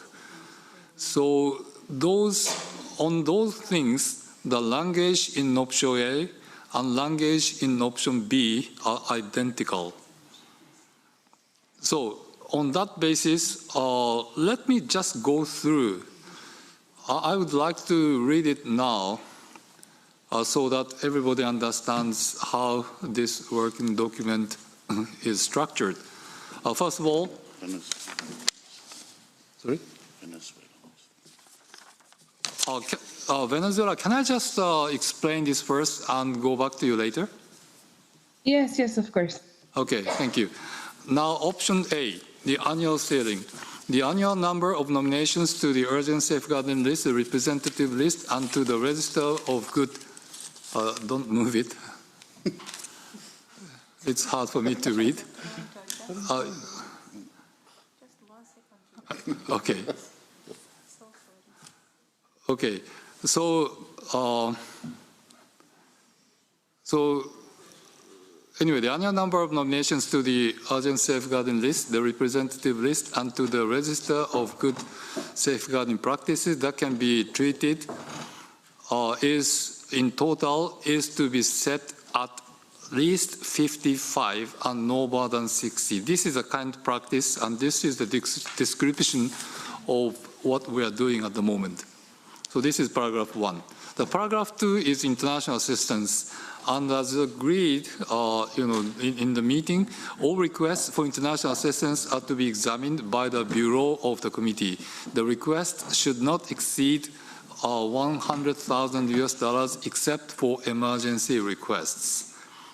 So this particular paragraph has an identical paragraph in option B as well. Now, order of priorities. The current system of priorities is to be continued, but an allocation will be made if needed to set a number within the overall ceiling to be dedicated to multilateral files, multinational files, and to establish a prioritization system within the allocated multinational files quota in the spirit of paragraph 16A of document LHE/22/17.com WG/10. Here I just want to draw attention. We are making these recommendations for approval in the General Assembly. And General Assembly does not have to decide a particular number for multilateral files or for national files. The committee is able to decide on the number in response to the needs of the time. So within a 60 files, it may be 10 files or 12 files, 8 files, the committee can decide in accordance with the needs of the time. So we don't have to specify the number here. What we are talking about, the principle is to set up a number as a quota for multinational files, and as a result, national files as well. And then the last part, in the spirit of paragraph 16A of document, so document number 10. Now, whether we need it or not is up to discussions here in the room. Paragraph 4. Paragraph 4 and 5 are quite similar. So we talked about the transfer between the lists, and we also talked about the application for extended basis or reduced basis. Now, here we have not had any discussions, but the point here is very simple. Because we agreed on the light procedures for those things. Should it be included in the annual ceiling of 60 files or not? So we just put within or outside. It's just that. We can come back to this point when we decide on topic one, the number of files and the structure, the composition and working method of the evaluation body. So we still want to keep it pending for now. Now, paragraph 6, the composition of the evaluation body, in this particular case, in option A, this will stay essentially the same. So it's just there. The composition of the evaluation body is to remain unchanged, keeping the global and consensus-based methodology applied to each criterion of every nomination file and in accordance with the relevant provisions as set out in the operational directives. This part clearly says nothing will be changed. And then on to backlog files. Backlog files older than 4 years are to be removed from the backlog unless updated versions are submitted, which are to be treated expeditiously within the framework of the prioritization system. It is understood that the removal from the backlog is without prejudice to the merit of the element and will not influence the outcomes of any future evaluation. So those are the points raised during the discussions, so they are contained there. By the way, this backlog part, in option A, in option B, we have identical paragraphs. So it is up to the discussions in the room. Now, moving on to option B, can we go up a little bit? Okay, moving up to option B, the first paragraph is different because we're going to increase the number of files to be examined, and therefore the first paragraph is about sustainable staffing requirements of the Secretariat need to be resolved for the support required to implement the changes to the working method of the evaluation bodies in order to further increase the annual number of files. This, in fact, corresponds to the recommendations of the IOS. Some delegations did mention that if there's a need for more resources, let's work for that. So this paragraph is there for that purpose. Now, the second paragraph, this international assistance, this is the same as the one in option A. The order of priorities, again here, a request for the transfer between the lists and the request for inscription on the extended or reduced basis. These two paragraphs, 3 and 4, are identical with the corresponding paragraphs in option A. What I would like to draw your attention to is we don't have any paragraph talking about the order of priorities. That is priority 0 or the annual annual ceiling, the quota for multinational files. It's not there. And also 2 files in 3 years. Those things do not appear here. If you think after agreeing to take option B, if some delegation want to discuss it, that's fine. But since we have more number of files to be examined, those may not be an issue anymore. Finally, paragraph 5, composition and working method of the evaluation. Well, this is completely different. Pending the resolution of the sustainable staffing requirements mentioned in paragraph 8, this is paragraph 1. This is paragraph 1. Paragraph 1 above. The workload of the evaluation body may be redistributed by foreseeing that a second evaluation body composed of 12. No, this part is not necessary. Sorry, this part has to be deleted.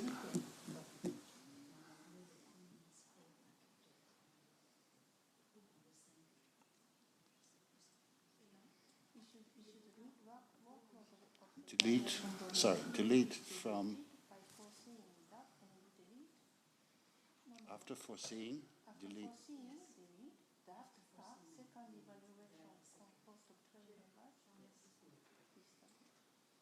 Yeah, sorry for that, because as I remember, nobody supported the idea of having another evaluation body of 12 people, but rather many delegations supporting option B clearly said that they want to divide the 12-member evaluation body into 2 parts.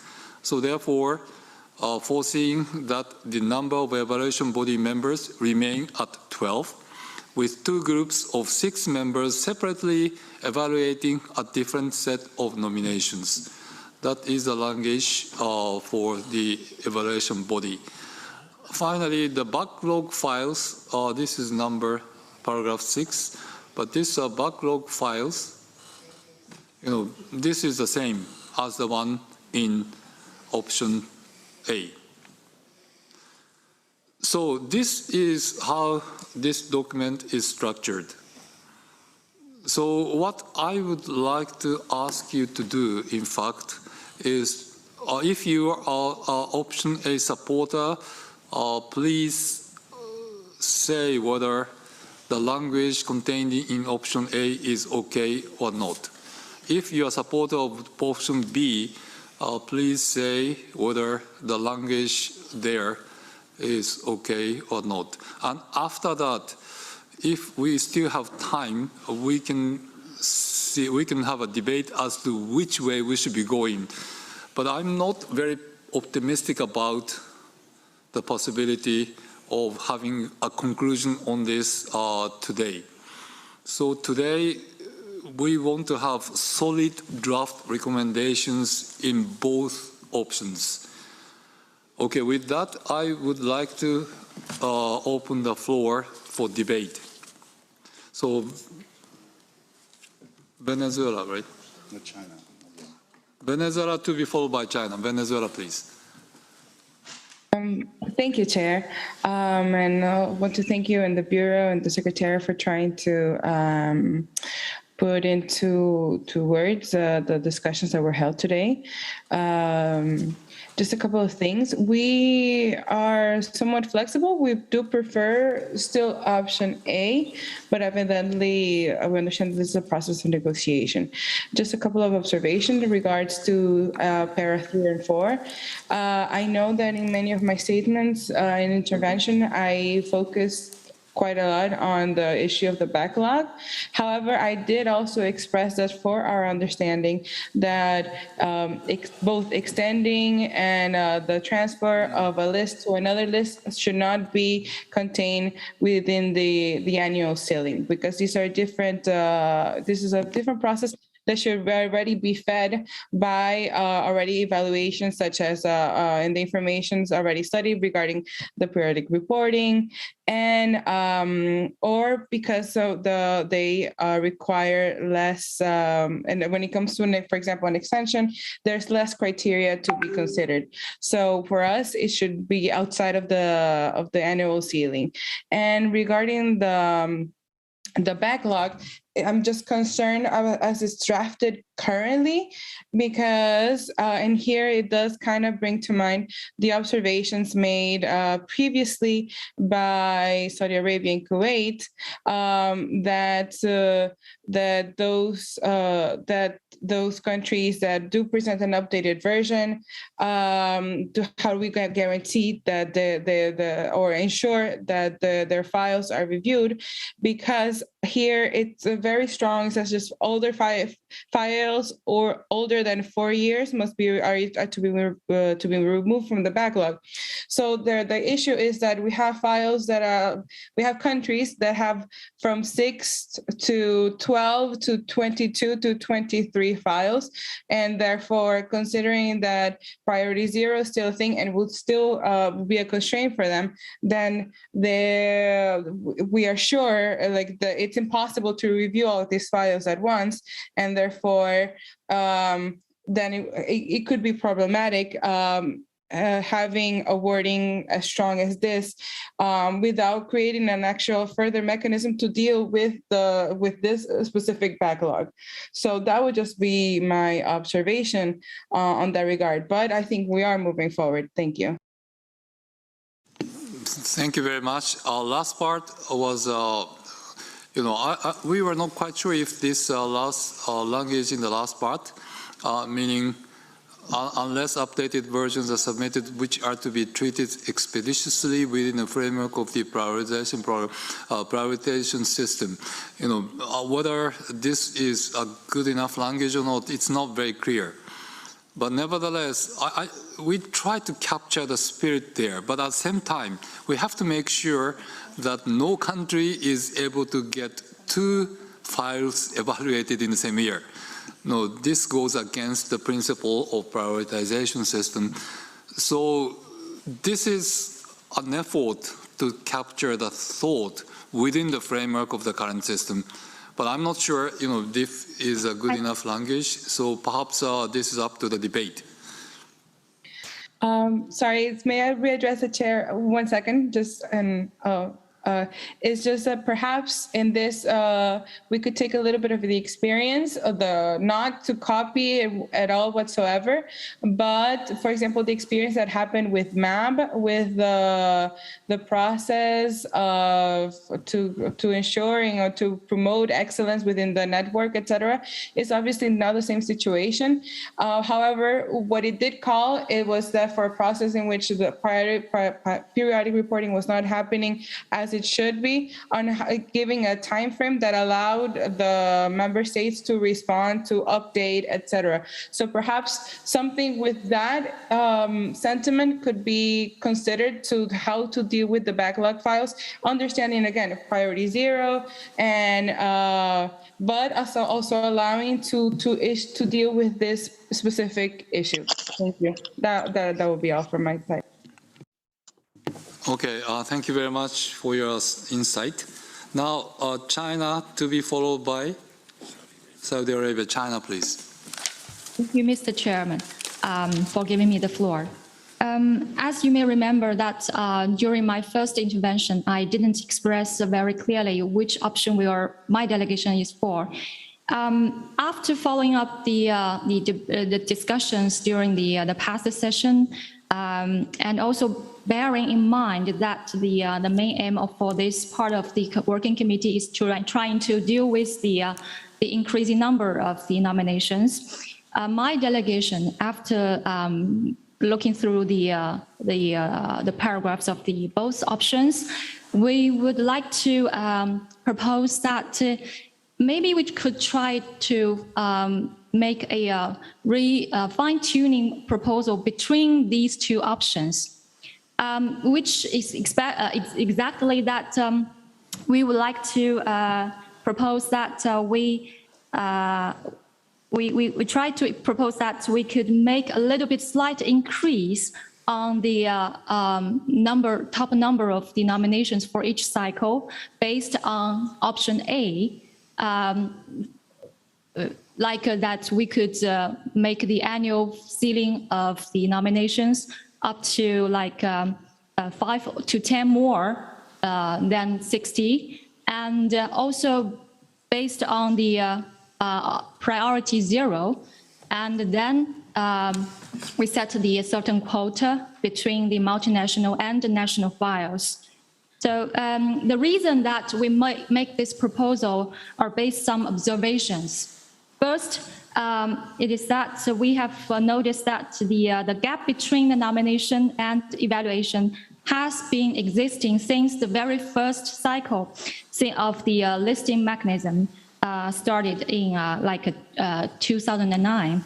And this gap really reflects the quite high demand from the states parties for their nomination to be listed. And we are fully aware that in the preamble of the convention, it is said that we have to consider the importance of the ICH as a mainspring of cultural diversity and a guarantee of sustainable development. And also we are fully aware of the purpose for the listing mechanism is to raise the visibility of ICH in general. So we understand that to submit nominations is also kind of a specific measure for each of the states parties to implement the convention as their obligations and a fundamental right. And the second observation is that as we can recall that since the very first cycle of the listing mechanism was launched, the actual annual files actually treated and evaluated by both the Secretariat and the bodies are actually quite kept on a balanced way. Like in the year 2011, it's altogether like 91, if I'm correct. And the year 2012, there were like about 60. And the 2013, it's about like 50. And also from the year 2015 to 2020, it's around 50 because the evaluation body, the new evaluation body was established and the new ceiling was set. And for the last year, it was the 60 files were treated by the Secretariat and also the evaluation body. So we can, from a general perspective, we see that the annual number of the files actually treated and evaluated is quite kind of kept in a like around 50 to 60 already. So we understand that if we could just make a very slight increase of the top of the numbers, we didn't see any very dramatic increase of the current situation. And third one is that we just see that with your succeeded leadership, Mr. Chair, that you have just guided us to reach the consensus on moving all the requests for international assistance to the Bureau. And also this would reduce the current workload of the evaluation body and the Secretariat. Maybe it will not be too many of the international assistance requests, but it does help to do in this regard. And also, there's also, we have to, one thing to be taken into consideration that since the 16th session of the Intergovernmental Committee has just adopted the new revised operational directive regarding the transfer and also the extension and the reduction of the files between the lists. So we also have to keep them into consideration. So that is why we think it might be reasonable to make a little bit slight increase of the top number of the annual ceiling. So, Mr. Chairman, actually, my delegation would like to see that this working group are trying to take a problem-solving orientation and targeted-oriented approach, trying to find a better solution out of the current situation. We would like to make this proposal for your kind of consideration and for as a possible new resolution for this situation. Thank you very much, Mr. Chair. Thank you very much. Just to clarify, so what, in practical terms, what you are saying, in fact, is to change the last part of paragraph 1. Instead of 55 or 60, you want to have a bigger number there. Is anywhere else? Is there any other amendments to option A, or is it just that?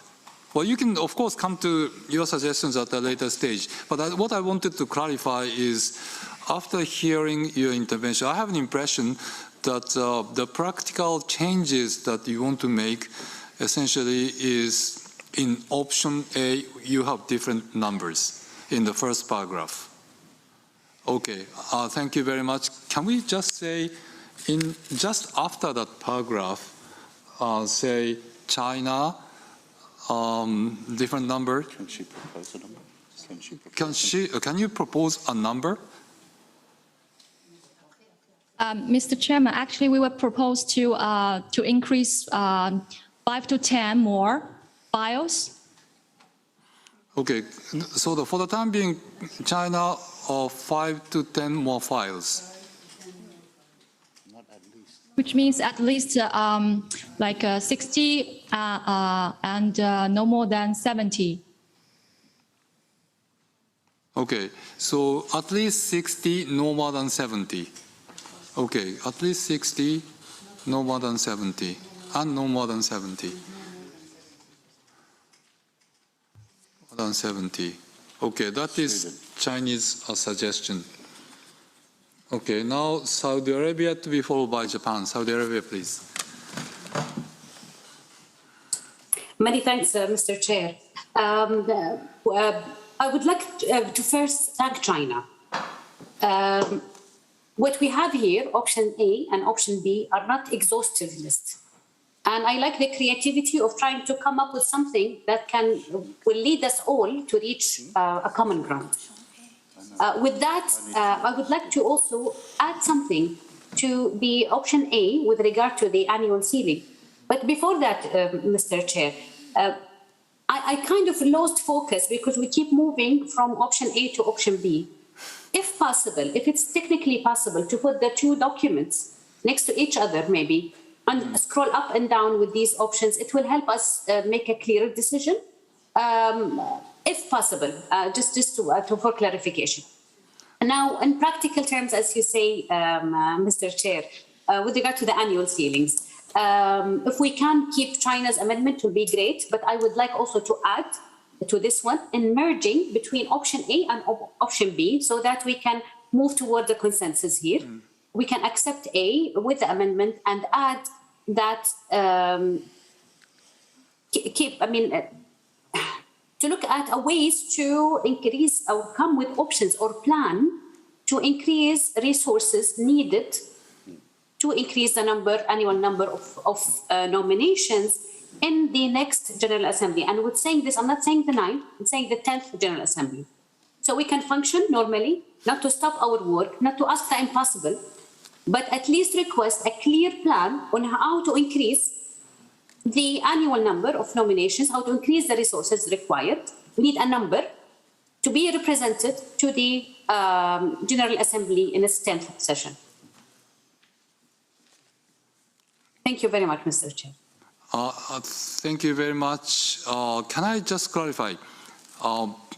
So in saying so, are you okay without the changes in the evaluation body, the composition of the evaluation body, or the working method contained in that paragraph? First of all, before going there, do you mind if we can have those two things together? That is at the expense of French, a French version. Only in English. Then. Only in English is.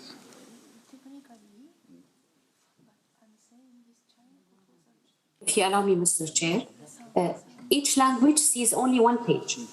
So for us in English, I see only one page. Why don't we distribute by email? Or distribute them if possible. Yeah, because we need to have French and English at the same time in one screen. Yeah. So we're going to need time to set it up. There is an option in Word that allows you to see the two documents in parallel. And since we are sharing screen and you can scroll simultaneously, perhaps that could be an option. So just copy option B into another document and then be able to see those two documents with a Word function that allows to scroll simultaneously. And you could do that in both languages. Well, I have to confess that I'm a technological idiot. I don't know how you can do it. Email? We send it. Yeah. Or can we do, for example, option A, annual sealing, option B, annual sealing, and then Yes. Yeah, that Yes, much we can do. Yes. Okay. So what we can probably do is let's have annual seating, option A, option B. The order of priorities, option A, option B. That much we can probably do.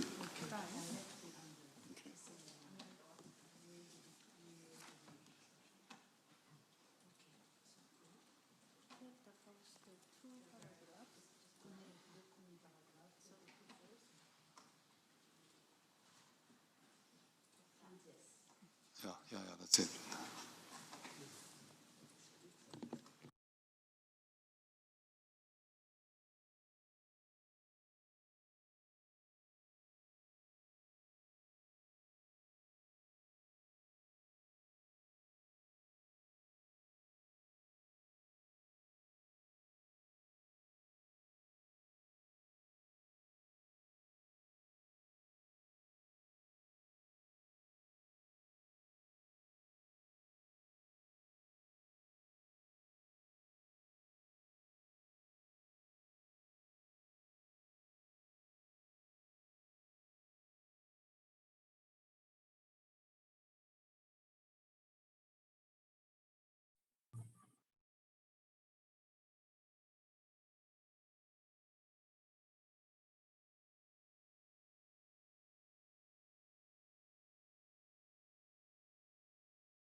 Okay, I hope this serves your purpose a bit better.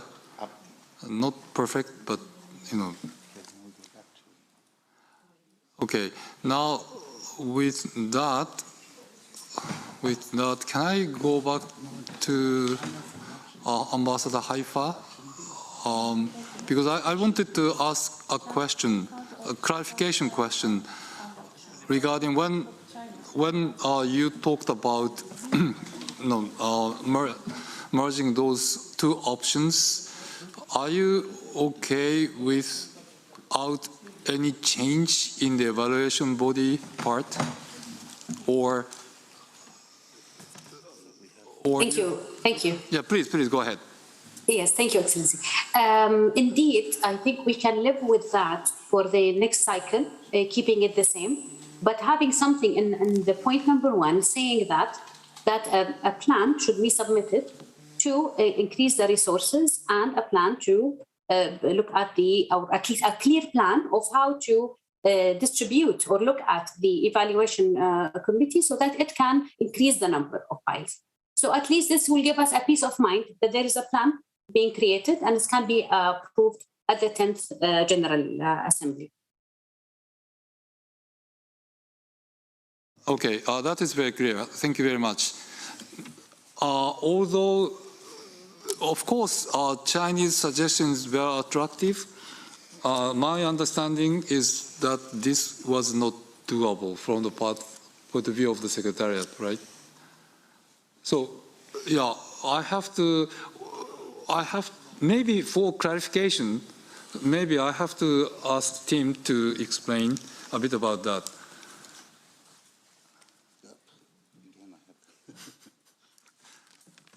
Thank you, Mr. Chairperson, and indeed we do have concerns with this proposal.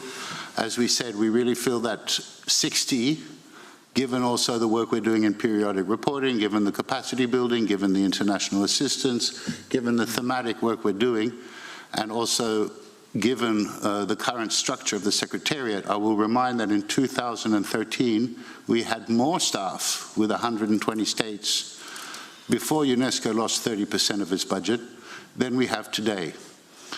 The point of the paper was that, to say we can go more, but it does require more resources.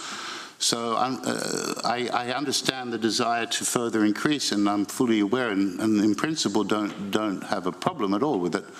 But this becomes inoperable, or at least it must be specifically mentioned what it is we cut from our work if we are to dedicate more time to more files. So do we cut capacity building? Do we cut other things that the Secretariat is doing? Cut back some of the work maybe on the periodic reporting? I don't know. So this was the point of the paper, was to try to keep it at this level under option A or under option B, and as has been mentioned, seek the required resources needed in order to be able to increase the number of files. Thank you, Mr. Chairperson. And I do understand that one of the points made by Ambassador Haifa, in fact, was increase the resources in that case. Let's agree to increase the resources in that case was her suggestion, I believe. Okay, having that in mind, can I go back to the list of speakers? Japan to be followed by Colombia. Japan, please.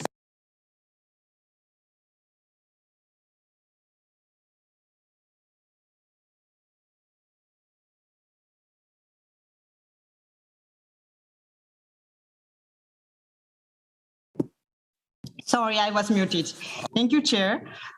Thank you, Chair. My comment would be more specific, less generic. Or I mean, we think that the proposition of Saudi Arabia is indeed very interesting. But on option A, paragraph 3, so I wanted to attract your attention on this one. Can we, on the languages, if I may, can we delete in the spirit of paragraph 16A of document LHE? Because I think that the LUM has kind of agreed that priority 0 is important and should be kept. Then in the 16A, it is written that based on, there will be further prioritization just in case the quota is working based on already inscribed element, etc. And it is going to affect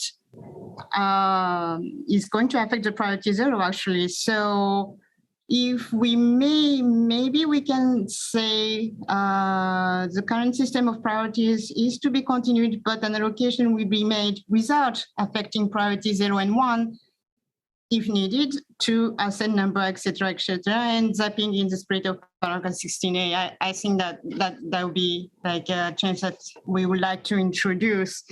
And one more comment on 4 and 5, actually.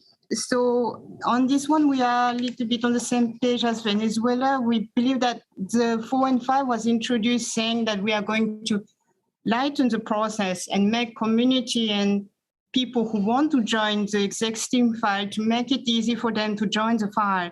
So if we count it as one inscription, it will not be easy to increase or decrease or change the file. And we believe that there is a substantive asset already inscribing files. So we don't think that it would be good to count it as one. So if possible, of course, it could be maybe in the future, but if possible, excluding it from the ceiling of the file would be great. Thank you, Mr. Chair. Thank you very much. Okay, let me now give the floor to Colombia to be followed by Sweden. Colombia, please. Thank you very much, Mr. Chair, and thank you well for these options. I think they reflect quite well the discussions we had during the morning. So I have a couple of comments. So can I go paragraph by paragraph? Maybe it's better. So we will choose better option A. We don't agree with what China said to go further than 60. We think that 60 will be okay. Also, we would like, if it's possible, and in this with Ambassador of Saudi Arabia on it, if we can add to option A, maybe a para 3, stealing the para 1 of option B, because I do believe that anyways, whatever option we choose, this is a problem that we have and that we have to address. So if we can reflect that as well, that the part of the sustainable staffing requirements of the Secretariat need to be resolved for the support required to implement, I will not say changes, but to further implement the working methods of the evaluation bodies in order to further increase the annual number or something like that. But that would be, I think, very important to add. I don't know if that can be reflected on the text or maybe not, and after we are reflecting all our comments, but it's okay. In para 4, after, we would choose the without affecting the annual ceiling. Okay, so wait, because I don't know if this is not the, okay. I mean, I'm not seeing on the screen the same things that I'm saying. So in para 4 of option A, in other priorities, when it says we can choose within or outside, we would choose outside because as Japan and Venezuela said before me, the idea is also to encourage this changing, encourage that, you know, that they, I mean, it's a huge work to go off the urgent safeguarding list, and we all want to know how everybody else do it. So I believe that in that, on experimental basis, as it says on the text, we can try to do an exception when this happens, which I understand is not very often. In para 7, still on option A, maybe we can make the language a little bit more friendly. I understand the intention and I fully share it, actually, but maybe we can say something in the lines of backup files older than 4 years are to be removed from the backlog, inviting member states to submit updated versions, which are to be treated exceptionally within the framework. So like it's more like a constructive idea, and not. I mean, I think the idea is not to punish the backlog, but to invite the member states to actually update them and hopefully to be again in the waiting list. And my final comment is that we have to remember as well that there's a pending discussion on, I think it's Article 19, I don't remember well, regarding the register of good practices, and if it will still be treated as one with the same methodology for an element to be inscribed in the safeguarding representative list or in the urgent list. So I think in the future, like bear that in mind, because in the future that will give us also more room, so say, for our ceiling of 60. And that will be all. Thank you very much, Mr. Chair. Thank you very much. Now I would like to make, okay, after Sweden, I'd like to make a practical suggestion. So Sweden, you have the floor. Thank you very much. There has been many interesting things being said and many good things, and everybody is here to try to find solutions on how to better reflect the need for the work of the convention and the work of the member states. So I would love to come up with a perfect, super smart solution, but unfortunately I cannot. But I would like to try to give you an example of the way we think. And we do believe that we have to be pragmatic in this sense. And we feel that we start with the resources are scarce. That is a fact. We need to keep the consistency and coherence, which has been said by many.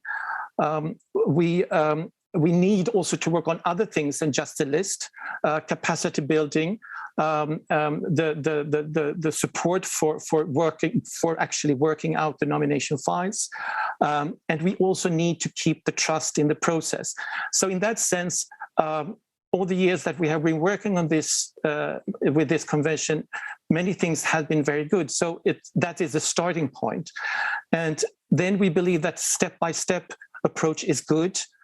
We believe that reflection is good, which means that pace is maybe not the first priority for us, and that we might need to have this time to reflect the changes and the development of the convention, and also the balance between the list and the best practice, the register. And we also must remember that the most important part of our work is not the lists or the list. It is the work within nations and between nations, between countries working on multinational files.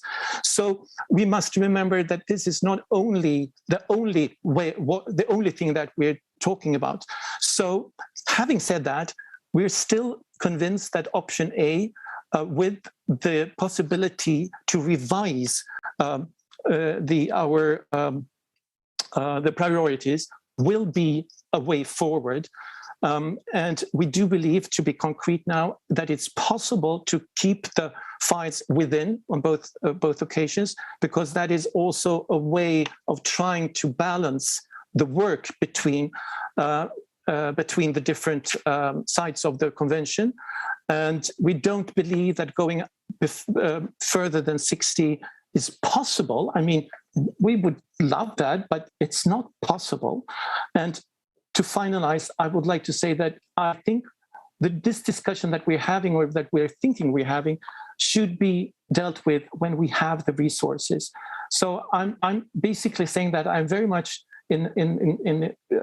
concur with basically all of the mentioning of the needs, but trying to be pragmatic. I hope I haven't talked too much. Thank you. Thank you very much. So at the moment, we have quite a few hands. Okay, we have about 25 minutes. So I will give the floor to Czechia, Norway, and Estonia, but please speak concisely. And also Kuwait. Kuwait before Estonia. Okay, Kuwait before Estonia. Okay, anyway, now Czechia to be followed by Norway. Czechia, please. Thank you, Mr. Chair. We are thinking in a very similar line.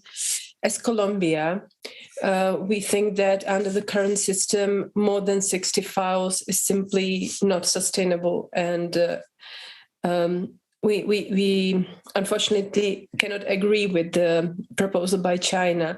On the other hand, we also think that because we see how pressing the need to raise the ceiling of the files is, we also think we should search for resources to do this change. But we cannot make any decision without proper knowledge where these resources would come from, because there should be probably some extra budgetary resources that we are not having now, if we do not want to cut down expenses on capacity building and so on. So the question is, what should be the time frame of this process of searching for funds and resources to be able to decide on this subject? The change of the working methods of the evaluation body and so on. Thank you. Thank you very much. Norway to be followed by Kuwait. Norway, please. Thank you, Mr. Chairperson. I will try to be short and concise.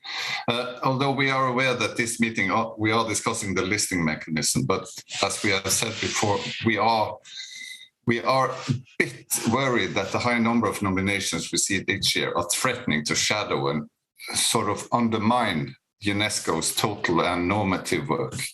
Of course, we do see that listing mechanisms are often what most members of the public associate with the convention, and it plays a key role in helping to disseminate and raise awareness. We see that. But we would like to see, as we have heard from several speakers before us, more of a balance between the different mechanisms that we have at work. We want to ensure that communities and the culture bearers are in the core of the nomination work. And so we think the overall framework and the periodic report are good instruments and tools to monitor this work, hopefully both at national and international level. So in line with Colombia and Czechia and Sweden, we support the alternative A as it originally was, and not to raise the number there. And we find the language okay, because in our opinion, this proposal seems to contain the flexibility that we need. And we believe it's important to maintain the sustainability of the listing mechanism in the future, based on the cost of the increasing the numbers of nominations that are highlighted in the document. Thank you. Okay, thank you very much. Now, Kuwait to be followed by Estonia. Thank you, Mr. Chair. Mr. Chair, listening to our colleagues, when I hear them saying, until we have a proper knowledge or we have enough resources, which is true, I agree.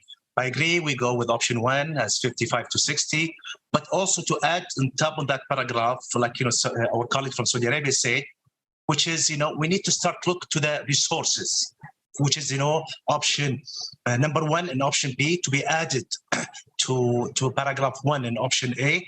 So we at least for the General Assembly, the 9th General Assembly, we maintain the current system, but we work on what's the resources needed. We haven't decided we're gonna go with it with the change of the evaluation body or the secretariat. But we need the information, is what the resources needed, how much is it, so we can prepare ourselves for the General Assembly, the 10th General Assembly. Do we go that route or we maintain the current system? Because right now we always hear we cannot because we don't have the resources. But at least let's know what's the resources. So my suggestion is to have option A as the current the original option A, but add to it the paragraph 1 in option B. Thank you, Mr. Chair.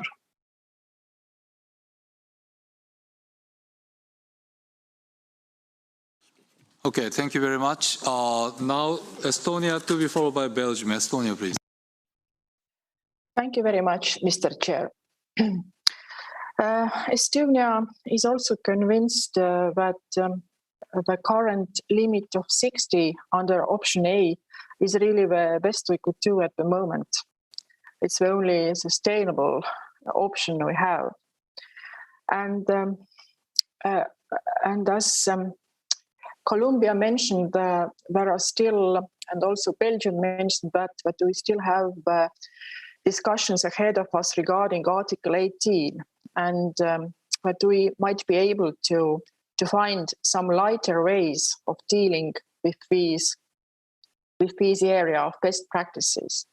And if we manage to do that, then perhaps the pressure on processing the files in such a manner as we have been doing until now regarding the best practices and other good examples we want to share, maybe this will take some of the pressure off, and also the international assistance as it will be now examined by the Bureau. So it's still a lot of work, but at least not done by the evaluation body.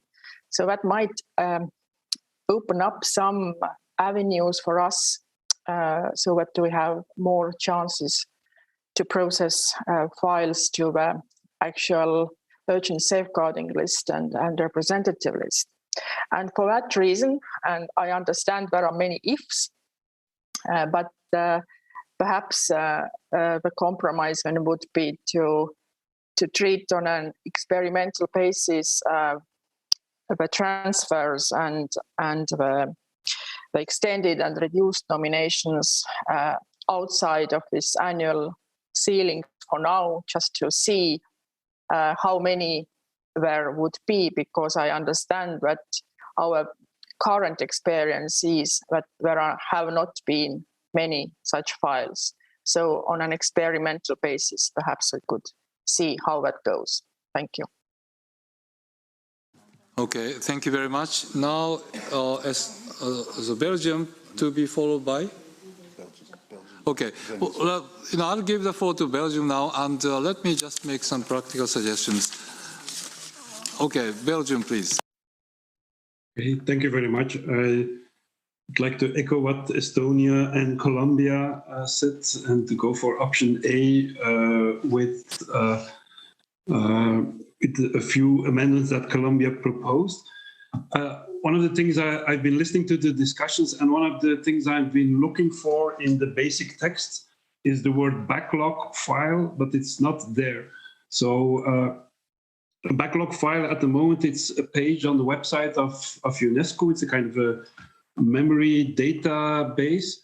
We've discussed a lot about web platforms and databases in the work group, and finally decided not to go there yet. But I think it should, when we talk about this, we should take this along in a discussion about databases and platforms. There's also on the same page as the backlog file, the mechanism to encourage multinational files. So a lot of options are there. And as our colleague from Estonia just said, we also still have to discuss how we can elaborate and implement Article 18 in a better way. And for all these reasons, I think for the time being, going for option A, waiting for a number of new solutions in the discussions we will have about Article 18 is a good way to go. Thank you very much. Thank you very much. Some more countries, Netherlands to be followed by Venezuela. Netherlands, please. Yes, thank you, Mr. Chair. We would like to echo the statement made by Norway and Sweden, which stated that the lists are not the most important part of the convention, and we totally agree.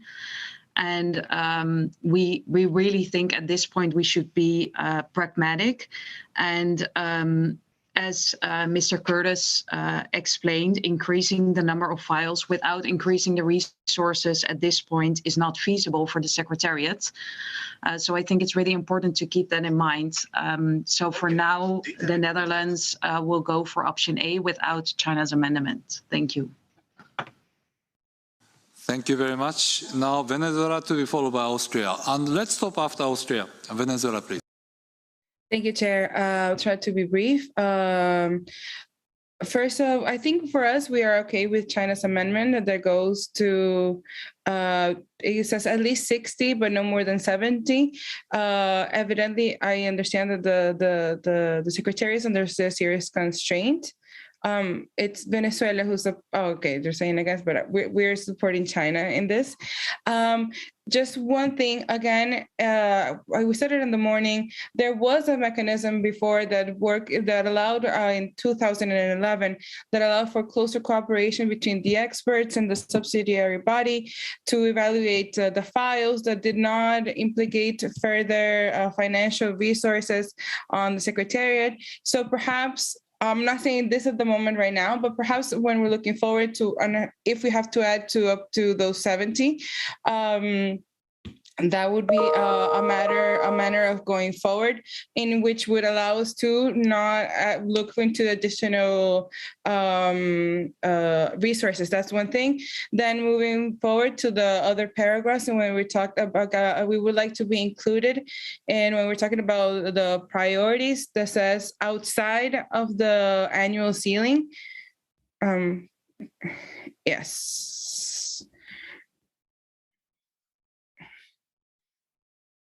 Exactly, outside of the annual ceiling. And we support Japan's also amendment in regards to the importance of listing. Evidently, this convention goes beyond the listing. It has more, it has a wider intention than that. However, it is quite important because it's the moment in which especially those celebrations, those aspects that are inscribed are able to see themselves in UNESCO, in this world, and what also gives relevance and also funding for it. So we do, although we don't say it's the most important, it is quite important. So it just makes, we have to understand that we have to deal and we have to deal with the challenges associated to the listing mechanism, but it is a reality we have to deal with. And we would never support anything to take away from the listing mechanism. Thank you. Okay, thank you very much. Now, Austria, please. Thank you for giving us the floor. First, I would like to begin with a request. Is it possible to receive the document in the evening, to have it at hand tomorrow morning? Because it's a little bit difficult if we only see part of the document on the screen and discuss the whole document. So maybe this is possible then for tomorrow. As to the content, I would like to support what Sweden, Norway, and the Netherlands have said, particularly that the core functions of the convention, and I think we should remember this, go far beyond the listing mechanisms, and they comprise like capacity building, like safeguarding, like cooperation, multinational cooperation, and so on. We should not put all our efforts in raising money for the extension of the lists. The Secretariat has told us that each additional element for the list costs us $20,000. So for 10, it would be $200 more. And I think I would feel a little uncomfortable if we start fundraising for like $200,000 and to spend exclusively for the lists, and not the other core functions of the convention. So this seems a little weird to me. So in line with what Colombia, Norway, Czech Republic, Estonia have said, I would prefer to stick to the numbers we have seen now and which we have now. So in order to keep it manageable. And also the Secretariat has told us that for various reasons, so many files will probably not be manageable. And as Sweden has also said, we need to keep consistency and coherency and also concentrate on doing other things than the list. Thank you. Thank you very much. Now I would like to give the floor to Mr. Curtis. Thank you, Mr. Chair, and I do thank all the delegations for all the various interventions. And I would just like, there was a couple of questions and perhaps one or two observations, if I may make on some of the interventions. Firstly, Japan asked to delete the reference to the paragraph because indeed in the paragraph it mentions that in the worst case scenario, there may need to be a prioritization within priority 0. I think we heard today that all the states clearly want to keep priority 0. So we may need to reformulate it so that priority 0 maintains and pushes back on multinationals, perhaps within that quota system. So it might.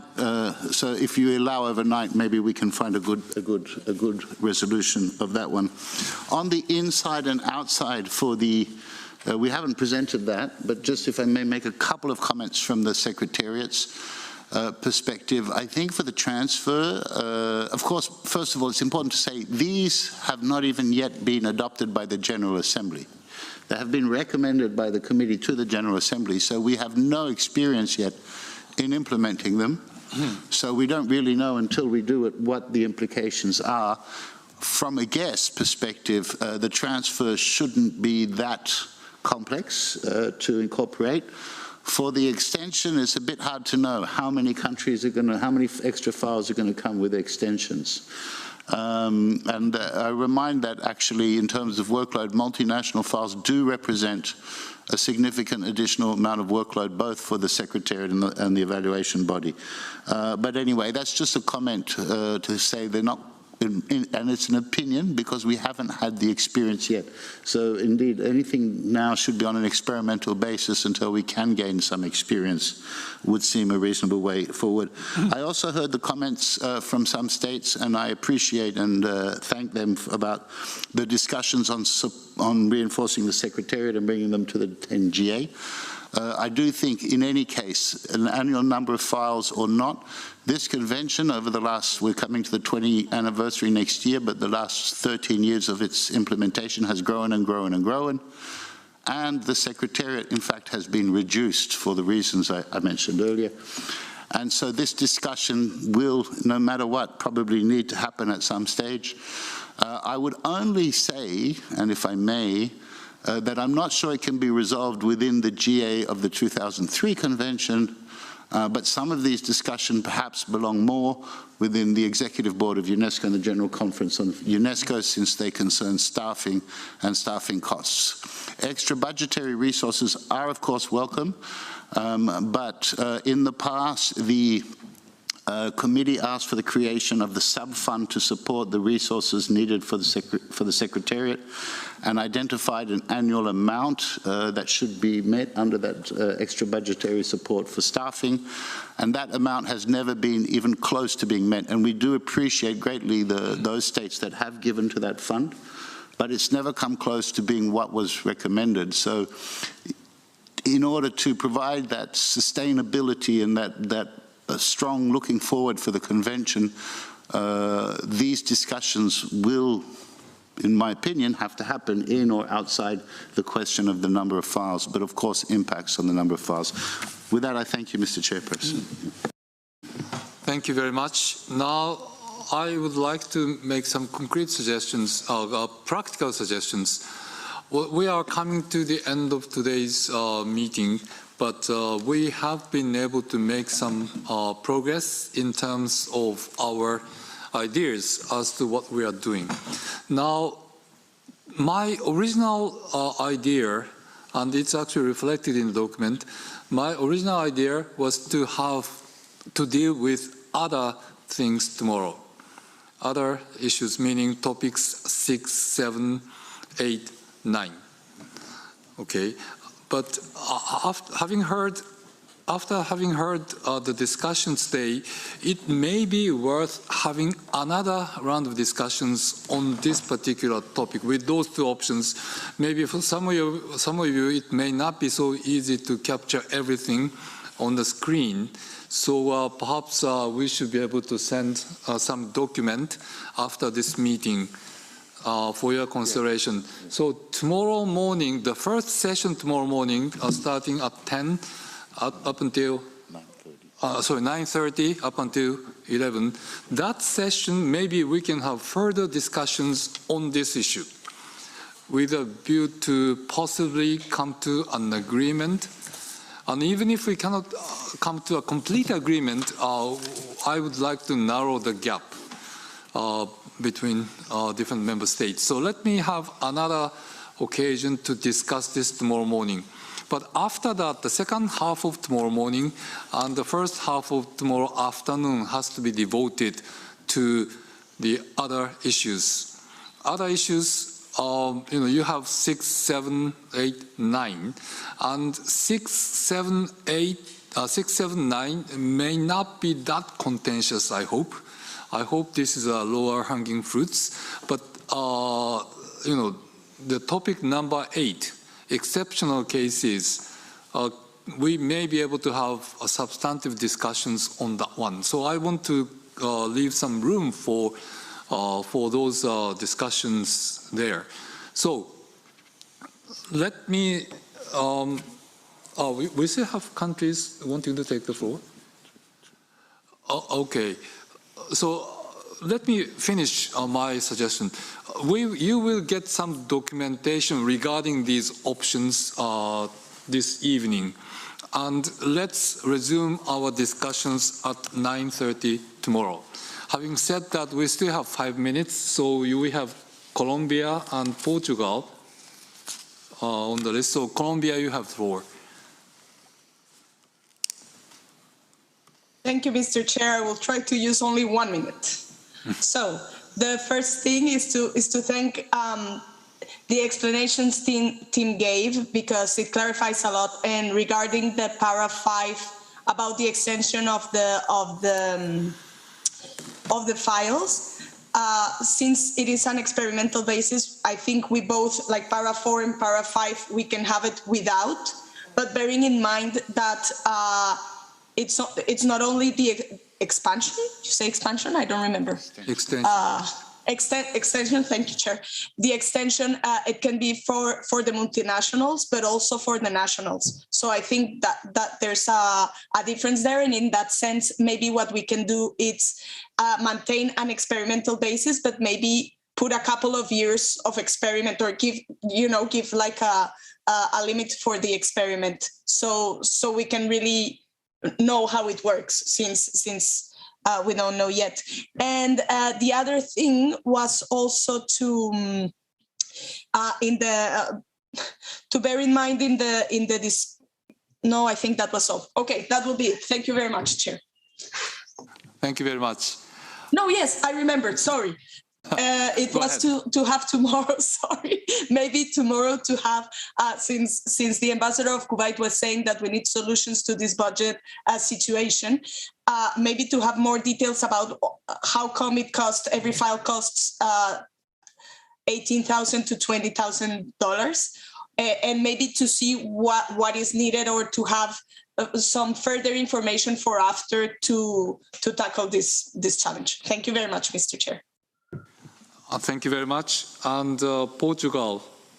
Portugal to be followed by Saudi Arabia. Portugal, please. Thank you, Mr. Chair. As quickly as I can, just to thank everyone for this discussion, and the last points made by Mr. Curtis. We are convinced, as we were at the beginning this morning, that indeed, it is crucial that one of the outcomes of this working group is indeed a strong call for sustainable staffing requirements of the Secretariat. We believe that can be integrated into option A, that we support, so keeping the ceiling, capping at 60 per annual number of files. As was said, and let me just repeat it, the demands on the Secretariat are not only indeed related to the listing process and the support to the evaluation body. They are manifold and they are mounting. They are about capacity building, about periodic reporting, thematic work, and other activities. So it is growing, as was stressed this morning.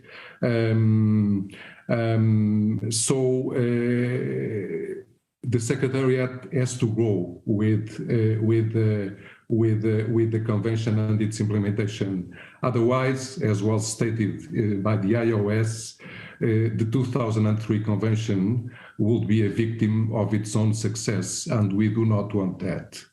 On specific points on your draft proposals, we support the point made by Japan about priority 0. I believe it was taken on board already. And on paragraphs 4 and 5, we do believe that we could go for the consider outside the annual ceiling. So those will be my points for today. Thank you very much. Thank you very much. Saudi Arabia, please. Thank you, Mr. Chair. If we can go to the first points in option A. And because I would like to thank Colombia to start, because she reflected in point 3 that the need to strengthen the sustainable staffing of the Secretariat and of the it has to be resolved. It is amazing. It's good to have it, but it doesn't reflect what I have said. And I had a specific request to be added to number 1, which is very conditional, saying that in the 10th General Assembly to have a plan on that is ready to be implemented on how to increase the number of the files and what kind of resources are needed for that. To be accepted or rejected, but at least to have give numbers and to know. And if the Secretariat would like us to discuss with us and see maybe a drafting to come up with something, I'm sure they know better than I do. And I would like to see this reflected in the document to be sent to all member states so that they can see the options that they have at hand. Thank you very much, Mr.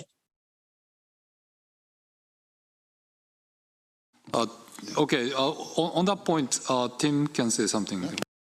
Thank you, and I thank the Honourable Delegate of Saudi Arabia. Yeah, we will work. So, if I understand, you are asking very specifically to have a proposal for increasing or for the specific required resources increased for the 10GA in order to be able to, what we can essentially see is implement option B in a way, or to increase the number of files. Okay, so we will work on something along those lines as well, and if you do, but I won't try to do it immediately now on the screen, but I think we understand the gist. Thank you.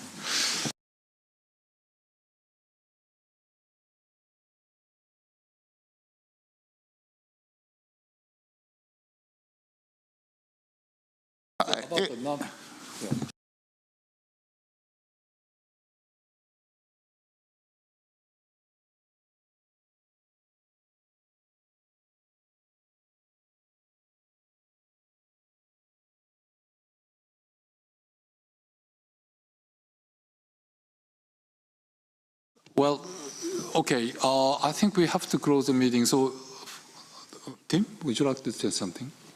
No. What I intend to do, in fact, let me just summarize a little bit about our discussions. You know, generally speaking, option A has more support. That is true. So let's work on the basis of option A. Now, in option A, there is no element of increase of files to be examined annually. So for now, we will stay as it is. But there is also a strong desire expressed to increase the number of files. And in that case, we need some more resources. The Secretariat has been asked to identify those resources in 2 years, right? Okay, so what I'm trying to say is that the increase of the number of files is conditional on the increase of necessary resources. And we will show some kind of desired solutions in that direction in our recommendation. That is my understanding. But I'm not sure if we can do it in concrete terms, but let's see if we can do it tomorrow morning. In the meantime, on other issues, the Secretariat has promised to come up with some suggestions on the issue of priority 0 files, that is in paragraph, which paragraph? 16A. 16A. So on that, Secretariat will come up with practical solutions until tomorrow morning. And then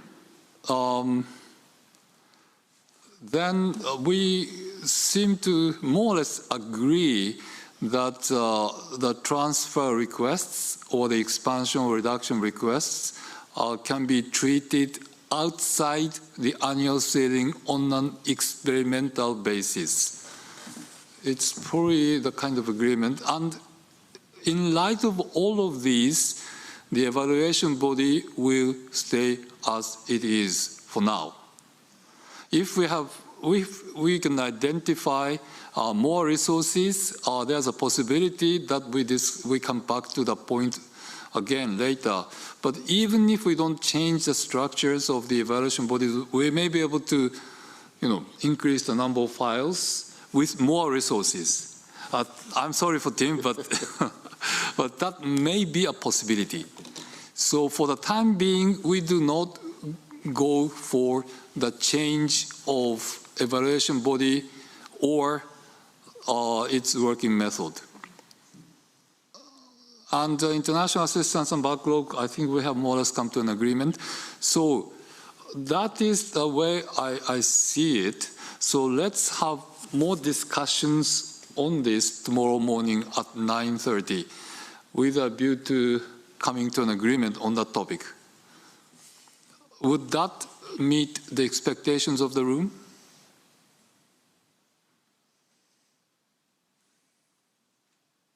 Can I take the silence to mean that you are generally in agreement with what I'm saying? Although I can see some faces of the Secretariat who may not entirely agree with me. Okay. Okay. I think we are in general agreement. So we have already passed 5:30, so I would like to close the meeting for now, and I'm going. Let's meet together at 9:30 tomorrow morning. Thank you very much for your participation. Thank you. Thank you, Chair. Thank you, Chair. Thank you, Chair. Thank you. Thank you very much. Thank you, Chair. Thank you, boss. Thank you, everybody. Thank you. Have a good rest of the afternoon. Thank you. Goodbye. Thank you so much. Bye-bye. Thank you. Goodbye. See you tomorrow. Thank you, everybody. Yeah. Goodbye. Canva.